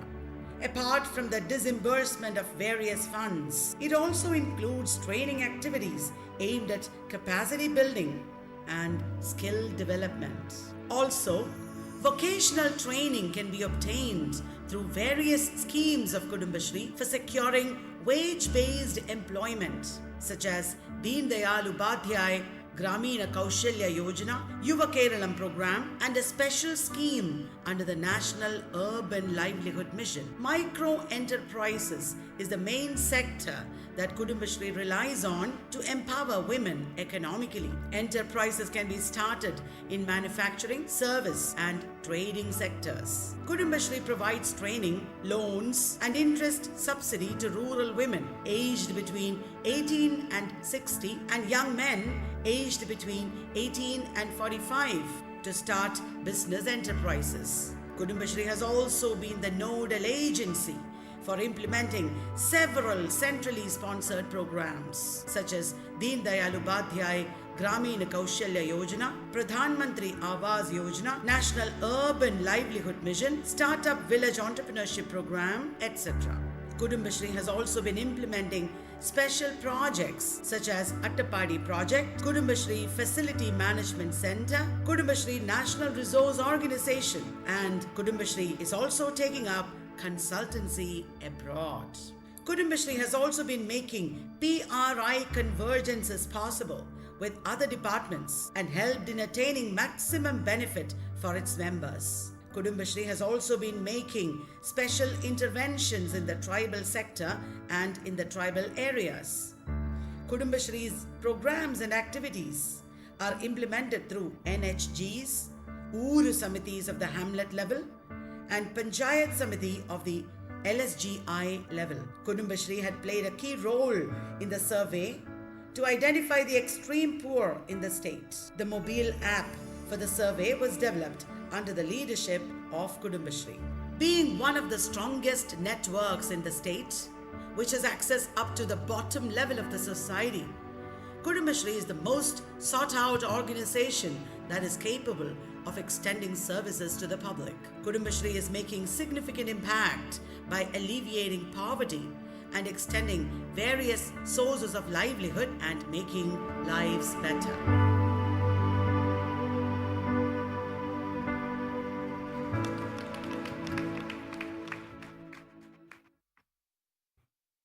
So Kudumbashree को 25 साल भी नहीं हुए हैं और 25 साल इस छोटी सी अवधि में इसने अपने आप को केरला के जो सामाजिक और आर्थिक जीवन है उसका अभिन्न अंग इंटीग्रल पार्ट बन गया है। कुडुम्बश्री जैसा कि इस वीडियो में दिखाया गया है, it has now become the exemplar with which many other SRLMs and state level missions are being evaluated and modeled upon. So I will request Jafar to kindly maybe detail some aspects as to how have you been able to bring about alignment of the Kudumsri activities with the functioning of the Gram Panchayats? How have you been able to ensure that the SDGs and the Kudumsri are able to take forward the agenda of the sustainable development goals? And how have you been able to ensure that your members of the Kudumsri are able to realize their own life ambitions and their aspirations for livelihood within the framework of the movement as it has evolved? Good afternoon, respected Chair, Secretary Panchayat Raj and Secretary Rural Development, my fellow panelists, and all the representatives from states and Kerala present here. Sir, this for Kudumbashree, this is actually a extended session, because as you saw in the previous session, in all the initiatives of Panchayats, we could see that in all the initiatives, Kudumbashree's role was highlighted. It can be Haritakarma Sena, it can be tribal health, it can be any other initiative. So, continuing from that aspect, I'll just brief about the points which Sir has specifically asked. So, basically, to tell about the model, it is working on women empowerment through economic empowerment. But not only economic empowerment, there would be political empowerment, there would be social empowerment with the economic empowerment. So, in fact, Secretary Panchayat Raj Sunil Sir has asked certain points in a separate discussion. So that also I'll be coming during my presentation on that actual. But since there was a time limitation in the video, we could not include all those points. When I was going through the theme and the division of theme which Ministry of Panchayat Raj has done, so I could see that SDGs, I was just seeing that how many SDGs can be linked to Kudumbashree. So I could see that SDG 1, 2, 7, 8, 9, 10, 12, 15, 16 are directly linked to Kudumbashree's initiatives. So others are indirectly. In fact, when we talk about financial empowerment, you could see in the video that initial 1 minute was general briefing about Kudumbashree, but then it shifted to SHGs and Kerala we call it NHGs. So it shifted to NHGs' role and how their economic activities will bring or will make them economically empowered. And from there, how their social and political empowerment will be done. Previous sessions also we saw that most of the representatives, women representatives from Panchayat were also part of Kudumbashree at some point of time. So this allows them, like Grama Panchayats, PRIs and Kudumbashrees have become interlinked now. Members would go from Kudumbashree to PRIs to Kudumbashree. So this gives a lot of independence to Kudumbashree to intervene in the policy matters of a Grama Panchayat. Sir, coming to the specific points, because that is very important what Sir has told, that we should also give the way forward to the participants who are participating and how we have done that or how it is to be done. So Sir has asked some specific figures about the income of SHGs which they are able to generate. So I am happy to present that figure, Sir. Coming to the specifics, we have around 92,000 enterprises in which 60,000 are individual enterprises and the remaining 31,000, 32,000 would be group enterprises. And one point which Sir was talking was that how many are full-time involved in this. So as per our analysis, we could find that all the enterprises who have started their enterprise, either it is individual or group, they will be full-time involved. Although they will be having family responsibilities and other responsibilities also, but then their involvement, we can say that they are full-time involved. And how many are generating more than income of 1 crore? 1 crore income, actually it is nil now, because for a 1 crore turnover of a SHG, we want per person per annum, per month income should be around 80,000. If we consider the 10-member SHG, So that kind of income we have not reached, but then we took a breakup of the income which they are getting now. So during the Lakpati survey also we did. So we could find that 20% of the overall SHGs, or sorry, also overall enterprises are having income of 8,000, below 8,000. 54% are in the group of 8,000 to 15,000. So that we can say that half of the SHG members who are involved in enterprise activities are getting a decent income of 8 to 15, which can be ranged from 12 to any. So 10 to 12 is the most common which they generate. Then 24% of them would be in the category of 15 to 24, and only 2% of the SHGs are having income of more than 25,000. So when we talk about the way forward and when we talk about the goals, obviously we should target the income which can sustain or which can generate a per annum revenue for SHG. I won't say 1 crore in a nearer time, but then a kind of decent income which gives good income to all the SHG members. And one more breakup we took, sir, as you suggested, and that how many could form some kind of group. It can be producer company, it can be consortium, it can be common facility center. So 22 groups we have in Kudumbashree now, and around 600 members are involved in that, like directly. If you call Harita Karam Sena and all, number would have been more. But then directly a kind of consortium they have formed. So which is giving, because now after completion of 25 years, now Kudumbashree is focusing on the like more economic, like growth economic activities. So for that, we want more groups to be formed, or more enterprises, or big scale enterprises to be formed. So that is the point. And 92,000 enterprises which I told, there would be somewhere around 2.30 lakh SHG members involved in that.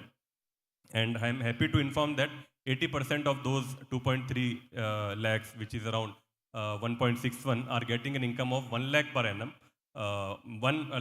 Minimum one. It can be more than one. So 80% of our NHGs who are involved in this activity are getting that, as per our Lakpati survey, they are getting income of more than 1 lakh. And also there is one activity in one of the videos in previous session, we saw that that Nutrimix, Amritam Nutrimix, which they give to Anganwadi children for their nutrition and all. So Kudumbashree has formed in all the districts. There are around 240 units which have formed consortium in each district. So if we take the turnover of all these units in last year, it was 120 crore. Only that Amritam Nutrimix unit turnover was 120 crore. So that kind of activity also our units have started. Units are mainly in 3 sectors: production unit, trade unit, service units. And service units we could saw in the previous video that those who are going for servicing elderly, or those who are going for health checkup, Santanam unit, Harsham unit, those were part of service unit. And production unit also we saw in one of the video, the big apparel garment park. So these are the basic economic activities, sir. Now coming to the lessons which Kudumbashree can give to other participant states is that one, making the women financially empowerment, economic empowered, and involving them in the decision making. Because Kudumbashree's network, if we see 3-tier network, every tier we have a representative, or maybe in the CDS, because CDS is the one who is directly communicating to Panchayat. So in the CDS, we have the involvement of Panchayats also, Panchayat committees, Panchayat representatives, and so discussions would happen there, and then they will take that decision to the Panchayat and try to. So for the benefit of people who are not intimately familiar with the your own Panchayat structure, what does CDS stand for? Yes, sir. So when we compare it to the terminology which Ministry has given, CDS would be called CLF. It is Community Level Federation.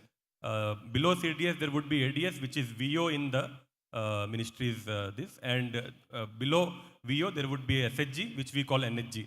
NHG is neighborhood groups. So 10 to 15 women of a locality will form NHG, and then 10 to 15 NHGs would form ADS, which is called VO, and then CLF. So giving them representation, giving representation of to Panchayat in the CDS, in the CLF, and then vice versa. So that gives lot of flexibility in the decision making.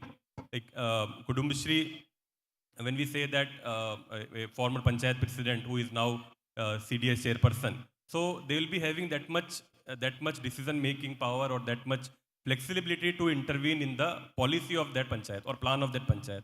So one is that involving them in the plan making, policy making, and second thing, bringing more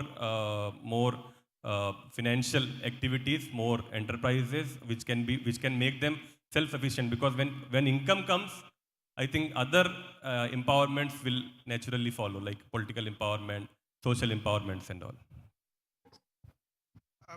One more question.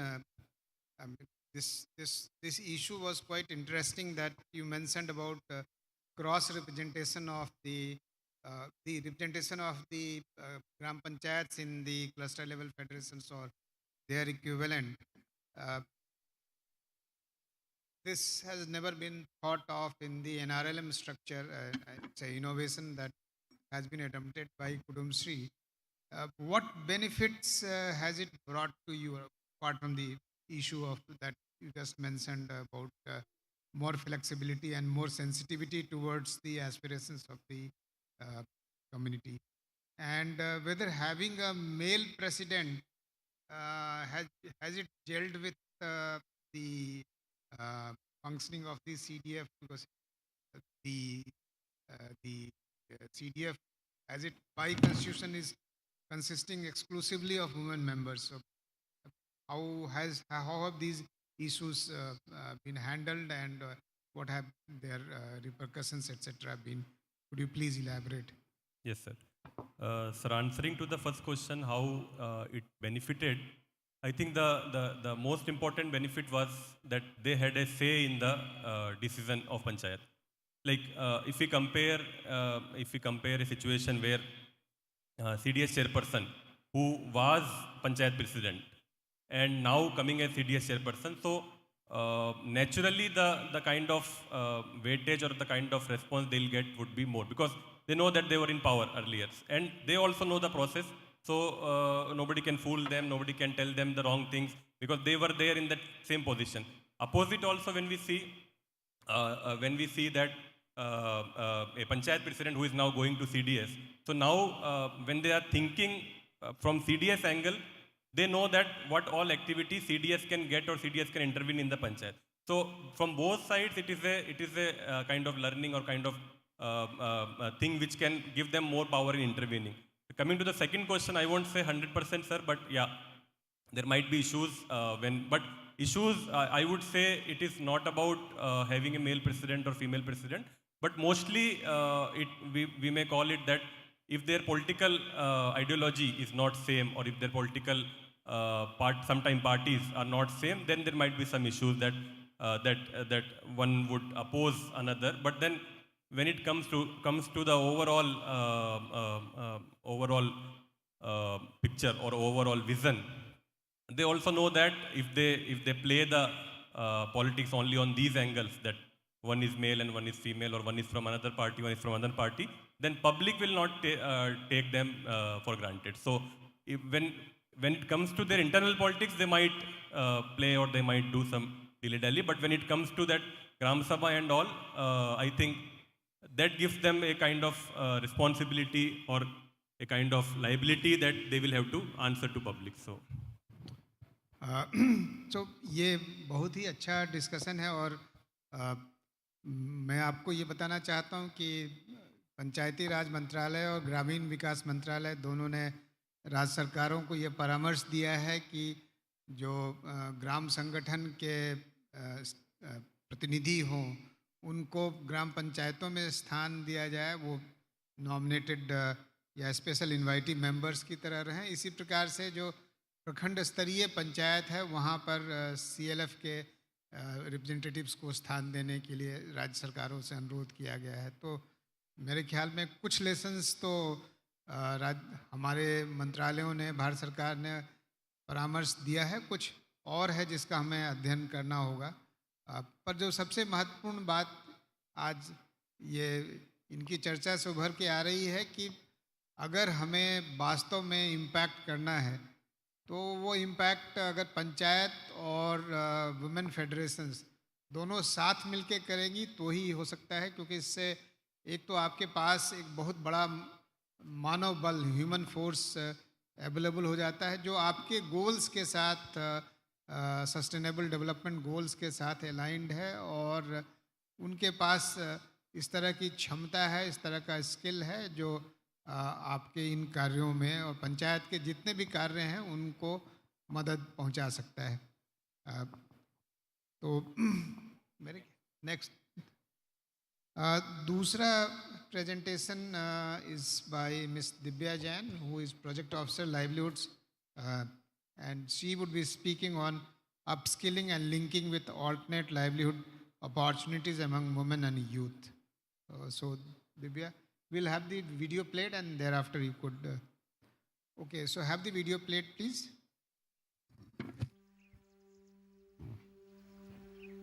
India, a country of 139 crore people, 28 states, 8 union territories, and hundreds of different cultures, is ever changing.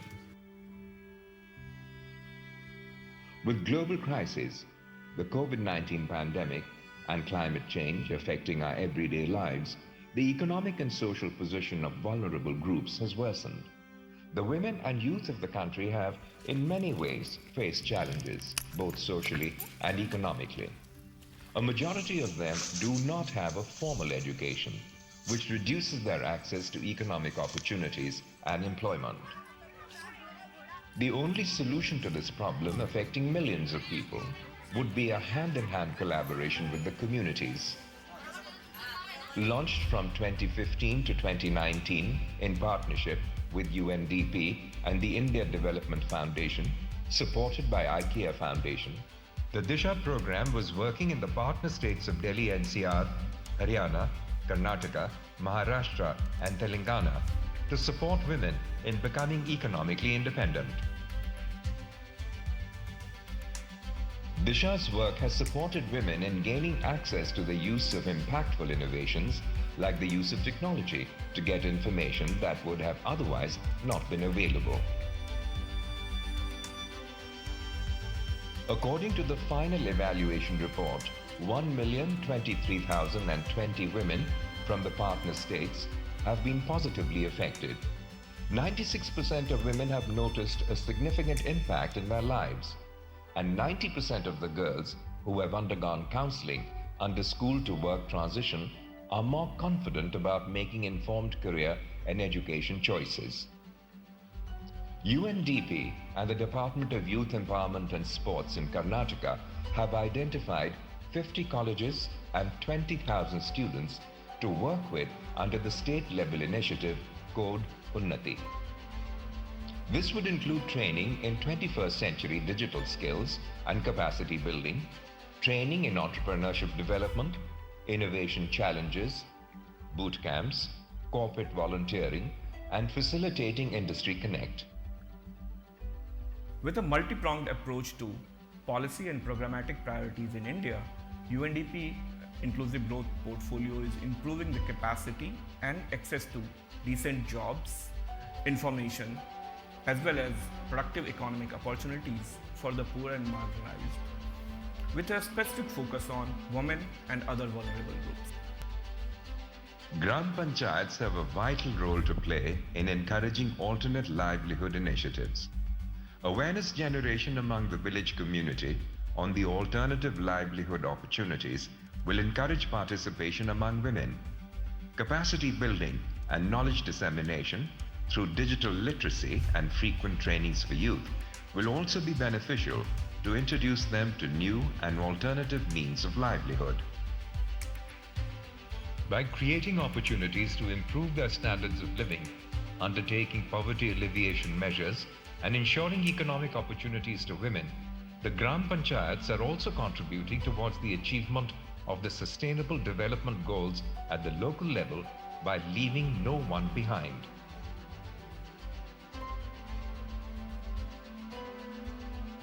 The Sustainable Development Goals, SDGs, created by the United Nations, aims to build a world that serves today's needs without compromising on the needs of future generations.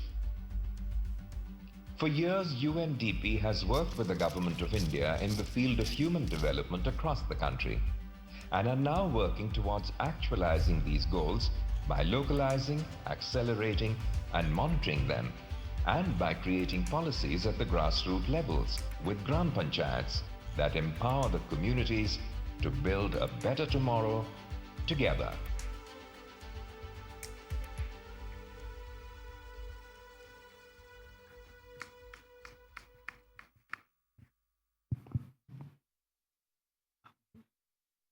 तो हमने ये देखा UNDP ने किस प्रकार से skilling space में काम करके लोगों की स्किल बढ़ाई है, उनको कॉन्फिडेंट बनाया है, जिससे कि वो इंटरप्राइजेस टेकअप कर सकें और अपनी आर्थिक स्थिति में सुधार ला सकें। ये भी हमने देखा कि किस प्रकार से इस प्रकार की जो स्किलिंग एक्टिविटीज़ हैं, उन एक्टिविटीज़ के माध्यम से जो हमारी माता और बहनें हैं उनका कॉन्फिडेंस इम्प्रूव कर रहा है और एक पॉजिटिव सेल्फ इमेज बन रही है, जिससे कि वो आगे भी अपनी आर्थिक उन्नति के क्रियाकलाप कर सकें। सो मैं दिव्या जी से अनुरोध करूंगा कि जो पॉइंट्स आपने वीडियो में कहे थे उनमें अगर पॉइंट्स ऐड करना चाहती हैं तो वो आप ऐड करें, और दूसरा ये बताएं कि पंचायतें किस प्रकार से जो स्किल्स हैं, स्किल सेट्स हैं, उनकी पहचान करें जिससे कि जो उनकी स्किलिंग एक्टिविटीज़ है वो स्किलिंग एक्टिविटीज़ बहुत ही कन्वेंशनल और रूटीन बाउंड ना रहे। नॉर्मली जब भी स्किलिंग की बात होती है तो सीधे सीधे सिर्फ अचार, बड़ी सिलाई इस तरह में सिमट के रह जाती है। तो पंचायतें इस मुद्दे को कैसे अप्रोच करें जिससे कि जो स्किलिंग का काम टेकअप करती हैं उससे जो रोज़गार वो खड़ा कर सकें, वो रोज़गार सिर्फ ना उनको अच्छी आमदनी दे बल्कि उनको थोड़ा थोड़ा फ्यूचर प्रूफ भी रखे। तो ये एक इम्पॉर्टेंट मुद्दा है जो मैं आपसे चाहूँगा कि आप इसको एड्रेस करिए, और दूसरी पंचायतें उन्हें कैसे फैसिलिटेट करें और स्किलिंग एजेंसीज के साथ कैसे मिल के काम करें जिससे कि स्किलिंग के साथ साथ वो अपनी इंटरप्राइज खड़ा करने की स्थिति में हो जाए। Thank you so much, sir, and thanks a lot to the esteemed panelists. Before I answer your question, sir, I would like to just mention a couple of learning which we have had in last 5 to 6 years of running these models in particular.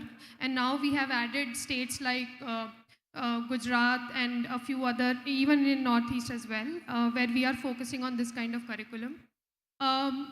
One of the learning we have had is that we really need to look at women needs as well as youth needs very separately, because particularly women who are running a family, they have extreme poverty of time. They do so much of unpaid care work that as soon as we go to them with an enterprise solution, it's also burdening them in some way. So, which means that while they are first generation entrepreneurs and they really want to make money, how is it that we will take care of their mental health, for example? How is it that we will provide them psychosocial support, right? And that cannot be done by a development sector professional. We can make policies and we can do a lot of these discussions, but it has to be percolated at a very local, hyper-local level. Something which our business mentors, CRPs, have been doing very beautifully. So UNDP also has come up with a concept of BISSAKHI, which has, in fact, we have a written curriculum which is translated now in many languages, and where we talk about very, very specific tools, exercises, examples, which can be in very simple ways. Any local woman trainer at a village level can use to build that confidence amongst women entrepreneurs. And when they're really struggling with their family issues, or how do they take out time to make money, those things can be taken care really well.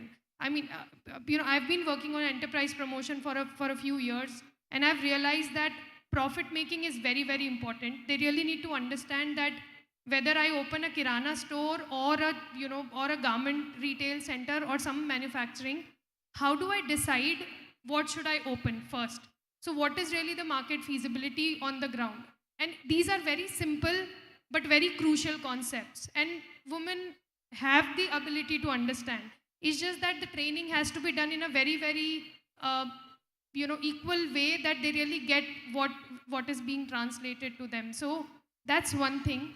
But the second principle is to build confidence, to really build soft skills, so that women, with all the challenges around, they really can, stand strong, and they become decision-making, they do play an important decision-making role. So that's one.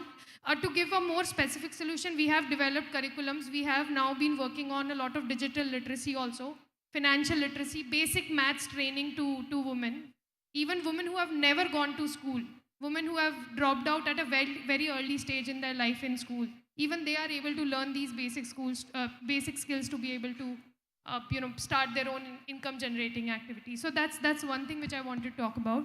Second very quick thing is that traditional livelihoods are very important, but in the challenging times where we live in, which is we don't have time to wait. We really need to solve these problems right now, because we are facing a huge unemployment crisis in our country.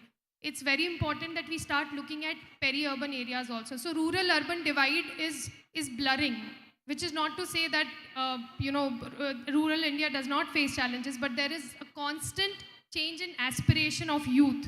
And that's now I want to talk about Indian youth. Right? Their aspirations are changing. They again face a lot of loneliness, mental health crisis. They don't know what they want to do in their life. They are very disconnected with school education, college education. And that's where we have implemented this model, where we are working with the local employment exchanges. We are working with local youth clubs.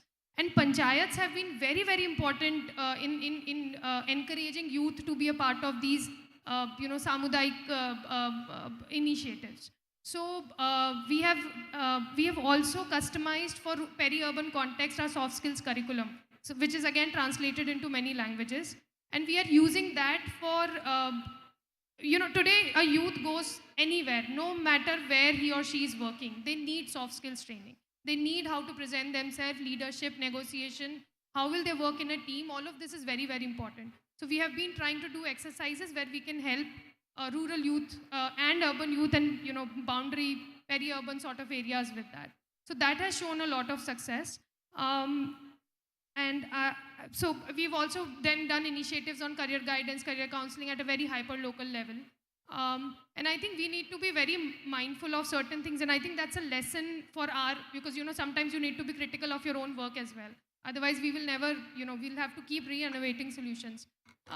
There are a lot of technology solutions today. There are a lot of startups. There's Amazon. There's all these delivery stuff that's happening now.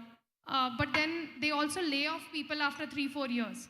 So as policymakers or as project, we design these projects, we need to be very cautious of what's going in the market and what are we really encouraging, right? So if someone becomes a delivery person for 5 years, and if that company shuts, then what do we do? So we need to foresee some of these bigger data, macro level graphs now on to be able to decide for the near future.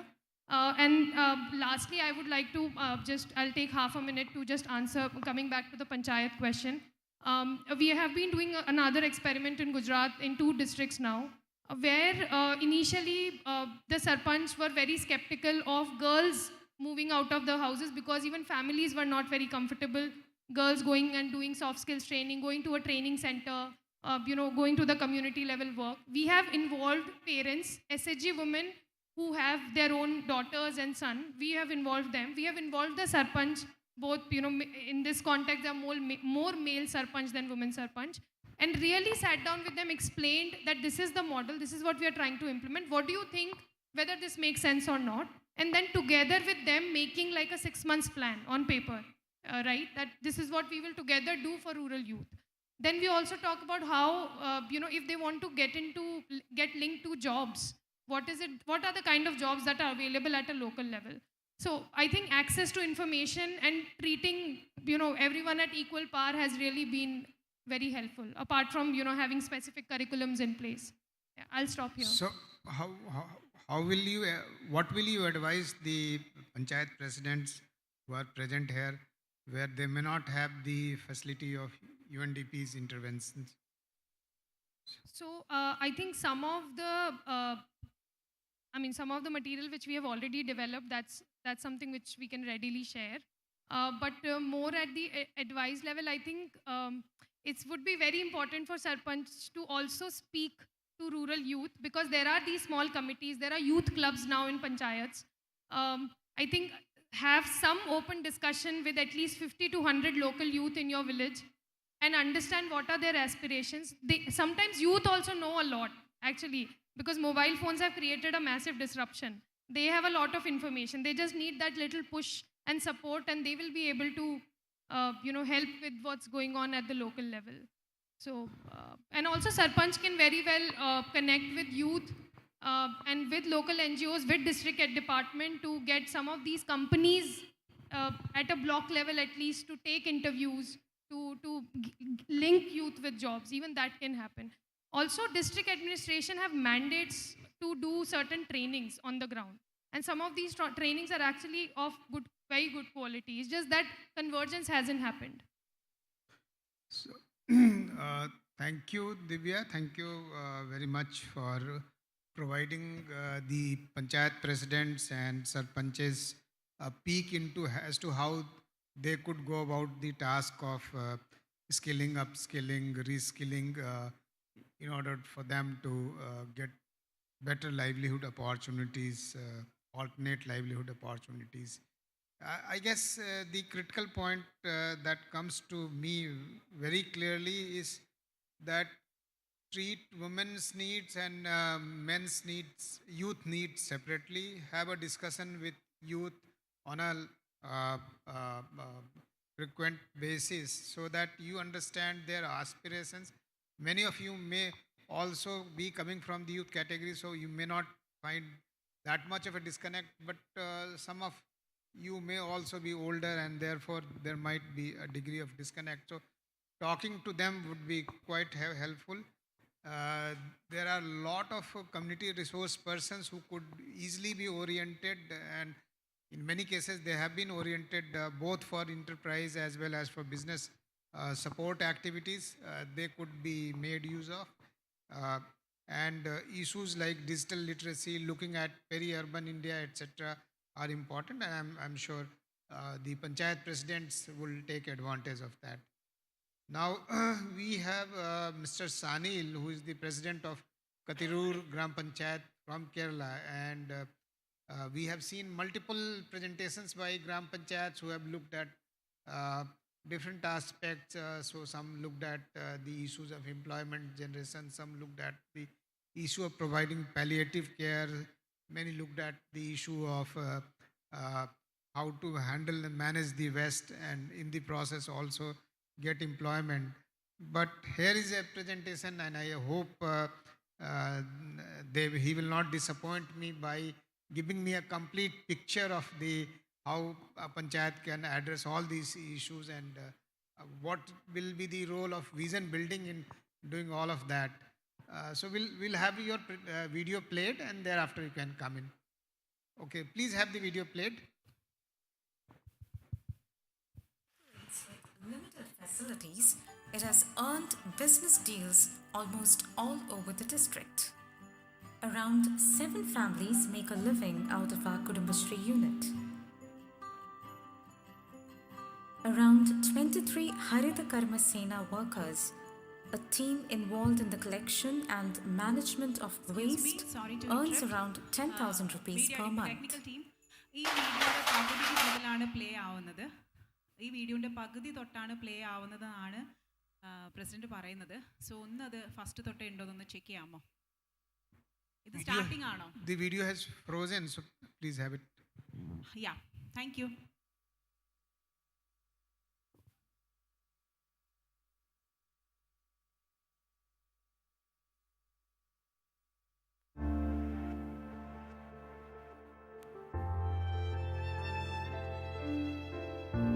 As long as poverty, injustice, and gross inequality exist in our world, the most prominent function of a panchayat is to provide decent standards of living for its people. Complete poverty eradication thus becomes one of the main objectives of Kadirur Panchayat.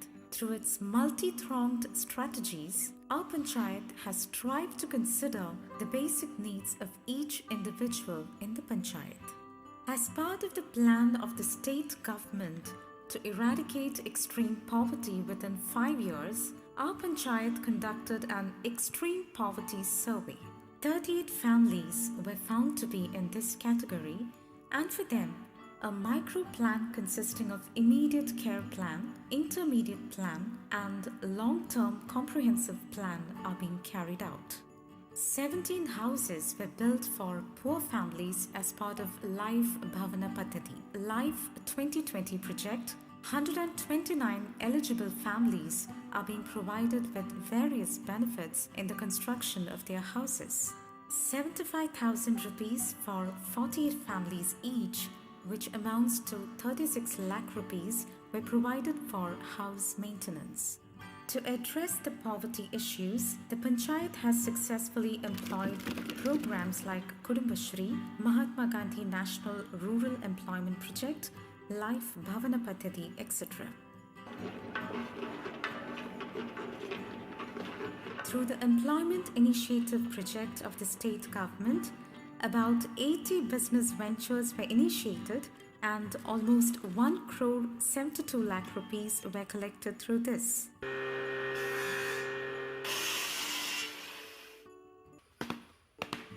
Under the Mahatma Gandhi National Rural Employment Project, 689 people are currently employed.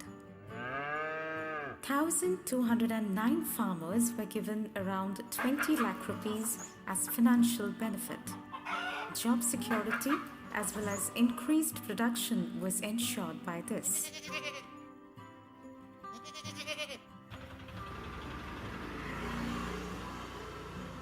During the year 2021-22, developmental work of more than 2 crores were done successfully.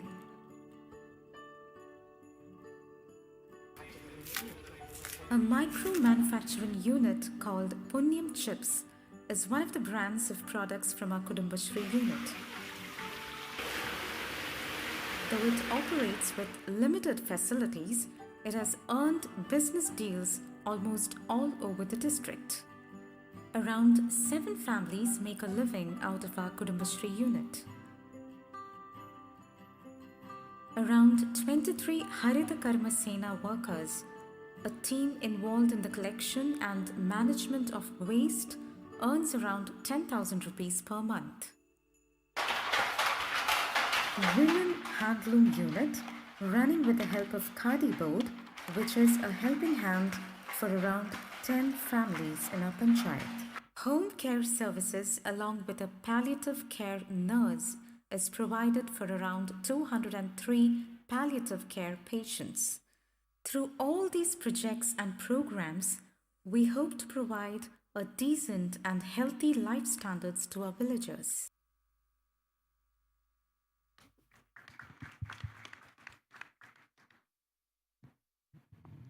So I'll request to kindly add to whatever has been shown in the video, and maybe then I'll ask some more questions. Thank you, sir. ദാരിദ്ര്യ ലഘൂകരണത്തിന് വേണ്ടിയുള്ള വിവിധ പദ്ധതികളാണ് നമ്മുടെ പഞ്ചായത്തിനകത്ത് കഴിഞ്ഞ കുറേ വർഷങ്ങളായി നടപ്പിലാക്കി വരുന്നത്. ആ പദ്ധതി പ്രവർത്തനങ്ങൾ ഇവിടെ ഈ വീഡിയോയിൽ എല്ലാവർക്കും കാണാൻ കഴിഞ്ഞിട്ടുണ്ടാവും. ചെറിയ സമയം കൊണ്ട് അവതരിപ്പിക്കേണ്ടി വന്നതിലുള്ള കുറച്ച് പ്രയാസങ്ങൾ വീഡിയോക്കകത്തുണ്ട്. ദാരിദ്ര്യ ലഘൂകരണത്തിന് വേണ്ടിയിട്ടുള്ള പ്രവർത്തനത്തിൽ സംസ്ഥാന സർക്കാർ മുന്നോട്ടേക്ക് വെച്ചിട്ടുള്ള പരമാവധി പദ്ധതി പ്രവർത്തനങ്ങൾ ഏകോപിപ്പിക്കാൻ നമുക്ക് കഴിഞ്ഞിട്ടുണ്ട് എന്നാണ് വിശ്വസിക്കുന്നത്. അതുകൊണ്ട് തന്നെ ഏതാണ്ട് 1994 പേർ BPL പട്ടികയിൽ ഉണ്ടായിരുന്ന നമ്മുടെ പഞ്ചായത്തിൽ നിന്ന് അവരെ ദാരിദ്ര്യത്തിൻ്റെ പട്ടികക്കകത്തുണ്ടായിരുന്നവരെ നമുക്ക് 1000-ൽ താഴേക്ക് എത്തിക്കാൻ ഈ കഴിഞ്ഞ കാലയളവിൽ സാധിച്ചിട്ടുണ്ട്. ഏറ്റവും അവസാനം നടന്ന അതിദരിദ്ര സർവേയിൽ കണ്ടെത്തിയിട്ടുള്ള 38 പേരെ അവരുടെ വിവിധ വിഷയങ്ങൾ പരിഹരിച്ചുകൊണ്ട് 2025 എക്സ്ട്രീം പോവർട്ടി എന്നുള്ള ആ ഒരു വിഷയം നമ്മുടെ പഞ്ചായത്തിനകത്ത് പരിഹരിക്കാനുള്ള ശ്രമത്തിലാണ് നമ്മളിപ്പോൾ. 3 മേഖലയിലാണ് കൃത്യമായി നമ്മൾ ഇപ്പോൾ ഇടപെട്ടുകൊണ്ടിരിക്കുന്നത്. അതൊന്ന്, ഈ പറഞ്ഞ അതിദരിദ്ര മേഖലയിലുള്ളവരുടെ താമസം, അത് എല്ലാവർക്കും അടച്ചുറപ്പുള്ള വീട് ഉറപ്പുവരുത്തുക എന്നുള്ളതാണ്. രണ്ടാമത്, അവരുടെ ഭക്ഷണം അവർക്ക് കൃത്യമായി ലഭിക്കുന്നു എന്നുള്ളത്. 3, അവർക്കാവശ്യമായിട്ടുള്ള ശുശ്രൂഷ അല്ലെങ്കിൽ ആരോഗ്യ പരിപാലനം. ഈ 3 മേഖലയിലും നമ്മൾ കഴിഞ്ഞ ദിവസങ്ങളിൽ തയ്യാറാക്കിയിട്ടുള്ള മൈക്രോ പ്ലാനിൻ്റെ അടിസ്ഥാനത്തിൽ ഏതാണ്ട് 25 ലക്ഷം രൂപയാണ് ഈ സാമ്പത്തിക വർഷം ഈ പദ്ധതി പ്രവർത്തനങ്ങളെ വിജയിപ്പിക്കുന്നതിന് വേണ്ടി നമ്മൾ നീക്കി വെച്ചിട്ടുള്ളത്. അപ്പം അതുവഴി ഈ കണ്ടെത്തിയിട്ടുള്ള 38 പേരെയും നമുക്ക് പൊതുസമൂഹത്തിൻ്റെ ഭാഗമായി തിരിച്ചു കൊണ്ടുവരുവാൻ സാധിക്കും. അതിദരിദ്ര മേഖലയിൽ നിന്ന് അവരെ കൈപിടിച്ച് മുന്നോട്ട് കൊണ്ടുവരുവാൻ കഴിയും എന്നാണ് ഞങ്ങൾ പ്രതീക്ഷിക്കുന്നത്. ഇതിൽ ഗ്രാമപഞ്ചായത്തിനെ ഏറ്റവും അധികം സഹായിക്കുന്നത് കുടുംബശ്രീയാണ്. അതോടൊപ്പം തന്നെ MGNREG ഉൾപ്പെടെയുള്ള വിവിധ സംവിധാനങ്ങളിലൂടെ നമ്മളിത് മറികടക്കാൻ പരിശ്രമിച്ചുകൊണ്ടിരിക്കുകയാണ്. ഇതിനേക്കാൾ എടുത്തു പറയേണ്ട ഒരു കാര്യം ജനകീയമായ പങ്കാളിത്തം ഉറപ്പുവരുത്തുന്നു എന്നുള്ളതാണ്. നമുക്ക് പഞ്ചായത്തുകൾ അഭിമുഖീകരിക്കുന്ന ഒരു പ്രധാന പ്രശ്നം. May I request her to kindly translate for other people who do not understand Malayalam? Sorry? Sir, please. Sir, what President was telling that first, initially there were around 1,924 people in the BPL list, but after their interventions in his tenure, he could bring it less than 1,000. One is that. Second thing, as shown in video, 38% which were identified as extreme poor in the Panchayat, they have a plan to completely bring them out of that category by 2025. For that, mainly they are intervening in 3 areas. One is habitation, another one is food, and third is health support, including palliative care. So in this year, they have earmarked 25 lakh rupees in these 3 sectors to provide support to those 38 persons. And they're hopeful that they'll bring them out of extreme poverty. And also he mentioned that mainly the support from Kudumbashri and MGNREGs are the ones who could made it successful that they could achieve. Now I think he's coming to next point. So okay. After that, yeah, community participation also he mentioned that is the most important thing by which they could achieve this much. Yeah. Sir, ഈ വീഡിയോയിൽ ഒരു 2 വീട് കാണിക്കുന്നുണ്ട്. ഒരു വീടിൻ്റെ പഴയ അവസ്ഥയും പുതിയ അവസ്ഥയും. ആ പുതിയ വീട് നമുക്ക് നിർമ്മിക്കാൻ വേണ്ടി കഴിഞ്ഞത് ജനകീയമായ ഫണ്ട് സമാഹരണത്തിലൂടെയാണ്. തീർച്ചയായും നമുക്ക് അത്തരം മാതൃകകൾ കേരളത്തിൽ ഇപ്പോൾ നടന്നുകൊണ്ടിരിക്കുന്നുണ്ട്. അത് വഴി പുതിയ രീതിയിൽ നമുക്ക് ആളുകളെ സഹായിക്കാൻ വേണ്ടി കഴിയും എന്നാണ് പ്രതീക്ഷിക്കുന്നത്. Sir, the point which he is mentioning is that they are not limiting themselves to the government resources available. They are also approaching sponsors and community persons who can support. So there were 2 houses which were shown in the video, the pre-intervention and post-intervention. So those 2 houses they could renovate or they could reconstruct through the support of community persons or sponsorships.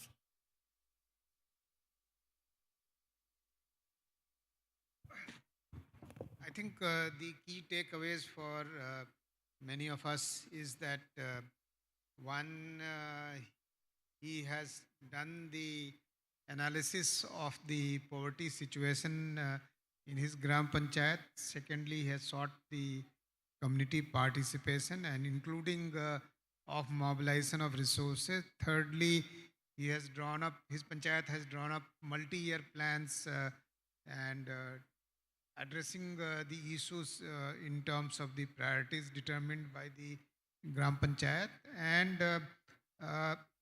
the fact that they have been successful in doing this is probably a result of the likelihood of success of his strategy. So that's a great thing. And we have seen that many of the Gram Panchayats, both in Kerala and outside Kerala, who did discuss their results from this podium.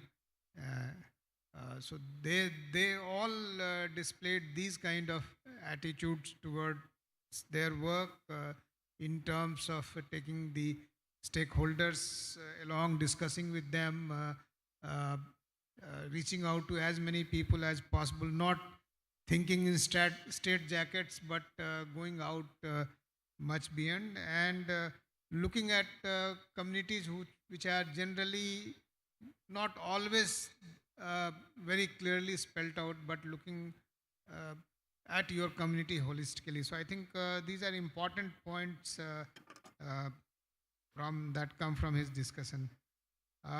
Now we will have the intervention by Dr. W.R. Reddy, and who will tell us about how do we capacitate the Panchayat representatives for the decentralized plan for addressing the goals of the theme 1 of the eradication of poverty, as well as taking them enhanced livelihoods and more prosperity. So how do we capacitate Panchayat representatives, and maybe with them others also, other important stakeholders also. And let us also keep in mind that the Panchayat representatives wouldn't only include the Panchayat representatives at the Gram Panchayat level, but they'll also include those at the district level and the intermediate Panchayat level. And this is a point which I wanted to make somewhere along the discussions, that we'll have to ensure that the intermediate Panchayat and the apex Panchayat also are cognizant of their roles in achievement of these development goals, and without their participation, without their blessings, this won't be successful. So I will also request him to address this issue as well. Thank you, sir. Good afternoon. Namaskaram. എന്താ ഉറങ്ങുന്നുണ്ടോ? सोता नहीं रहा लोग. After lunch, almost end of the session, difficult alle. Thank you, the Ministry of Panchayat Raj.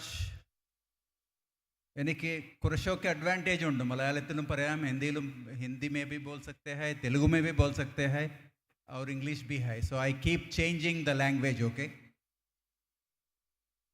Thank you, the Ministry of Panchayat Raj, Government of India, and the Kerala, Government of Kerala, Kerala State, LSGD Department, and all the friends who are present here across the country. എല്ലാവർക്കും എൻ്റെ നമസ്കാരം. It is always pleasure to come back. വളരെ സന്തോഷമാണ് വീണ്ടും വീണ്ടും കേരളത്തേക്ക് വരാൻ ഒരു അവകാശം കിട്ടുന്നത്. ഞാൻ കേരള വിട്ടത് 2016 2016. പിന്നെ ഹൈദരാബാദിൽ NIRDയിലായി, പിന്നെ റിട്ടയർ ആയി 2020. But I always look forward to come back to Kerala because I have spent my almost ഒരു 15 വർഷം ഇവിടെ കേരളത്തിൽ എനിക്ക് ജോലി ചെയ്യാൻ അവസരം കിട്ടിയിട്ടുണ്ട്. I have worked with Gram Panchayat presidents, block presidents, district presidents in 3 districts. കണ്ണൂരിലുമായിരുന്നു, പാലക്കാടിലായിരുന്നു, കൊല്ലത്തായിരുന്നു. എൻ്റെ വളരെ പ്രിയപ്പെട്ട സുഹൃത്തുക്കളായിരുന്നു ഈ panchayat representatives. Even now I remember the names of lots of panchayat presidents with whom I have worked in these districts. ഇപ്പോൾ the beautiful lady who has introduced me എന്നെ പരിചയപ്പെടുത്തുന്ന സമയത്ത് പറഞ്ഞു പടയുടെ ഒരു മൂവിയുടെ കാര്യത്തിനെ പറ്റി. ആ പടയുടെ ബന്ദി നാടകം എന്നാണ് പറയുന്നത്. അതിൻ്റെ പാലക്കാടിലെ കളക്ടറായിരുന്ന സമയത്ത് നടന്ന ഒരു സംഭവം, ഞാൻ കളക്ടറായിരുന്ന സമയത്ത് നടന്ന ഒരു സംഭവം. അതിൻ്റെയും പഞ്ചായത്തോടൊപ്പം ഒരു കണക്ഷൻ ഉണ്ട്. അന്ന് ആ ദിവസം എനിക്ക് മണ്ണാർക്കാട് ബ്ലോക്കിലേക്ക് ഒരു ബ്ലോക്ക് ഡെവലപ്മെൻറ്റ് പ്ലാനിനെ പറ്റി ഡിസ്കസ് ചെയ്യാനായിട്ട് പോകാമായിരുന്നു. പക്ഷേ ഇങ്ങനെ ഒരു സംഭവം ഉണ്ടായതുകൊണ്ട് അങ്ങോട്ട് പോകാൻ കഴിഞ്ഞിട്ടില്ല. അപ്പോൾ അതിപ്പോൾ ഒരു ഫിൽമായി, അത് വേറെ വിഷയമാണ്. എനിക്ക് ഒരു ഭാഗ്യമുണ്ടായിരുന്നു പീപ്പിൾസ് പ്ലാനിങ് ക്യാമ്പയിനിൽ പങ്കെടുക്കാനായിട്ട്. 94-95 തുടങ്ങിയ പീപ്പിൾസ് പ്ലാനിങ് ക്യാമ്പയിൻ, അതിൽ പങ്കെടുക്കാനായിട്ട് എനിക്ക് ഒരു അവസരം കിട്ടി കളക്ടറായിട്ട്. അതിൻ്റെ ഗ്രൗണ്ടിങ് ആണ്, അതിൻ്റെ ഫൗണ്ടേഷനാണ് എന്നെ പഞ്ചായത്തുകളോടൊപ്പം ജോലി ചെയ്യാനായിട്ടുള്ള ബാക്കിയുള്ള സമയം ഞാൻ ചെലവാക്കിയത്. मुझे एक अवसर मिला है कि जो पीपल्स प्लानिंग कैंपेन केरला में हुआ है उसमें भाग लेने का, डिस्ट्रिक्ट कलेक्टर का पोजीशन पे पंचायत प्रेसिडेंट्स उन लोगों का साथ साथ काम करने का, block कलोड़े along with the block presidents to work with. That was the greatest opportunity and that made me to move towards Panchayat development as my core interested area. Capacity building എന്ന് പറയുമ്പോൾ ഒരു കമ്മിറ്റി ഉണ്ടായിരുന്നു. Ministry of panchayat Raj constitute ചെയ്ത ഒരു committee. ആ കമ്മിറ്റിയുടെ ഒരു ചെയർമാനായ നിലയിൽ ആ റിപ്പോർട്ട് അടുത്ത 2 മാസം മുമ്പ് ഞങ്ങൾക്ക് സബ്മിറ്റ് ചെയ്യാൻ കഴിഞ്ഞിട്ടുണ്ട്. As part of this preparation of the report, जब वो रिपोर्ट प्रिपेयर करते समय हमको बहुत सारा पंचायत प्रेसिडेंट्स के साथ और ब्लॉक प्रेसिडेंट लोगों के साथ, डिस्ट्रिक्ट पंचायत का इलेक्टेड रिप्रेजेंटेटिव्स और ऑफिशियल्स के साथ इंटरेक्ट करने का मौका मिला है. Virtually through zoom large number of interactions we have done and जो रिपोर्ट में सबमिट किया है मिनिस्ट्री ऑफ पंचायत राज को, इस इंटरेक्शंस का जो निकल के आया है, whatever the outcomes of these interactions, exact feelings, perceptions of the elected representatives, जो कैपेसिटी बिल्डिंग हम कहते हैं, ट्रेनिंग कहते हैं, कैपेबिलिटी बिल्डिंग कहते हैं, वो कैसे होना है, क्या करना है, क्या रोल है, वो पूरा उस रिपोर्ट में निक्षिप्त किया गया है.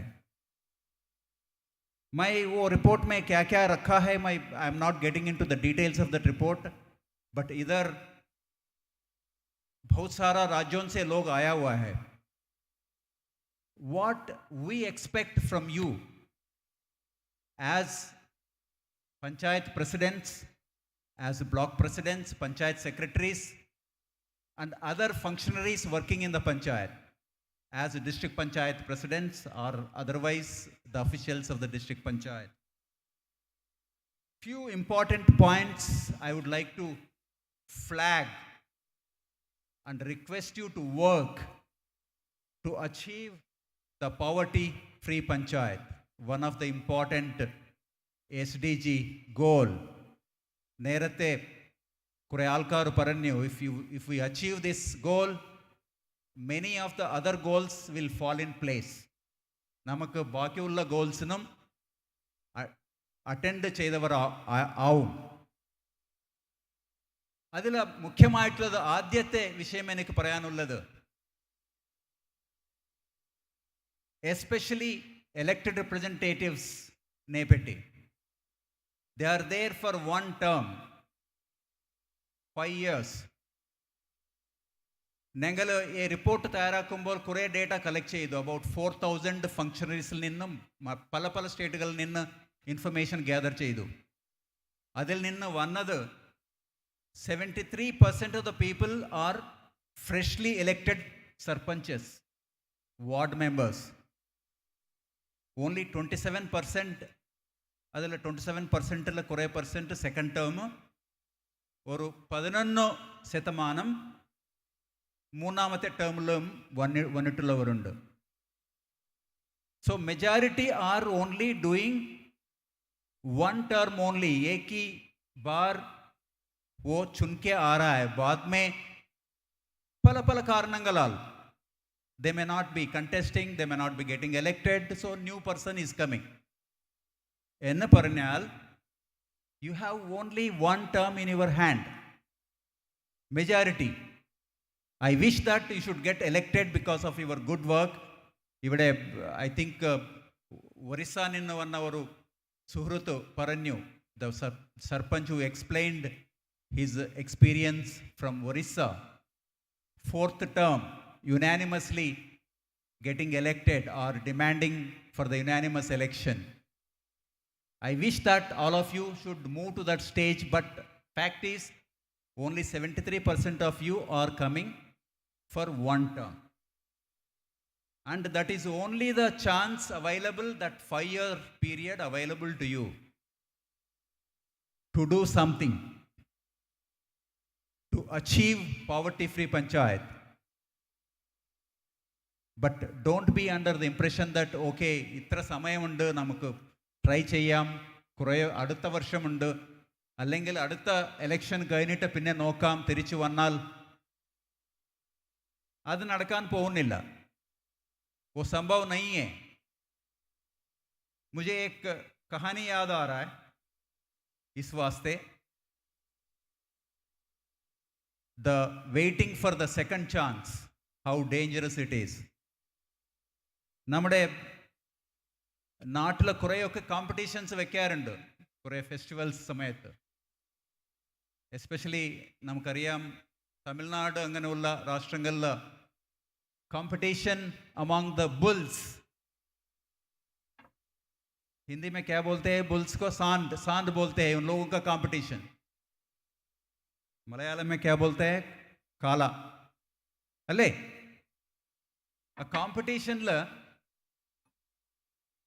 the participants, the competitors should restrain the bull by catching the tail. By catching the tail, पूंछ पकड़ के वो सांड को कंट्रोल करना है. That is the competition. जो वाल एडतिट्ट, this kala has to be controlled. That is the competition. So हमारा इधर बहुत सारा सरपंचेस है, सरपंचेस में भी कंपटीशन में भाग लिया है. शायद मेरा फेवरेट डिस्ट्रिक्ट से भी हो सकता है, कन्नौर, पालक्काड और कोल्लम. सो हमारा सरपंच जो है, जो था उस कंपटीशन में, सोचा था है लेकिन दो चांसेस है उसको पकड़ने का. सोचा है कि पहला बार आया है, देखेंगे कैसा वो सांड उछलता है. पहले बार देखने के बाद सेकंड टाइम जब आएगा पकड़ेंगे. सो फर्स्ट टाइम छोड़ दिया, विट्टू अटेम्प्टुम ചെയ്തിട്ടില്ല അതിൽ. जब दूसरा बार आया है, दूसरा डिफरेंट बुल आया है, सांड, जिसको पूंछ नहीं था, तो उसको कंट्रोल करने का चांस नहीं है. जब पूंछ नहीं है उसको कैसे कंट्रोल करेंगे? സുമേര ദോസ്തോ, എൻ്റെ സുഹൃത്തുക്കളെ, the chance available is this term. Don't wait for the second term.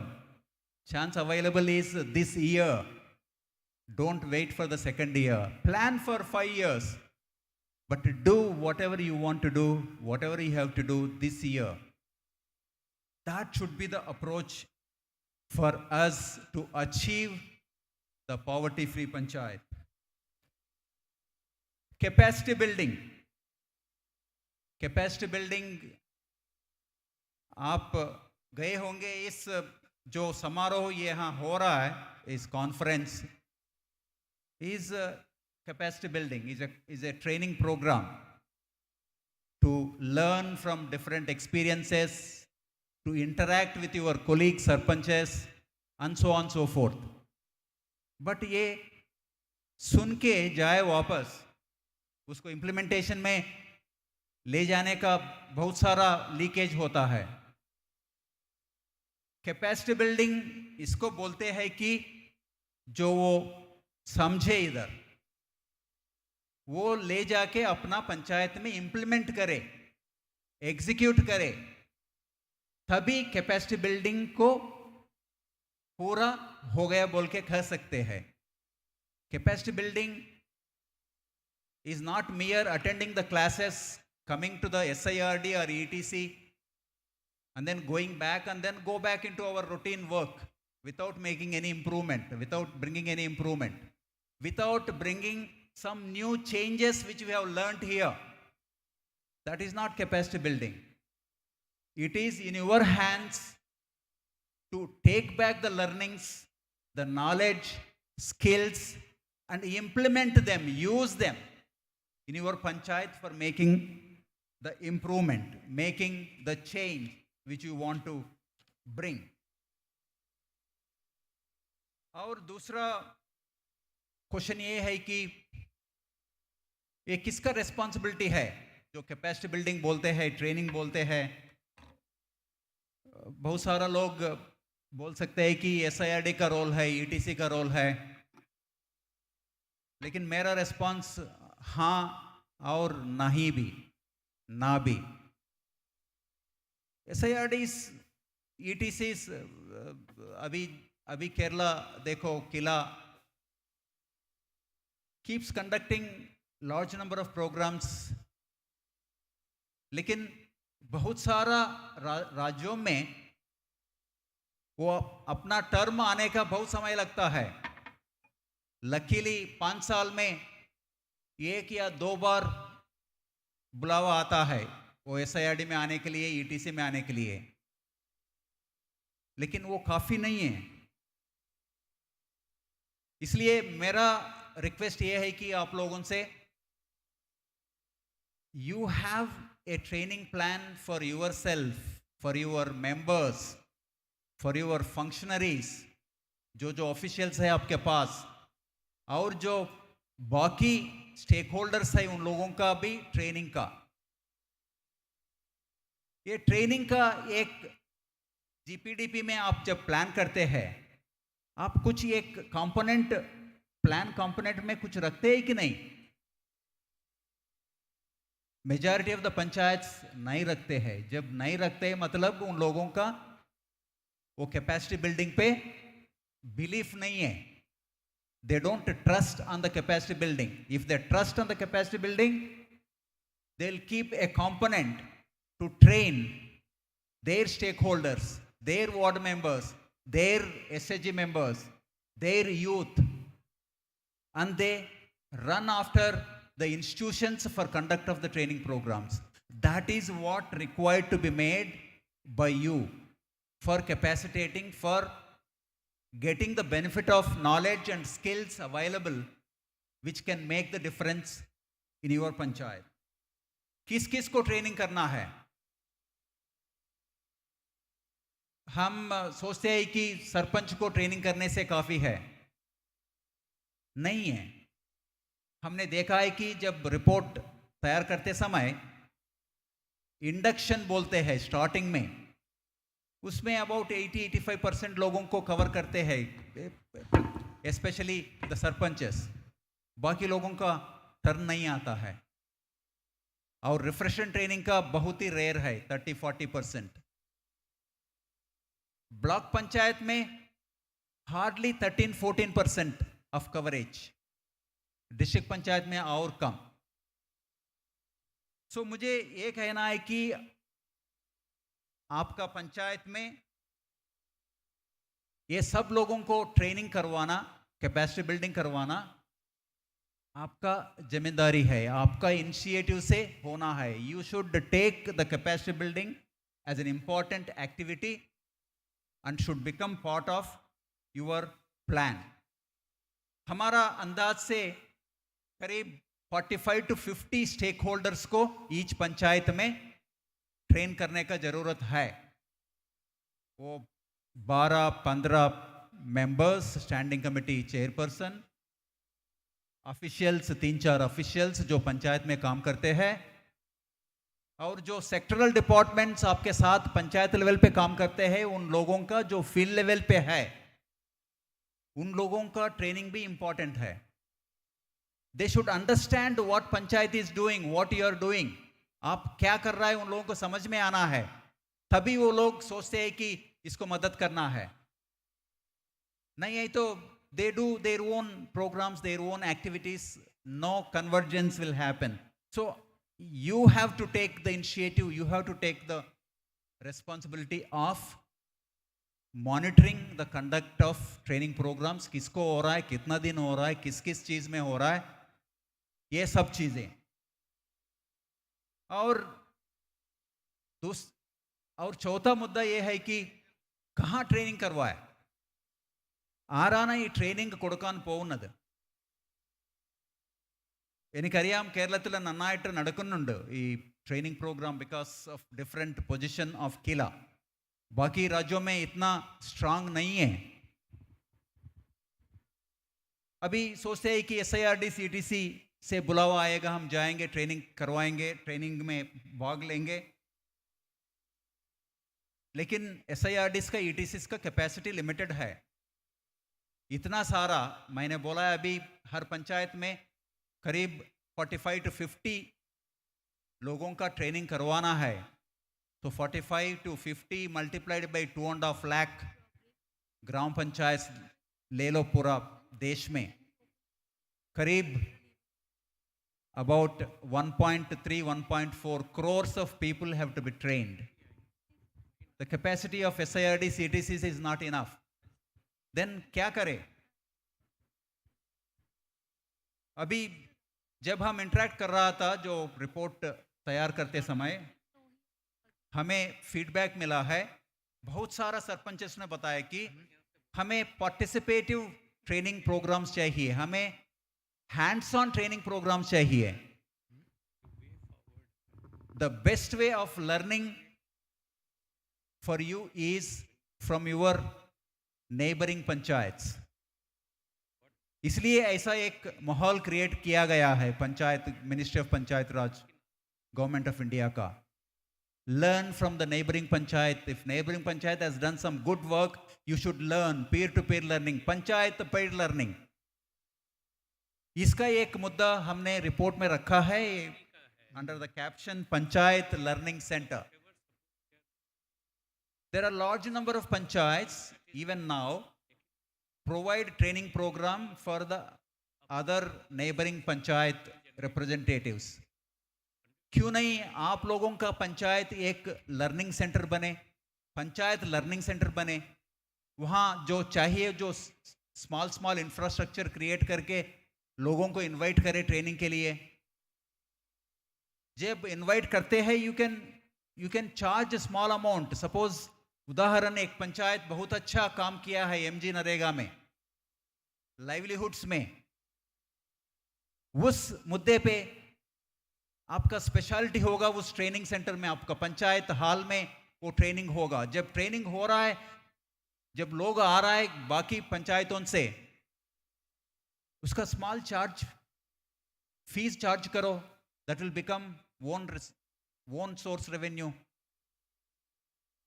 जो गवर्नमेंट ऑफ इंडिया का फंड मिलता है RGSA से, उसमें प्रोविजन है प्रोविजन है फील्ड विजिट्स के लिए।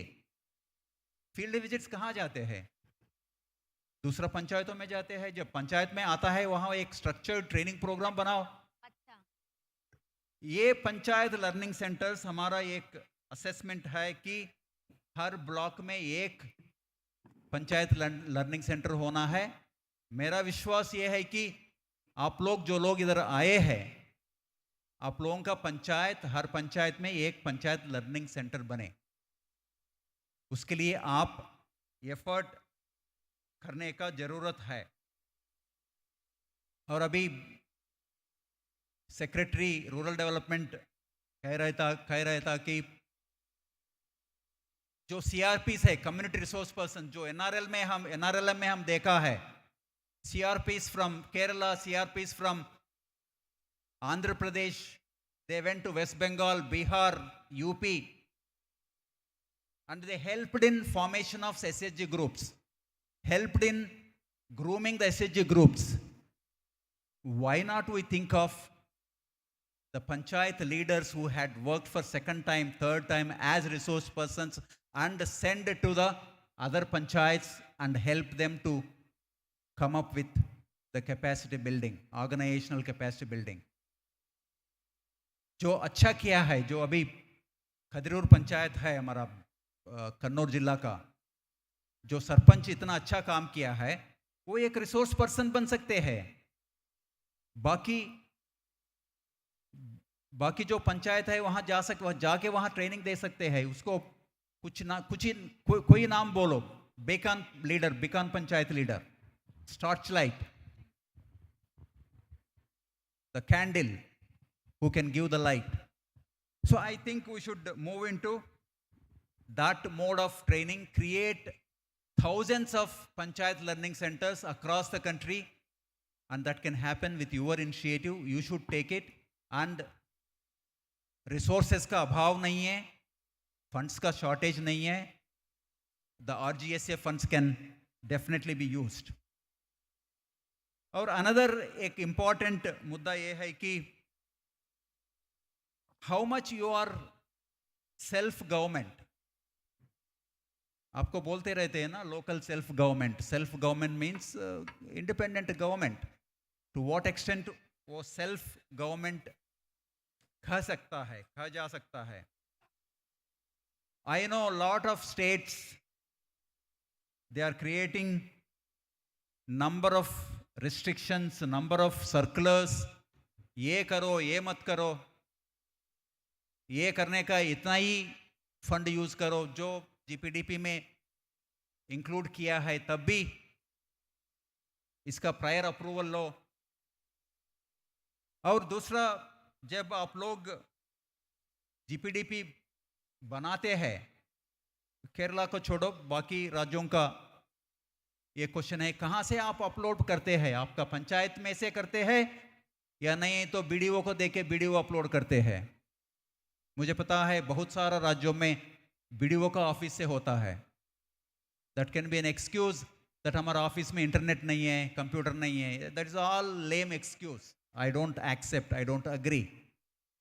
जब मन हो, you may go to a internet cafe of neighbouring town or block and sit with your credentials, with your user ID password. You must enter the GPDP details. Otherwise, you are not becoming self-government. You are depending on block. The BDO may force you to give the details so that he can upload according to his wish. Don't accept it. You are surrendering yourself. You are becoming slave. Then only you can call local self-government. Then only you can say that Constitution ने ये power दिया है हमें. Constitutionally we are empowered to do certain things. Allow us to do it. मुझे बहुत सारा cases में ऐसा केसेस, एक राज्य में सेंट्रली डिसाइड करता है कि ट्रैक्टर परचेज करे, हर पंचायत को एक ट्रैक्टर. वहाँ जरूरत है या नहीं, इन लोगों से पूछा नहीं गया है. सेंट्रली डिसाइड करता है about 10,000 tractors, 10,000 into 30 lakhs, whatever the amount, 3,000 crores. वो लोन पे खरीदता है. तरीके हर पंचायत को बेचता है। ट्रैक्टर आता है, वो ट्रैक्टर यूज़ करने का जो कूड़ा जो निकलते हैं उसको ट्रांसपोर्ट करके आउटसाइड द विलेज डालने का, और कुछ और वाटरिंग करने का, वाटर टैंक लगा के पौधों का वाटर देने का। लेकिन जो लोन दिया है, that amount is being repaid from the 15th Finance Commission's grant.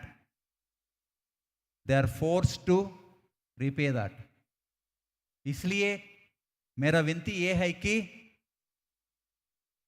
आप लोगों का एक एसोसिएशन होना जरूरी है, पंचायत रिप्रेजेंटेटिव्स एसोसिएशन। केरला में है, गुजरात में है, महाराष्ट्र में है।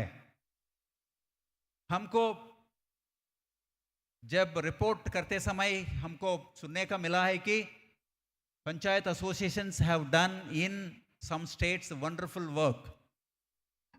जब भी एक नया सर्कुलर इश्यू करने का सोचते हैं सरकार, वो पंचायत एसोसिएशन से डिस्कस करते हैं, कंसल्ट करते हैं, ऐसा इश्यू हो रहा है, ये ठीक है कि नहीं। That should be the situation in every state. You please go back and start initiating, assembling the people of sarpanchs or similarly working people and form associations. Dr. Reddy, we are already 15 Yes, minutes sir. behind, Yes, sir. so I'll request that you may. हो गया sir. So, Panchayat associations, and I have a request to make to the Secretary Panchayat Raj. The state's disposition towards the panchayat, ये assess करने के लिए एक group को नियुक्त करे। They should go on to study the state situation and bring out a report, annual report of the position of the state's disposition towards panchayats.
Approach.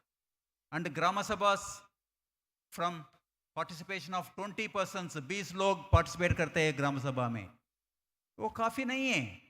You should make it to 200, make it to 2000. उसको क्या क्या करना है, ये और दूसरा बाहर से लोग आके नहीं करेंगे। आपका जिम्मेदारी है। You have to think, you have to innovate, you have to find out ways. Our plan for 5 years for the election cycle. Panchayat एक ऑर्गेनाइजेशन है, इंडिविजुअल नहीं है। आप आज सरपंच रहेगा, कल दूसरा आदमी आएगा, लेकिन organisation as a panchayat will continue. Strengthen the panchayat, have a mentor. अभी दिव्या जी ने बोल रहा था यूएनडीपी का intervention, skilling, upscaling of the youth. Tie up with lot of such organisations are there, talk to them, have tie up with them. You take the initiative, don't wait for them to come. You can go and if you request, they will be very happy to jump and work. Here is a panchayat who is interested to work with such organizations. Look for such organizations. Take the help of those organizations and make use of online learning facilities available to build the capacity.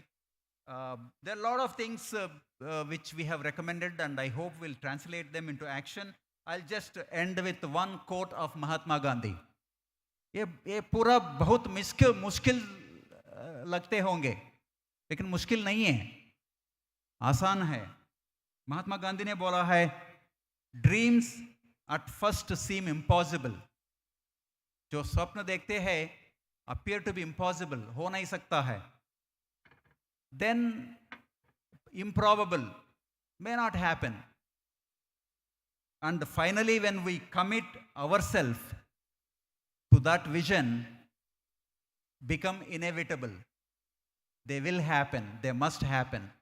You have to commit yourself to this cause of strengthening Panchayat Raj, achieving the poverty-free Panchayat and other SDGs. You can do it. You are the leaders. I am hopeful that we'll see wonderful changes in the near future. Thank you very much. Thank you for ending with this wonderful quote of Mahatma Gandhi of dreams becoming inevitable.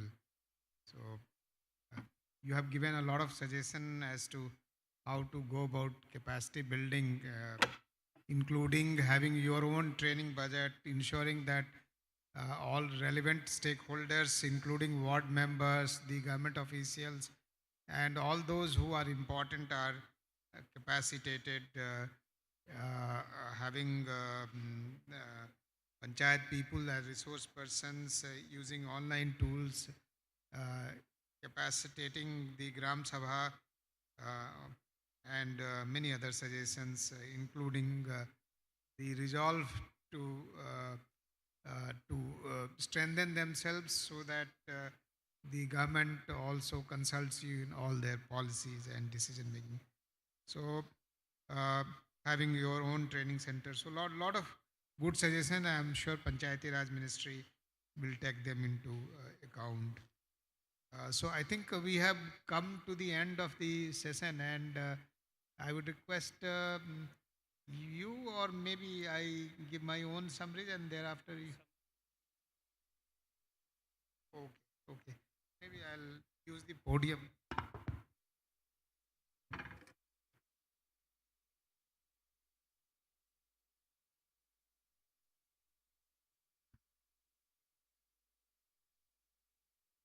तो मेरे ख्याल में काफ़ी इस hall से लोग जा रहे हैं, तो थोड़ा सा और इंतजार कर लीजिए, ज़्यादा हम समय नहीं लेंगे। और हमारे साथी सुनील भी, सेक्रेटरी पंचायती राज भी इसमें अपनी बात जल्दी कहेंगे।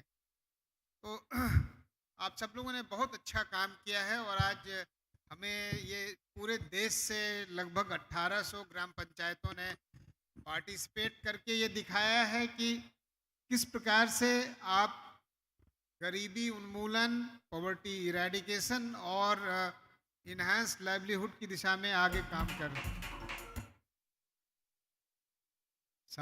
Somebody is very happy, or maybe he wants to hoot me out. Okay, तो आपने बहुत अच्छा काम किया। अभी कल ही मेरी चर्चा हो रही थी सेक्रेटरी पंचायती राज से, and we found out that about 80,000 gram panchayats, 1/3 of the gram panchayat have taken oath. उन्होंने संकल्प लिया है कि हम अपनी ग्राम पंचायत में गरीबी हटाने और रिसोर्स बढ़ाने और अमीरी लाने का, लाइवलीहुड को बढ़ाने का, आजीविका समृद्ध करने का हम काम करेंगे। तो ये अपने आप में बहुत बड़ा सफल है। और जैसे कि आज भी और कल भी हमने कई प्रेजेंटेशंस में देखा कि ये बहुत ही बड़ा दायित्व है, ये एक छोटा दायित्व नहीं है। और जिन्होंने भी लिया है वो इस बात से अवगत हैं, जानते हैं कि ये जो आपने रिस्पॉन्सिबिलिटी ली है ये बहुत बड़ी रिस्पॉन्सिबिलिटी है, और इसको करने के लिए आपको अपने सारे रिसोर्सेज को लगाना होगा। जो मैं आप सब लोगों का ध्यान आकृष्ट करूंगा, इसके पहले जो विजयानंद साहब थे सेक्रेटरी पंचायती राज और बाद में केरला के चीफ सेक्रेटरी हुए, उन्होंने बड़ी अच्छी बात कही थी। उन्होंने कहा था कि अगर हम इस दिशा में आगे काम करना चाहते हैं तो हमें असेसमेंट करना चाहिए कि जो इस प्रॉब्लम का हम समाधान करना चाहते हैं, the problem that we want to address, what is the extent of it, what are its dimensions. तो कितनी गरीबी है, किन लोगों में गरीबी है, किस प्रकार की गरीबी है, और उनका फिर आपको समाधान निकालना पड़ेगा। तो इसमें मैं ये कह सकता हूँ कि अगर बाहर से लोग मिले हुए हैं तो बहुत अच्छी बात है, लेकिन आपके पास ही जो कुटुम्बश्री ने जैसे यहाँ पे संगठन बना रखा है, स्वयं सहायता समूहों का, ग्राम संगठनों का या क्लस्टर लेवल फेडरेशंस का, इन सब ने अपने इलाके में गरीबी को बहुत ही नज़दीक से देखा, और आप सब लोग गांव के लोग हैं इसलिए आप भी जानते हैं। तो सबसे इम्पॉर्टेंट है कि आप आपस में डायलॉग करें। जो उन्होंने विलेज पॉवर्टी रिडक्शन प्लान बनाया है, उस पॉवर्टी रिडक्शन प्लान, उस आइडेंटिफिकेशन ऑफ पुअर, इन सब को देख के हम अपने लिए किन पे काम करना है, किस दिशा में काम करना है, किस प्रायोरिटी से काम करना है, हमारी क्या स्ट्रैटेजी होगी, उसको हम तय करें। ये काम, इस काम में आपको कई रिसोर्सेज तो बहुत क्लियर है, जैसे 15वां वित्त आयोग बहुत क्लियर है, जैसे कि नरेगा बहुत क्लियर है, स्टेट्स की कई सारी स्कीमें होती हैं वो भी बहुत क्लियर है। लेकिन मुझे जो दिख रहा है, और आप केरला के उदाहरण से और कई और राज्यों के उदाहरण से, जैसे उड़ीसा की एक सरपंच थी, उन्होंने बताया कि आपके खुद का सोर्स ऑफ रेवेन्यू होना बहुत ज़रूरी है। Own source of revenue is extremely important, and therefore at this occasion I request that you please also look at raising your own sources of revenue. The Panchayati Raj Ministry and the state Panchayati Raj departments would do their bit in terms of raising your own, and helping you mobilize additional sources of revenue. But I think it's your own way of looking at the resources and finding out avenues for resource mobilization that is extremely important. अब next बात जो मैं आपसे कहना चाहता हूँ कि ये आपके लिए पार्टनरशिप्स और कन्वर्जेंस बहुत ज़रूरी है। ये आप अगर नरेगा पर ही डिपेंड करेंगे तो भी नहीं होगा, अगर आप सिर्फ से 15वें वित्त आयोग पे डिपेंड करेंगे तो भी नहीं होगा। कई चीज़ें आपको अपने लेवल पे बनानी पड़ेगी। कई चीज़ें, जैसे अगर हम मान लीजिए एक छोटा सा उदाहरण लेके मैं इस बात को हर समय एक्सप्लेन करता हूँ। अगर आप पोल्ट्री का व्यवसाय खड़ा करवाना चाहते हैं तो एसेट हो सकता है कि नरेगा से आ जाए या आपके ओन सोर्सेज ऑफ रेवेन्यू से आ जाए। स्किलिंग के लिए जो डिफरेंट डिपार्टमेंट्स के स्किलिंग प्रोग्राम्स होते हैं उनका उपयोग किया जा सकता है, या फिर जो दीनदयाल उपाध्याय ग्रामीण कौशल योजना का उपयोग किया जा सकता है, या फिर आरसेटी वाले कार्यक्रम का उपयोग किया जा सकता है, या फिर खुद आप भी अपने यहाँ इस तरह की ट्रेनिंग ऑर्गेनाइज करा सकते हैं। मार्केट लिंकेज का है, डे ओल्ड चिक्स कैसे अवेलेबल होगी, उनका इनपुट, उनका ये फीड कहाँ से आएगा। तो इस तरह के किसी भी इंटरप्राइज को करने के लिए कहाँ से रिसोर्सेज आएंगी, उनके लिए आपको अलग से प्लानिंग करनी होगी और डिटेल्ड प्लानिंग करनी होगी। और इस प्लानिंग में आपके पार्टनर्स जो स्वयं सहायता समूह हैं, NRLM की ग्रुप्स हैं, वो आपके नेचुरल पार्टनर्स हैं, पर इसके अलावा बहुत सारे पार्टनर्स आपके और भी हैं, उनको पहचानना भी होगा, उनको साथ लेना भी होगा। एक बात हमेशा ये कही जाती है और ये कई राज्यों में प्रैक्टिस भी होता है, ग्राम पंचायत लेवल पे जो कंसल्टेटिव कमेटी जैसी मीटिंगें ऑर्गेनाइज की जाती हैं, जहाँ पर हर डिपार्टमेंट के लोगों को साथ बुलाया जाता है और उनको महीने में एक बार जो भी एक्टिविटीज़ कर रही हैं उनको साथ लेके आप बढ़ते हैं।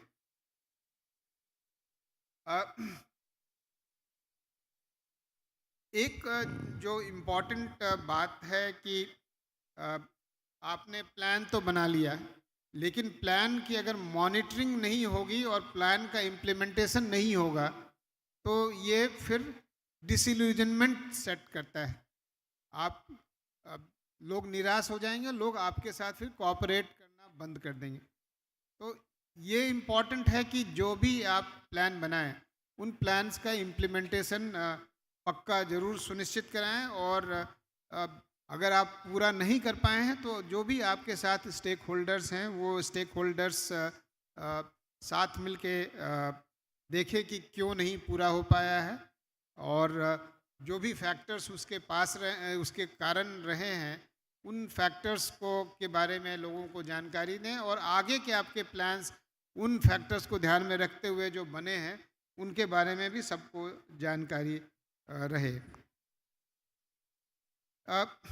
जो हमारे स्टेट के कुलीग्स आए हैं उनसे अनुरोध ये मुझे करना है कि जो बात अभी उभर के सामने आ रही है कि अगर क्रॉस रिप्रेजेंटेशन वुमेन ग्रुप्स में पंचायती राज संस्थाओं का हो और पंचायती राज संस्थाओं में वुमेन नेटवर्क्स का हो, तो that will probably bring greater synergy among the two set of institutions. So maybe you could have a look at this policy. We have recommended one part of the policy, but we request the state governments and their representatives to kindly have a look at that. अब एक चीज़ जो मैं आप सब लोगों को ये कहना चाहता हूँ कि अभी तक नॉर्मली जो प्रेजेंटेशंस वगैरह भी हुए हैं उसको देख के एक फीलिंग सी बन रही है कि जो पॉवर्टी एलिविएशन या इन्हांस्ड लाइवलीहुड का काम है ये लार्जली ग्राम पंचायतों का काम है, ये ग्राम पंचायतों का प्राइमरी काम है, ये बात सही है। लेकिन this is also the work of the block panchayat, because जिला पर those 29 subjects are also the subjects that Jila Panchayats need to handle. Because these are also the subjects that the block panchayats need to handle. So here is a time when we need to not only tell the block panchayats and the district panchayats as to which are the responsibilities that they need to handle. Of course, they would not work on the individual families, but they could certainly work on the infrastructure that would be needed to handle this kind of a thing. For example, we saw that the waste processing plants have been set up by the block level bodies. Similarly, if you have a hatchery that needs to be set up, maybe that's a thing which could be set up by the block level panchayat. If you have a chilling plant that you need to set up, maybe that's a plant that could be set up by the district level panchayat. So a lot of these infrastructure, the capacity building activities, etc. could be undertaken by the block and the Jila Panchayats. So that's a issue which need to be handled by the state officials. Delineation of the areas, capacitating them, sensitizing them that these are their responsibilities, and then while aggregating the village poverty reduction plan as part of the GPDP, identify, tease out those elements that need to be handled at a higher level, and then look at them how these higher tier of Panchayati Raj institutions could handle them. What I also wish to mention that we need to look at the value chain activities in greater detail and try to ensure that more of value chain activities are handled. We are all aware that the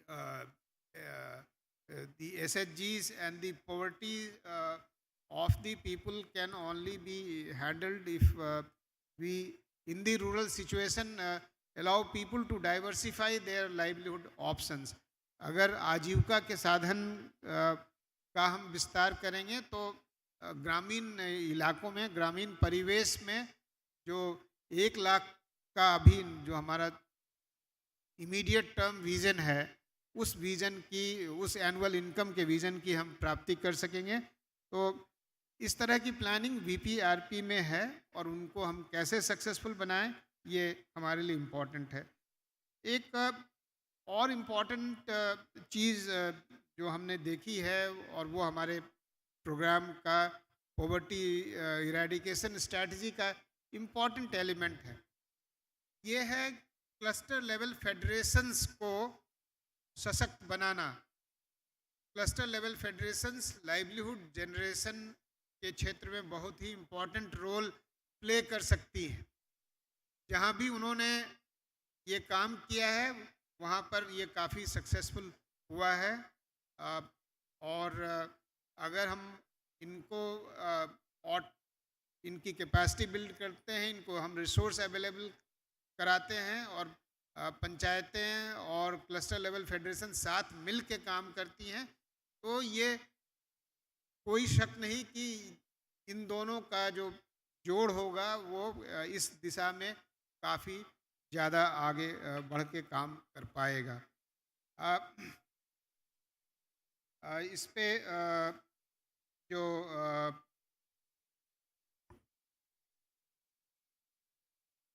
मैं एक दो चीज़ें और कह के अपनी बात समाप्त करूंगा। एक तो जो रेड्डी साहब ने बात कही कि आपका विजन कम से कम 5 साल का आप अवश्य बनाइए। ये अगर आपके विजन न हो, ईयर टू ईयर विजन बना के काम नहीं चल सकता है। जो अभी हमारी प्लानिंग होती है, हम नॉर्मली क्योंकि हम उसमें जो भी लोगों ने अपनी इच्छा व्यक्त की उन सब का कलेक्शन कर लेते हैं, कंपाइलेशन कर लेते हैं, तो इससे नहीं होगा। बल्कि आप जब आपने सिचुएशनल एनालिसिस कर ली तो उसके बाद आप विजन बनाइए और उसके लिए स्ट्रैटेजी डेवलप करिए, एक्शन प्लान बनाइए, प्रायोरिटाइज कीजिए। जैसे कि एक्स सेक्रेटरी पंचायती राज विजयानंद साहब ने कहा था, तो ये विजन बना के, एक्शन प्लान बना के उसका इम्प्लीमेंटेशन करना आवश्यक है। एंड मैं आप सबसे रिक्वेस्ट करूँगा कि इसको आप अवश्य करिए। और जो एक और बात अंतिम में कहते हुए समाप्त करूँगा कि जो महिला और युवा हैं, इन दोनों की कैटेगरी को थोड़ा अलग करके हमें देखना होगा, क्योंकि इन दोनों की ज़रूरतें थोड़ी अलग हैं, इन दोनों के कंस्ट्रेंट्स अलग हैं। और अगर हम इनको प्रॉपरली एड्रेस करना चाहते हैं तो हमें इनके कंस्ट्रेंट्स, इनके अपॉर्चुनिटीज़, इनके प्रोफाइल को देखते हुए उनके लिए स्पेसिफिक प्लानिंग करनी होगी in terms of capacity building, in terms of support that we need to extend for them to realize their vision. Youth are more mobile, more exposed to the world, so to say.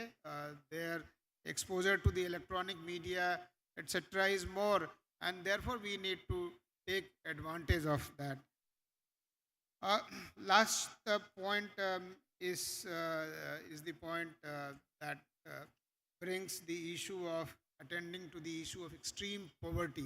And that's a important thing which has come out very clearly from the presentations made by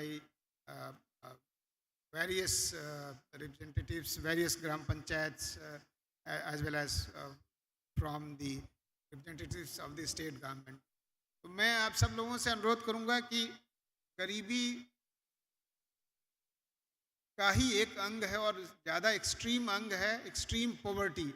तो extreme poverty को भी address करना हमारे लिए बहुत ज़रूरी है। और सभी पंचायतों को ये जो एक्सट्रीम पॉवर्टी वाले जो इश्यूज़ है उन सब पे स्टेट गवर्नमेंट्स ने भी कईयों ने गाइडलाइंस जारी कर रखी हैं। ग्रामीण विकास मंत्रालय भी इस पे आगे काम कर रहा है और जल्दी ही इस पे भी गाइडलाइंस लाएगा, जिसमें जो जैसे केरल ने अपनी एक्सट्रीम पॉवर्टी इरेडिकेशन पे गाइडलाइंस लाई हैं, उनसे भी हम कुछ एलिमेंट्स ड्रॉ करेंगे। तो इस गाइडलाइंस के बेसिस पे अपने यहाँ एक्सट्रीम पॉवर्टी वाले लोगों की पहचान करिए और उनके लिए क्या क्या चीज़ें ज़रूरी है। जैसे यहाँ पर आपने देखा कि उनके लिए खाने की सुविधा, आवास अगर नहीं है तो आवास का, हेल्थ केयर का, तो इस तरह की चीज़ों की व्यवस्था आप आसानी से अपने लेवल पे कर सकते हैं। अभी इसमें ज़रूरी नहीं कि इसके लिए अलग से योजना ही हो, पर अगर आपके ओन सोर्सेज ऑफ रेवेन्यू होंगे और अगर 15 फाइनेंस कमीशन ग्रांट से इनको फैसिलिटेट किया जाता है तो निश्चित तौर पे इन रिसोर्सेज का भी इस्तेमाल इस काम के लिए कर सकते हैं। अदरवाइज भी कोऑर्डिनेशन से काफ़ी कुछ संभव है। मैं यहाँ पर अपनी बात समाप्त करूँगा और मैं रिक्वेस्ट करूँगा सेक्रेटरी पंचायती राज से कि वो आकर इस पूरे सेशन को समाप्त करें।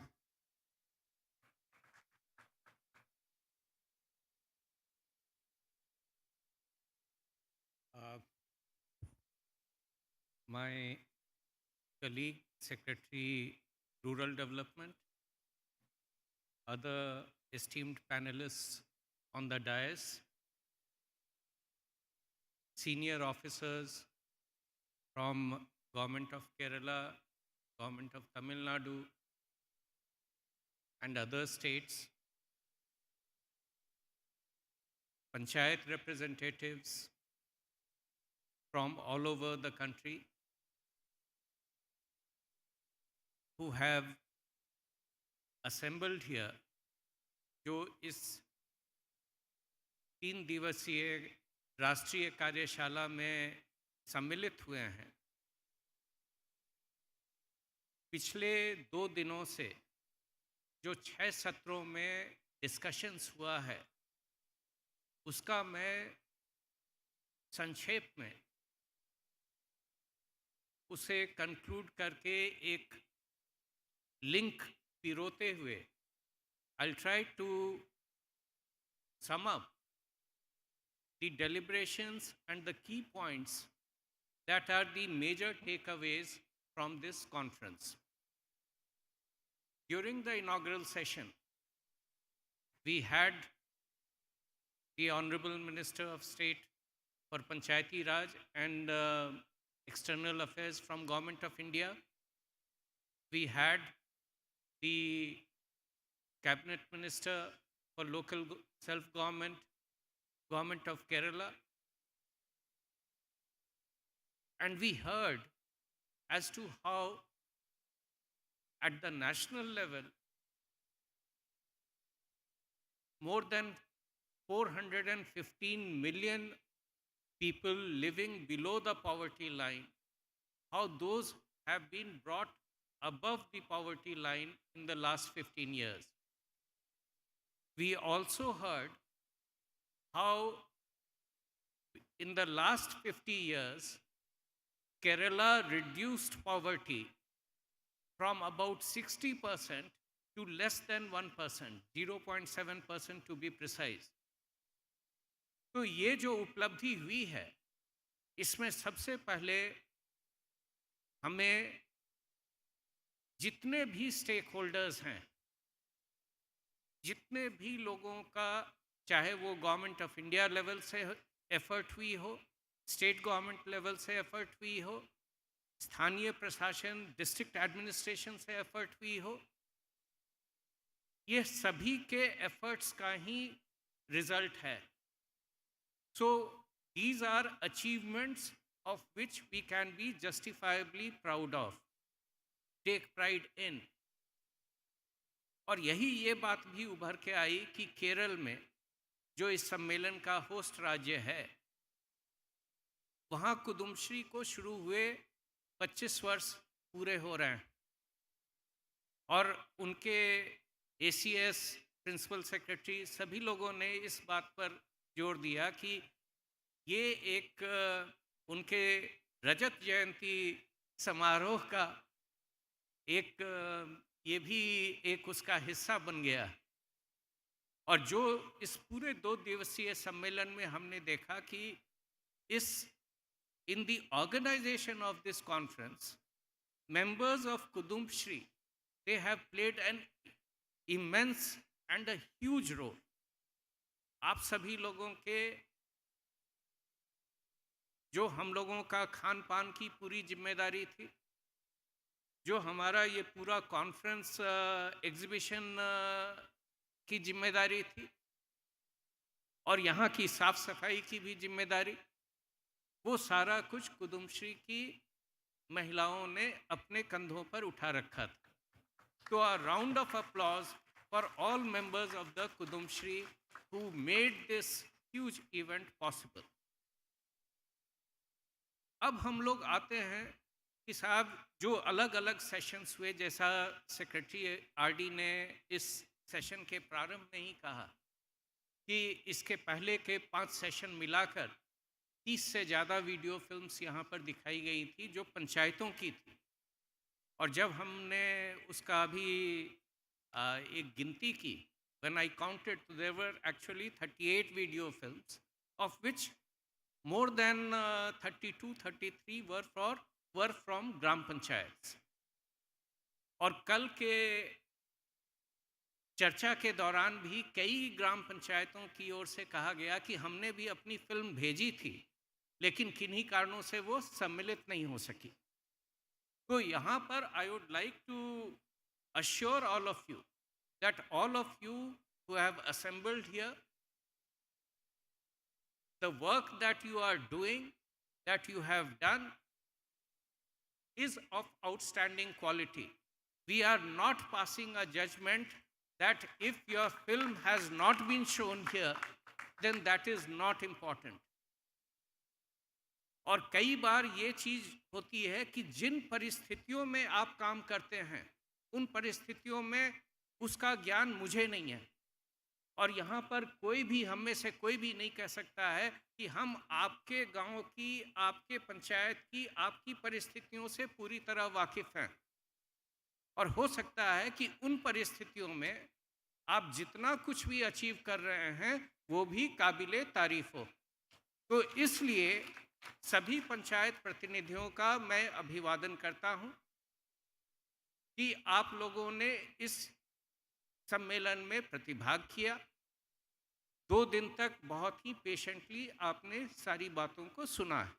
तो सबसे पहले तो ये बात। अब जो आई बात कि ये किस थीम पर ये कॉन्फ्रेंस आयोजित हुई थी। This conference was organised on theme 1 of LSDGs, that is poverty free and enhanced livelihood gram panchayat की गरीबी मुक्त और उन्नत आजीविका युक्त ग्राम पंचायत हमें बनानी है। तो 2 भाग हो गए।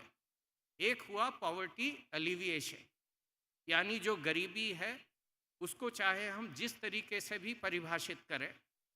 वर्ल्ड बैंक कहता है $1.90 प्रतिदिन से कम जिसकी आय हो। UNDP और दूसरे उसे मल्टी डायमेंशनल पॉवर्टी से जोड़ते हैं, जिसमें education, health, nutrition, water, sanitation, energy, electricity, ये सारी चीज़ें जुड़ जाती हैं। हम लोग यहाँ पर एक्सट्रीम पॉवर्टी की भी केसेस देख रहे हैं कि जहाँ पर ओल्ड एज की वजह से परिवार के लोगों के द्वारा देखभाल करने से छोड़ देने के कारण या हेल्थ इश्यूज के कारण, तो यहाँ पर उसे दूर करने के लिए हम लोगों ने, सभी लोगों ने मिलकर प्रयास किए। इसमें भी मुख्य फोकस हमारा जो इकोनॉमिक पॉवर्टी है कि आपकी इनकम को बढ़ाकर आपका उसे इस गरीबी रेखा से ऊपर लाया जाए। उस दिशा में पिछले 50 सालों से काम हो रहा था। और उसमें जैसा अभी हमने बताया कि पिछले 15 सालों में भारत ने उल्लेखनीय सफलता प्राप्त की है। केरल ने भी पिछले 50 सालों में उसे 60 से आज 0.7% पर लाया है। और इसमें भी पिछले 25 सालों में मुझे विश्वास है कि जो इनकी सफलता का लेखा जोखा होगा, that will be more impressive than what they had achieved between 72 and 97. तो ये एक मुद्दा है। और अभी भी अगर भारत में 20 करोड़ से ज़्यादा गांव में गरीब रह रहे हैं, चाहे हम किसी भी परिभाषा के अनुसार उसे डिफाइन करें, उनकी गिनती करें, तो ये 20 करोड़ भी बहुत बड़ी संख्या है। तो इसे हमें दूर करने के लिए कमर कसना होगा। और यहाँ पर खुशी की बात यह है, जैसा सेक्रेटरी आरडी ने कहा, कि आप लोगों ने अपनी स्वेच्छा से 35% ग्राम पंचायतों ने गरीबी मुक्त और उन्नत आजीविका युक्त पंचायत बनाने का संकल्प लिया है. You have resolved to make your gram panchayat poverty free and with enhanced livelihood. Poverty free हम कैसे कर सकते हैं, इस पर हम लोगों ने तमाम वीडियोस में भी देखे. मनरेगा के साथ जो जिन्हें काम चाहिए उन्हें आप में से कई ने सुनिश्चित किया कि अपने पंचायत में जिसको काम चाहिए उसको मनरेगा का हम के अंतर्गत हम काम देंगे, जितना वो चाहेगा उतना देंगे. मनरेगा के तहत मनरेगा के फंड्स को ही दूसरी योजनाओं के फंड्स के साथ मिला करके एसेट क्रिएशन का भी काम किया गया. NRLM के तहत आपकी सेल्फ हेल्प ग्रुप्स का गठन किया गया और भी तमाम सारी योजनाओं का फायदा लेकर के आप लोगों ने अपनी पंचायत में गरीबी को दूर करने की दिशा में काम किया. तो एक तो ये चीज़ बिल्कुल उभर के सामने आ रही है कि अगर हमें पॉवर्टी को दूर करना है, गरीबी को दूर करना है, मुक्त होना है, तो उसकी क्या स्ट्रैटेजी होनी चाहिए, क्या रणनीति होनी चाहिए, that is clearly laid out. दूसरी बात रही कि उन्नत आजीविका यानी एनहांस्ड लाइवलीहुड. एनहांस्ड लाइवलीहुड में हमारे सामने क्या विकल्प हैं, ये चीज़ें भी हमारे सामने उभर के आ रही हैं कि जो हमारे ट्रेडिशनल काम करने के ढंग हैं, जो ट्रेडिशनल व्यवसाय हैं, जिसे हम आम रूप से ग्रामीण क्षेत्र से जोड़ते रहते हैं, उनसे आगे बढ़ करके भी हमें सोचने की ज़रूरत है. और यहाँ पर एक प्रतिभागी के द्वारा, एक पैनलिस्ट के द्वारा कहा गया कि अब जो समय आ गया है 21वीं सदी में, 2022 के ऑलमोस्ट अंत में है, 2 महीने बाद आपका 2023 शुरू हो जाएगा. 21वीं सदी में ये ग्रामीण और शहरी का जो भेद है, the distinction between rural and urban is slowly getting blurred. अब चाहे लोग गांव में रह रहे हों या शहर में रह रहे हों, उनके एस्पिरेशंस वो एक हैं. अब हम कहते हैं कि with the onset of information technology revolution, internet के आने के बाद whole world has become one village. तो ऐसी दशा में हम ये मान के नहीं चल सकते हैं कि जो हमारे युवा हैं, और युवा बहुमत में हैं इंडिया में, जो यूथ हैं, चाहे वो ग्राम पंचायत के वोटर्स हों, चाहे वो असेंबली के वोटर्स हों, चाहे पार्लियामेंट के वोटर्स हैं, they are the ones who constitute the majority. So we need to take into account, factor in their aspirations in whatever plan that we make. Their aspirations should not be or should not go in default. कुछ एक ग्राम प्रधानों ने कहा कि हमने युवाओं के लिए भी पार्क बना रहे हैं, जिम बना रहे हैं. कुछ जगहों पर हम लोगों ने देखा है कि वहाँ पर स्टेडियम्स का निर्माण हो रहा है, क्योंकि वहाँ के यूथ पुलिस और आर्मी में भाग लेना चाहते हैं. तो उनकी सहूलियत के लिए these facilities are being created. So these are also important issues, factors that need to be factored in.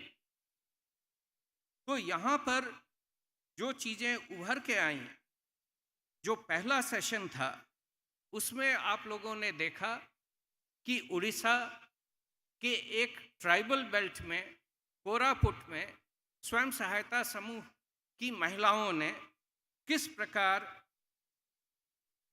Housing के क्षेत्र में वहाँ पर मिट्टी नहीं मिलती थी, तो स्टोन ब्लॉक्स के निर्माण में आगे बढ़कर उन्होंने अपनी समस्या का निदान किया और आसपास के इलाकों की समस्या का भी निदान किया। इसी तरह से जो हम फ्यूचर की बात कर रहे हैं, तो आपको एक ग्राम पंचायत ने, केरल की एक ग्राम पंचायत ने डिजिटल इंक्लूजन की जो डिजिटल डिवाइड है उसको हम कैसे दूर कर सकते हैं, इस पर उन्होंने जो काम किया था वो हमारे सामने रखा। और ये हम सभी के लिए, चाहे हम किसी भी राज्य में हों, ये हमारे लिए एक बहुत ही प्रेरणास्पद, it's a very sort of inspirational work that has been done. इसी तरह जो केरल में एक्सट्रीम पॉवर्टी आइडेंटिफिकेशन की जो पूरी प्रोसेस को किस प्रकार यहाँ चलाया गया, उसके क्या रिजल्ट्स हुए हैं। तो जब हम मोस्ट डिप्राइव्ड या अति गरीब वर्ग के लोगों की समस्याओं और उनके समस्याओं के निराकरण के संबंध में बात करते हैं, एक्सट्रीम पुअर जो हैं, एक्सट्रीम पॉवर्टी से जो ग्रसित हैं, और उसमें पंचायत का क्या रोल हो, तो वहाँ पर हमें बहुत कुछ केरला के इस एक्सपेरिमेंट से, इस एक्सपीरियंस से, अनुभव से सीखने की ज़रूरत है। जो दूसरा सेशन हुआ था, जहाँ पर potential of SDGs for income enhancement and community development पर चर्चा हुई थी, उसमें हम लोगों ने देश के नॉर्थ ईस्ट से, मिज़ोरम से end to end market linkage के संबंध में देखी थी, मणिपुर से फूड प्रोसेसिंग एंड स्टोरेज के संबंध में देखी थी, और कल जब चर्चा हो रही थी तो जॉइंट सेक्रेटरी रूरल डेवलपमेंट, उन्होंने इस बात पर प्रसन्नता व्यक्त की कि मणिपुर में भी, वहाँ की महिलाओं में भी विलेज पॉवर्टी रिडक्शन प्लान का कैसे निर्माण किया जाना है, उसके क्या क्या कंपोनेंट्स हैं, उसे GPDP के साथ कैसे जोड़ा जा सकता है, इसकी उनको न केवल जानकारी थी, बल्कि इस भरे मंच से उन्होंने सबके सामने पूरे विश्वास के साथ अपनी बात को रखा था। तो ये चीज़ भी हमें ये दर्शाता है कि देश के कोने कोने में, चाहे वो पूर्वोत्तर हो, चाहे पूरब हो, चाहे पश्चिम हो, चाहे दक्षिण हो, उत्तर हो, ये जो कार्य हो रहा है, ये कार्य कहीं ना कहीं पर अपनी छाप छोड़ रहा है। इसी तरह ट्रेडिशनल आर्टिजन्स के लाइवलीहुड को कैसे सुधारा जा सकता है, कैसे इसमें ग्राम पंचायत काम कर रही है, इस पर भी दिखाया गया था। तीसरा जो सेशन था, जिसमें role of panchayats in addressing income poverty, इसमें उड़ीसा की एक ग्राम पंचायत के द्वारा अपने सोर्सेज ऑफ रेवेन्यू को जनरेट करके किस प्रकार अपने पंचायत के स्तर पर 17 प्रकार की स्कीम्स चलाई जा रही थी, जिससे वो अपने गांव के गरीबों की समस्याओं का हल ढूंढ कर रही थी। उनके सामने कहीं हाथ फैलाने की जरूरत नहीं थी, कहीं भारत सरकार या राज्य सरकार के किसी भी स्कीम्स की मदद लेने की जरूरत नहीं थी। वो खुद तय कर रही थी कि हमारे गांव के लोगों के लिए क्या जानकारी, क्या आवश्यक है और उस आवश्यकता को हम कैसे दूर करें। तो ये भी हमारे सामने ये दर्शाता है कि यदि पंचायतें आर्थिक रूप से स्वतंत्र और सशक्त होंगी, if panchayats are able to generate their own sources of revenue, their ability to suitably intervene, to remove poverty as per prevailing local conditions will improve manifold. ये चीज़ को भी हमेशा ध्यान में रखना चाहिए कि हर एक चीज़ के लिए, और वो गरीबी उन्मूलन के लिए भी है, गरीबी से मुक्ति के लिए भी है, कि हर एक चीज़ में नेशनल लेवल से या राज्य स्तर से गाइडलाइंस जारी नहीं की जा सकती। बहुत सारी चीज़ें होंगी जिसमें स्थानीय प्रशासन और उसमें ग्राम पंचायत, ब्लॉक पंचायत और डिस्ट्रिक्ट पंचायत तीनों सम्मिलित हैं। उनके स्तर पर उनको निदान ढूंढना होगा। इसी तरह केरल में सोलर एनर्जी की जो फिल्म दिखाई गई थी, वो भी एक नए प्रकार से हम कैसे गांव की समस्याओं का हल ढूंढ सकते हैं, उस पर दिखाया गया था। आज जो पहला सेशन हुआ था, उसमें अलग अलग माध्यमों से, अलग अलग वीडियो फिल्म से जो एक्सट्रीम पॉवर्टी से लोग सफ़र कर रहे हैं, उनके लिए सोशल, इकोनॉमिक और एनवायरमेंटल प्रोटेक्शन उनको कैसे प्रोवाइड की जा सकती है through panchayats, that was shown beautifully. And this is one aspect of poverty which needs to be not only factored in, but where panchayats will have a greater role to play. इसमें उड़ीसा में बताया गया कि कैसे माइग्रेशन को कम किया गया था, कैसे प्रत्येक परिवार में, और ये चीज़ भी उड़ीसा के सरपंच ने बहुत गर्व के साथ कहा था कि आज किसी भी गरीब से गरीब व्यक्ति के बैंक अकाउंट में भी 15 से 20 हजार रुपया से कम उपलब्ध नहीं है, जो उनके प्रयासों से संभव हुआ। इसी तरह आपका डिजास्टर मैनेजमेंट के बारे में, डिजास्टर मैनेजमेंट में पंचायतों का क्या रोल हो सकता है, दैट वाज मेड क्लियर। अभी पिछले दिनों आपने देखा, और ये विशेष रूप से उत्तराखंड, उत्तर प्रदेश, नॉर्थ के जो हैं, कि पिछले 10 दिनों में नेपाल में 2 बार भूकंप आया, और भूकंप आया तो उसका जो प्रभाव क्षेत्र था वो दिल्ली तक गया।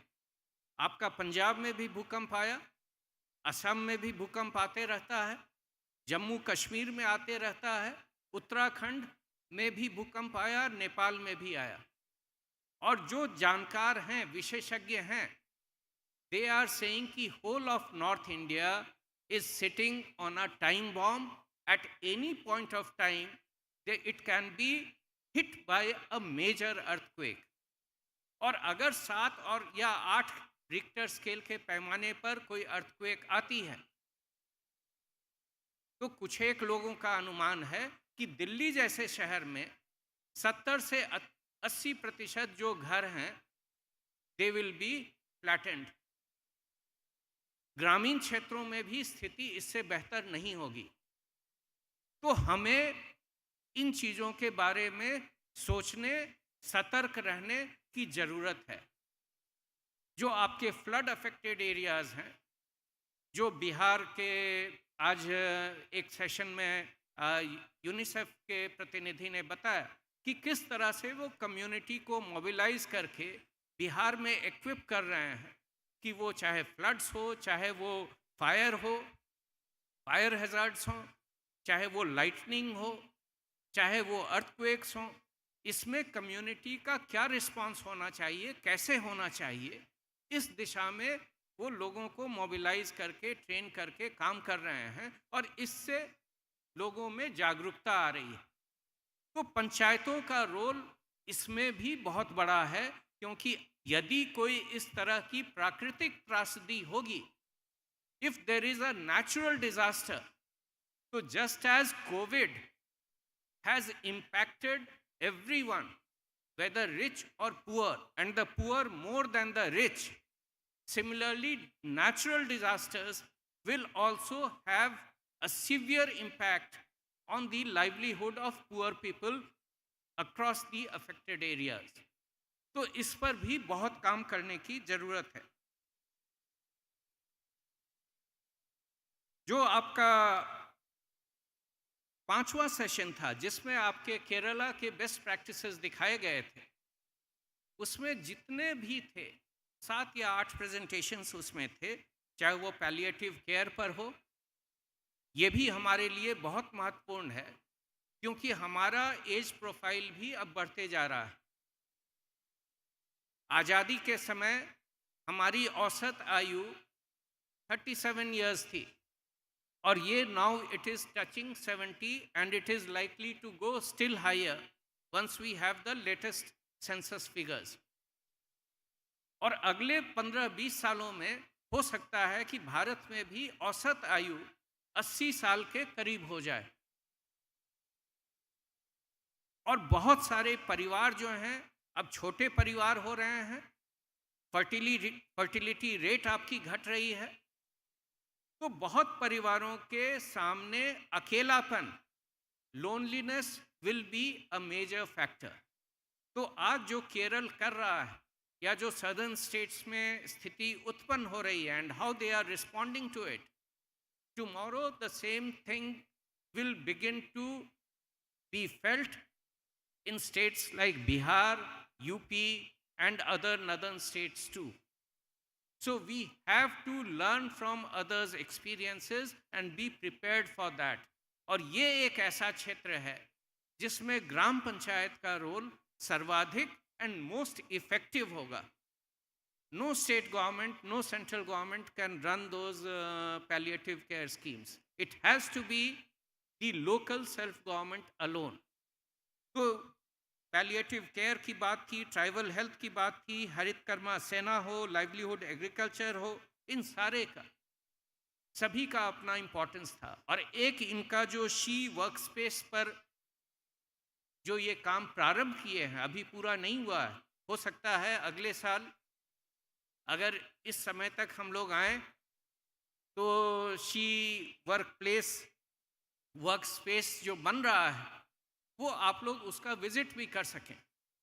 लेकिन वो महत्वपूर्ण इस मायने में है कि यहाँ पर ग्राम पंचायत, ब्लॉक पंचायत और डिस्ट्रिक्ट पंचायत तीनों मिलकर आ रही हैं। All of 3 are stakeholders in this project. Stakeholders क्या, हम तो कहते हैं वो shareholders in this project. उन्होंने उसमें इक्विटी इन्वेस्ट किया है। स्टेट गवर्नमेंट अपने बजट से जो 2 करोड़ का फंड है वो उन्होंने दिया है। तो आउट ऑफ 20 करोड़ 4 करोड़ 2 करोड़ उनका equity share, 2 crore state government से, बाकी they have to raise from the institutional finance या जो भी करना है। एंड आई एम श्योर जो उन्होंने बताया कि फर्स्ट फेज में हम 10 करोड़ का होगा, उसके बाद हम आगे 18 करोड़ का करेंगे, टोटल प्रोजेक्ट 28-30 करोड़ का होगा।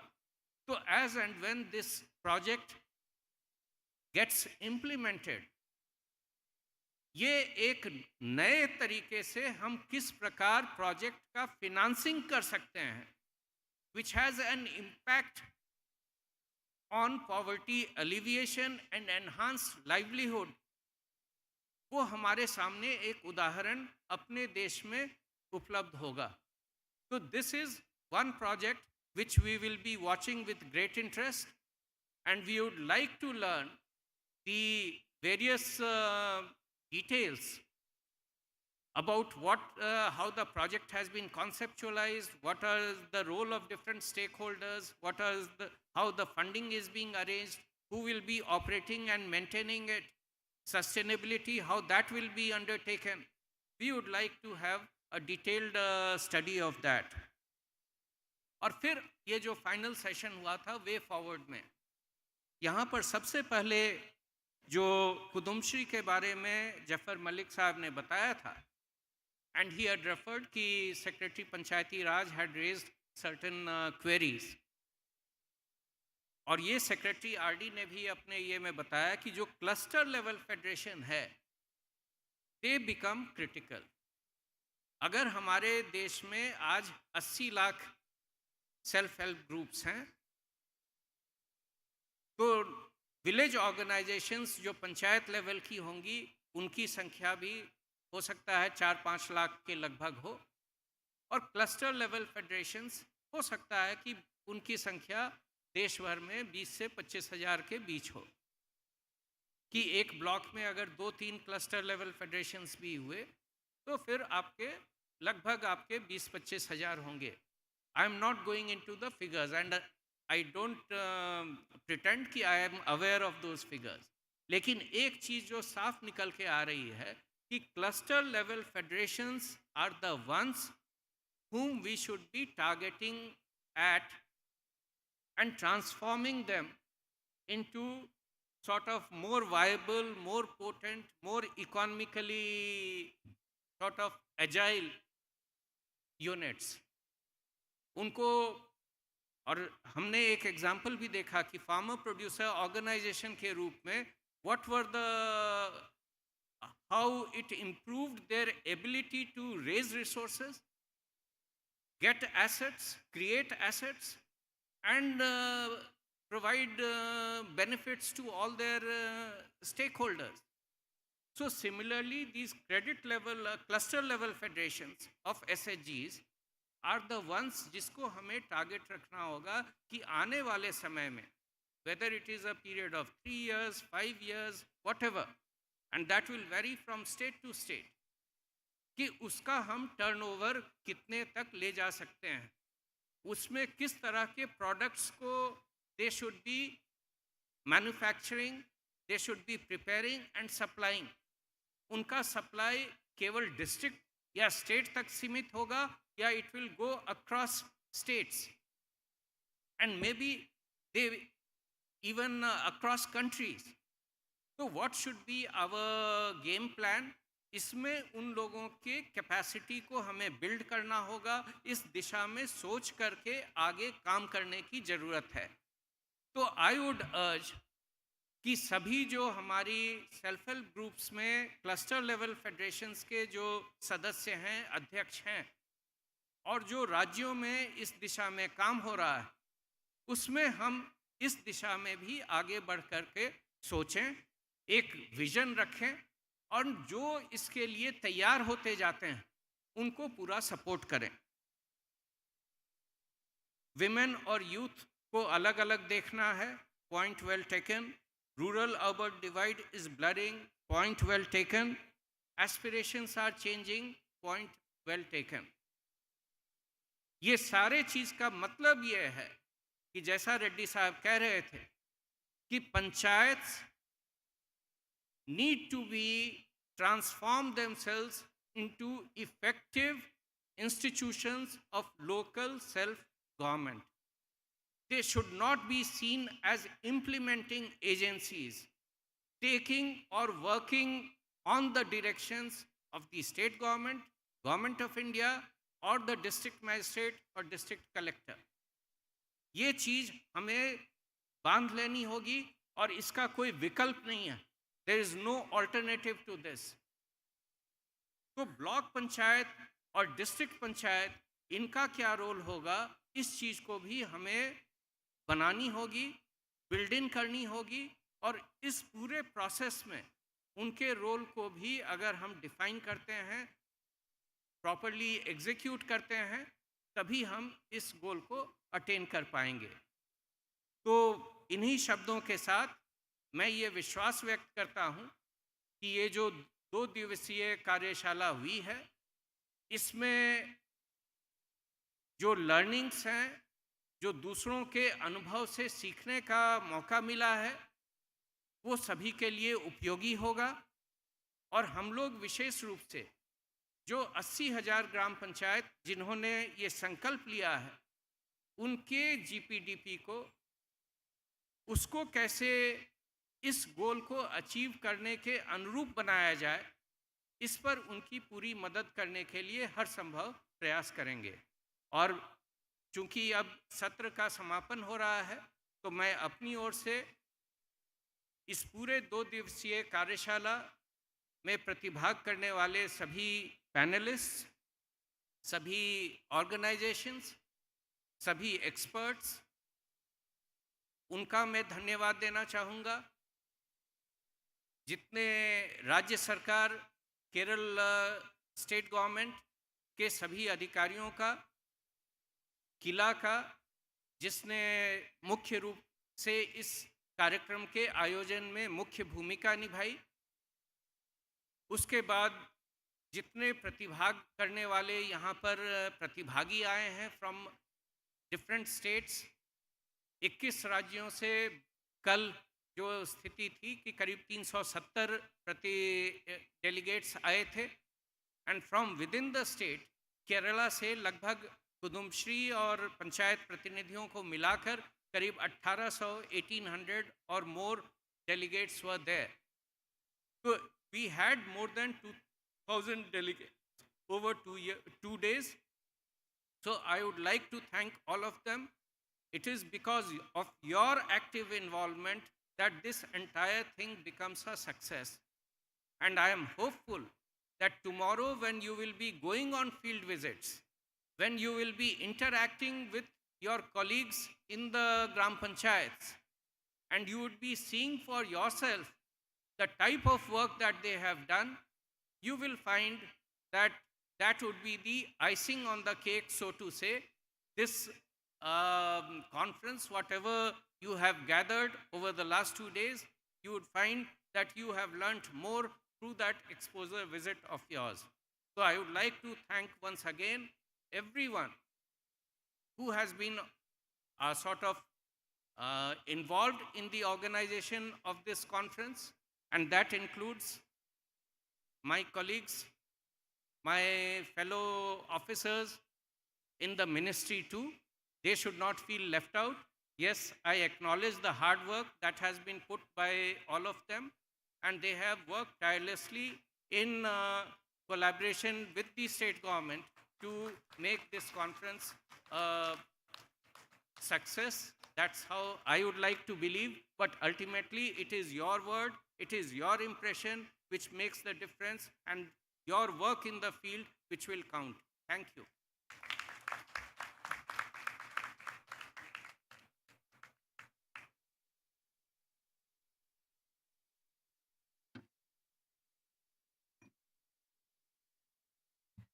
Thank you so much, Sunil sir.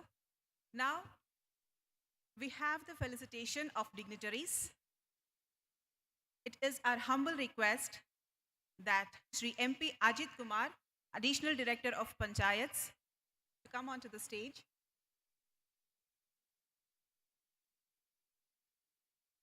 Requesting Sri Jafar Malik, IAS, Executive Director, Kudumbashri, to receive the memento.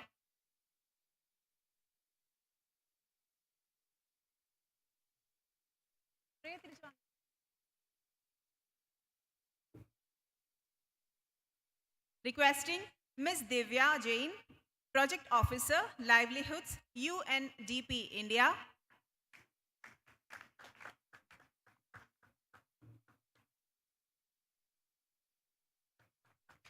Requesting Sri P.P. Sanil, President, Katirur Grama Panchayat, Kerala, to receive the memento.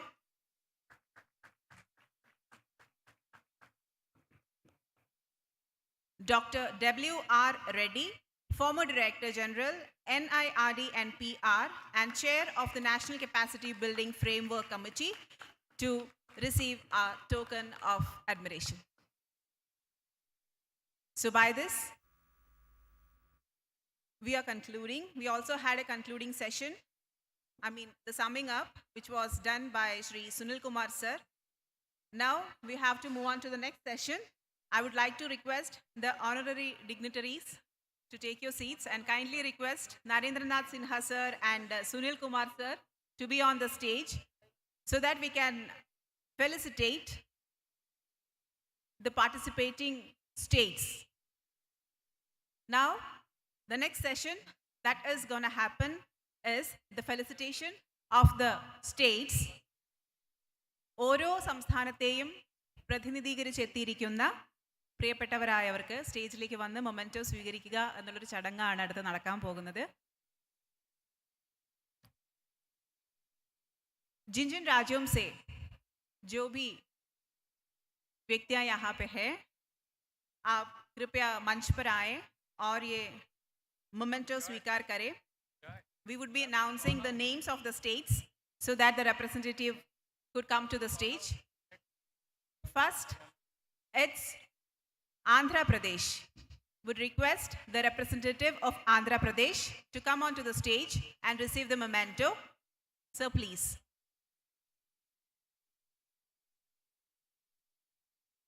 Next is Assam. We would request the representative of Assam to come onto the stage and receive the memento.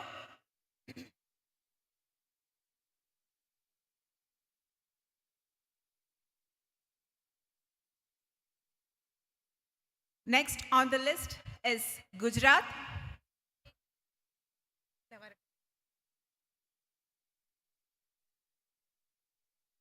We have Gujarat. Gujarat राज्य के प्रतिनिधि जो भी इस यहाँ मौजूद है, कृपया मंच पर आए और हमारे ये मोमेंटो स्वीकार करें। On stage, they are the team from Assam.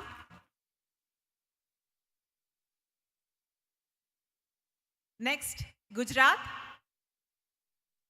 We have Haryana in the list, requesting the representative from Haryana. Himachal Pradesh, requesting the dignitaries from Himachal Pradesh to come and receive the memento.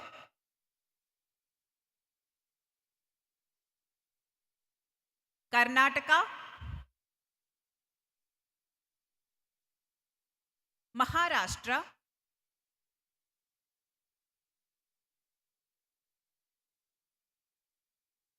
We have the dignitary from Himachal Pradesh to receive the memento. So it would be better so that you can pose to the photographs also.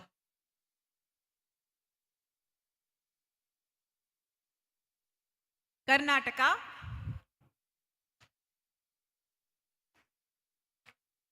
Next on list is Maharashtra. Now we have Maharashtra on stage, requesting Manipur, Madhya Pradesh and Meghalaya.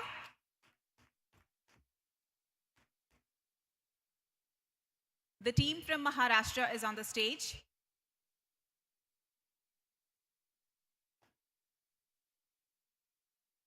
Requesting Manipur to receive the memento.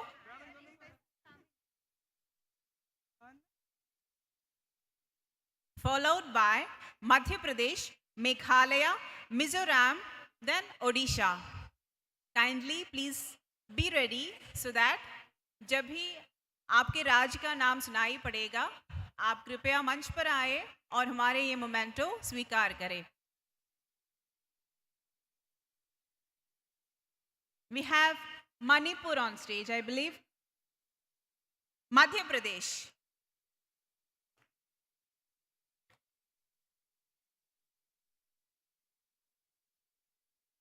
Requesting Manipur.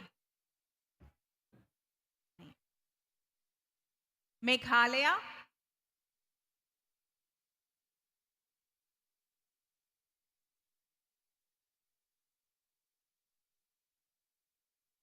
We have the team from Meghalaya to receive the memento.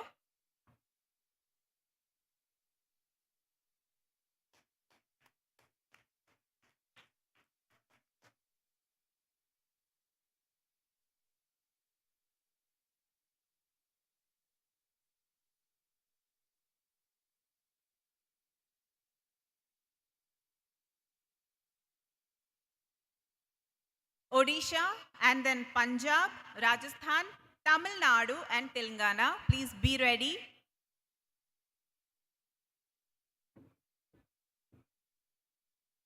Repeating the names of Manipur, Mizoram, Odisha, Punjab, Rajasthan, Tamil Nadu, Telangana, Tripura, Uttar Pradesh, Uttarakhand and West Bengal. The team Uttar Pradesh, they are coming onto the stage, requesting the representatives from other states as well.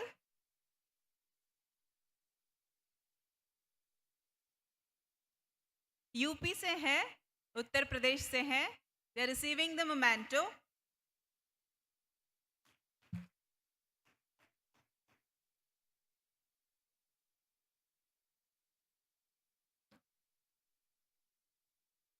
Thank you.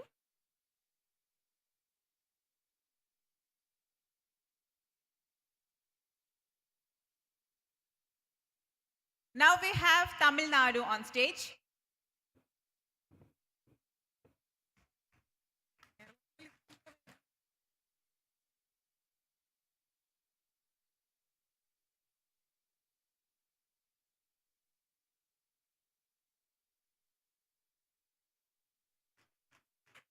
Thank you.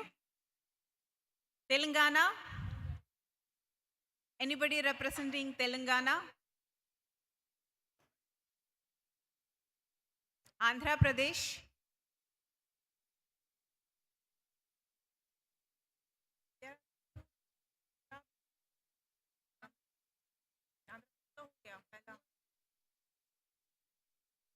I hope we have missed Manipur, Mizoram, Odisha, Punjab, Rajasthan, Telangana, Tripura, Uttarakhand, West Bengal. And now it's time for the vote of thanks. Inviting Sri Joy Elaman, Director General, KILA, Kerala Institute of Local Administration, to present the vote of thanks.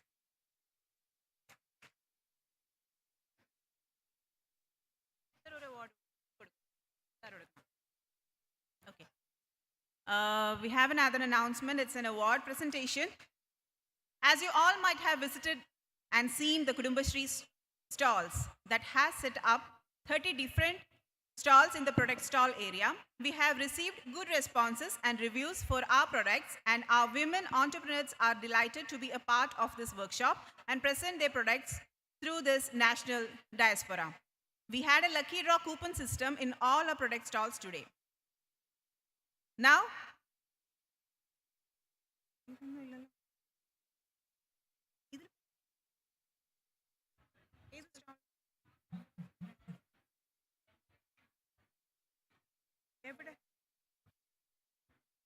okay, the best stall in terms of sales awards go to Thrissur District's Mission Showcasing Handlooms and Handicrafts.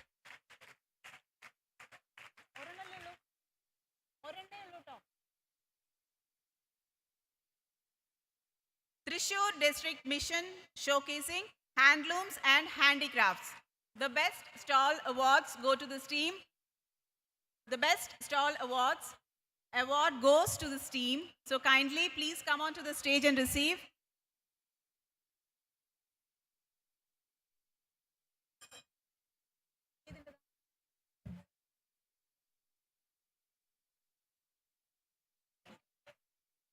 Now we have the Kudumbashree Enterprises for the best presentation of the stall and exhibition. This goes to Amrita Agri Enterprises of Ernakulam district. They had showcased indoor plants in this trade fair. Requesting Amrita Agri Enterprises of Ernakulam district.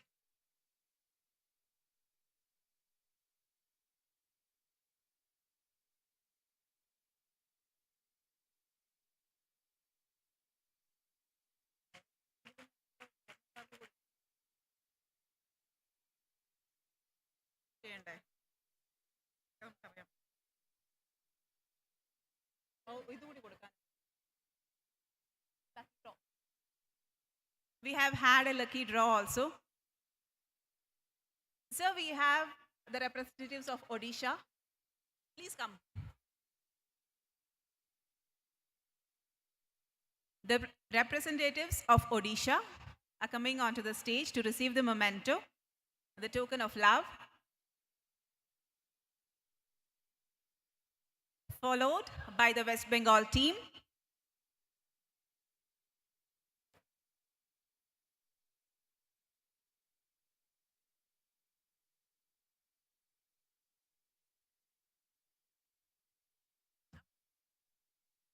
Team Odisha is on the stage.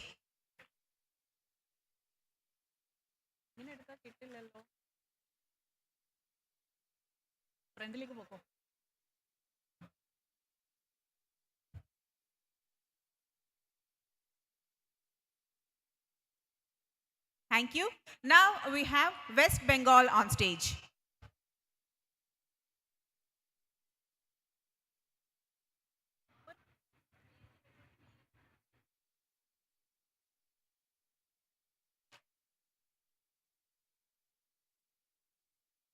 Thank you so much. Now we have the winners for the lucky draw. Inviting Manoj, Panchayat Secretary Pindimala, to receive the first prize, which is the Aranmula Kannadi. Mr. Manoj, Panchayat Secretary of Pindimala, to receive the first prize, which is the Aranmula Kannadi. Second prize, the Netti Pattam, goes to Mr. Matthew Katie, Panchayat Secretary, Kallur Kadava. Kallur Kadavale Panchayat Secretary, Matthew Katie. അദ്ദേഹത്തിനാണ് lucky ഡ്രോയിലെ രണ്ടാം സമ്മാനമായ നെറ്റിപ്പട്ടം സമ്മാനമായി ലഭിച്ചിരിക്കുന്നത്. അദ്ദേഹത്തെ വേദിയിലേക്ക് ക്ഷണിക്കുന്നു. മൂന്നാം സമ്മാനം നിലവിളക്ക്.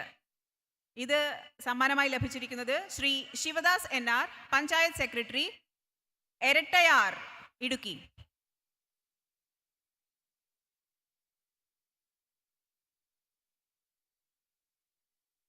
Shri Shivadas NR, panchayat secretary, Erattayar, Idukki.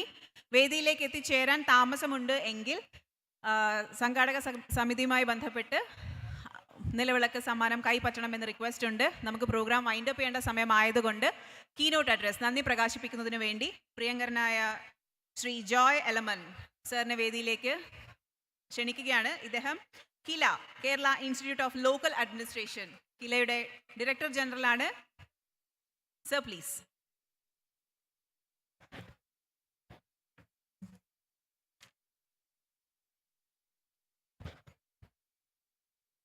सभी को नमस्कार. इस कॉन्फ्रेंस में टोटल 2400 लोग रजिस्टर्ड पार्टिसिपेंट्स है. 2400 लोग रजिस्टर्ड पार्टिसिपेंट्स है और सारे 20 राज्यों से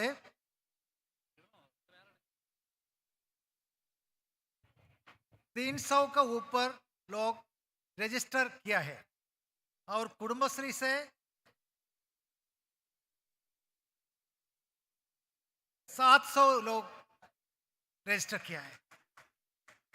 बाकी ऑफिशियल से, डिस्ट्रिक्ट पंचायत से, ब्लॉक पंचायत से, केरल का सारे जीपी से, बाकी 1300 लोग हैं एंड बाकी सपोर्ट स्टाफ कुल मिलाकर 3000 लोग ये 2 दिन में इधर थे. अभी मैं विभिन्न राज्यों से के प्रतिनिधियों का आभार व्यक्त करना चाहता हूं जिन्होंने ये नेशनल कॉन्फ्रेंस में भाग लिया है और केरल में इस सम्मेलन के आयोजन के लिए मिनिस्ट्री ऑफ पंचायत राज को अपनी ईमानदारी से आभार व्यक्त करता हूं. We are just thanking the Ministry of Panchayat Raj and Ministry of Rural Development, all the parties from across the country. A big thank you to all of you and a big thank you to all the people who have cooperated with this event. We had the local self-government department here, the Kudumbasri mission here, Kila colleagues, all of us together have done this. Organized this one, and a big thanks to the team from Ministry of Panchayat Raj who have been leading this right from the beginning. And then, all this, I don't want to go by one. We have the seated people, we have the exhibition people, we have cultural program people, all of them. A big thanks and a big thank you. We will have the cultural programs now and then the dinner, and tomorrow we will have the field visit. Thank you all.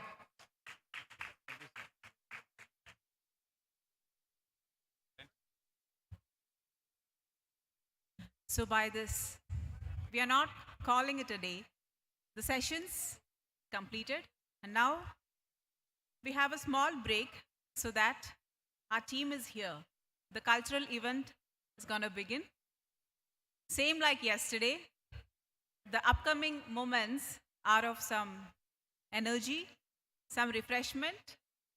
At the same time, out of curiosity, I just wanted to know if anybody from this team, anybody among us is celebrating his or her birthday today. Is there anyone who is celebrating your birthday today? Is there anyone present here who is celebrating their birthday today? ഇന്ന് ആരുടെങ്കിലും പിറന്നാളാണോ ജന്മദിനമാണോ?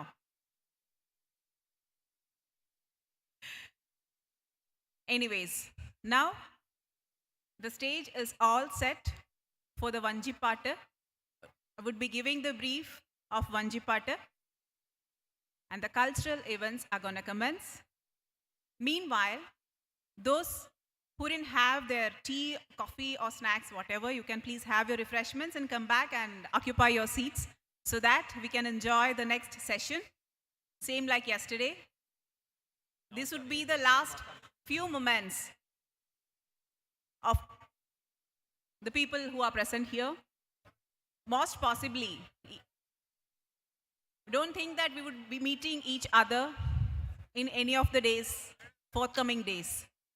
So let's be together and enjoy the moment and enjoy the folk, music, dance, everything presented by Kerala, inviting you all for the cultural events. I request the volunteers to kindly clear the stage and give way to the team Vanji Pata, which is the first event that is going to happen on the stage.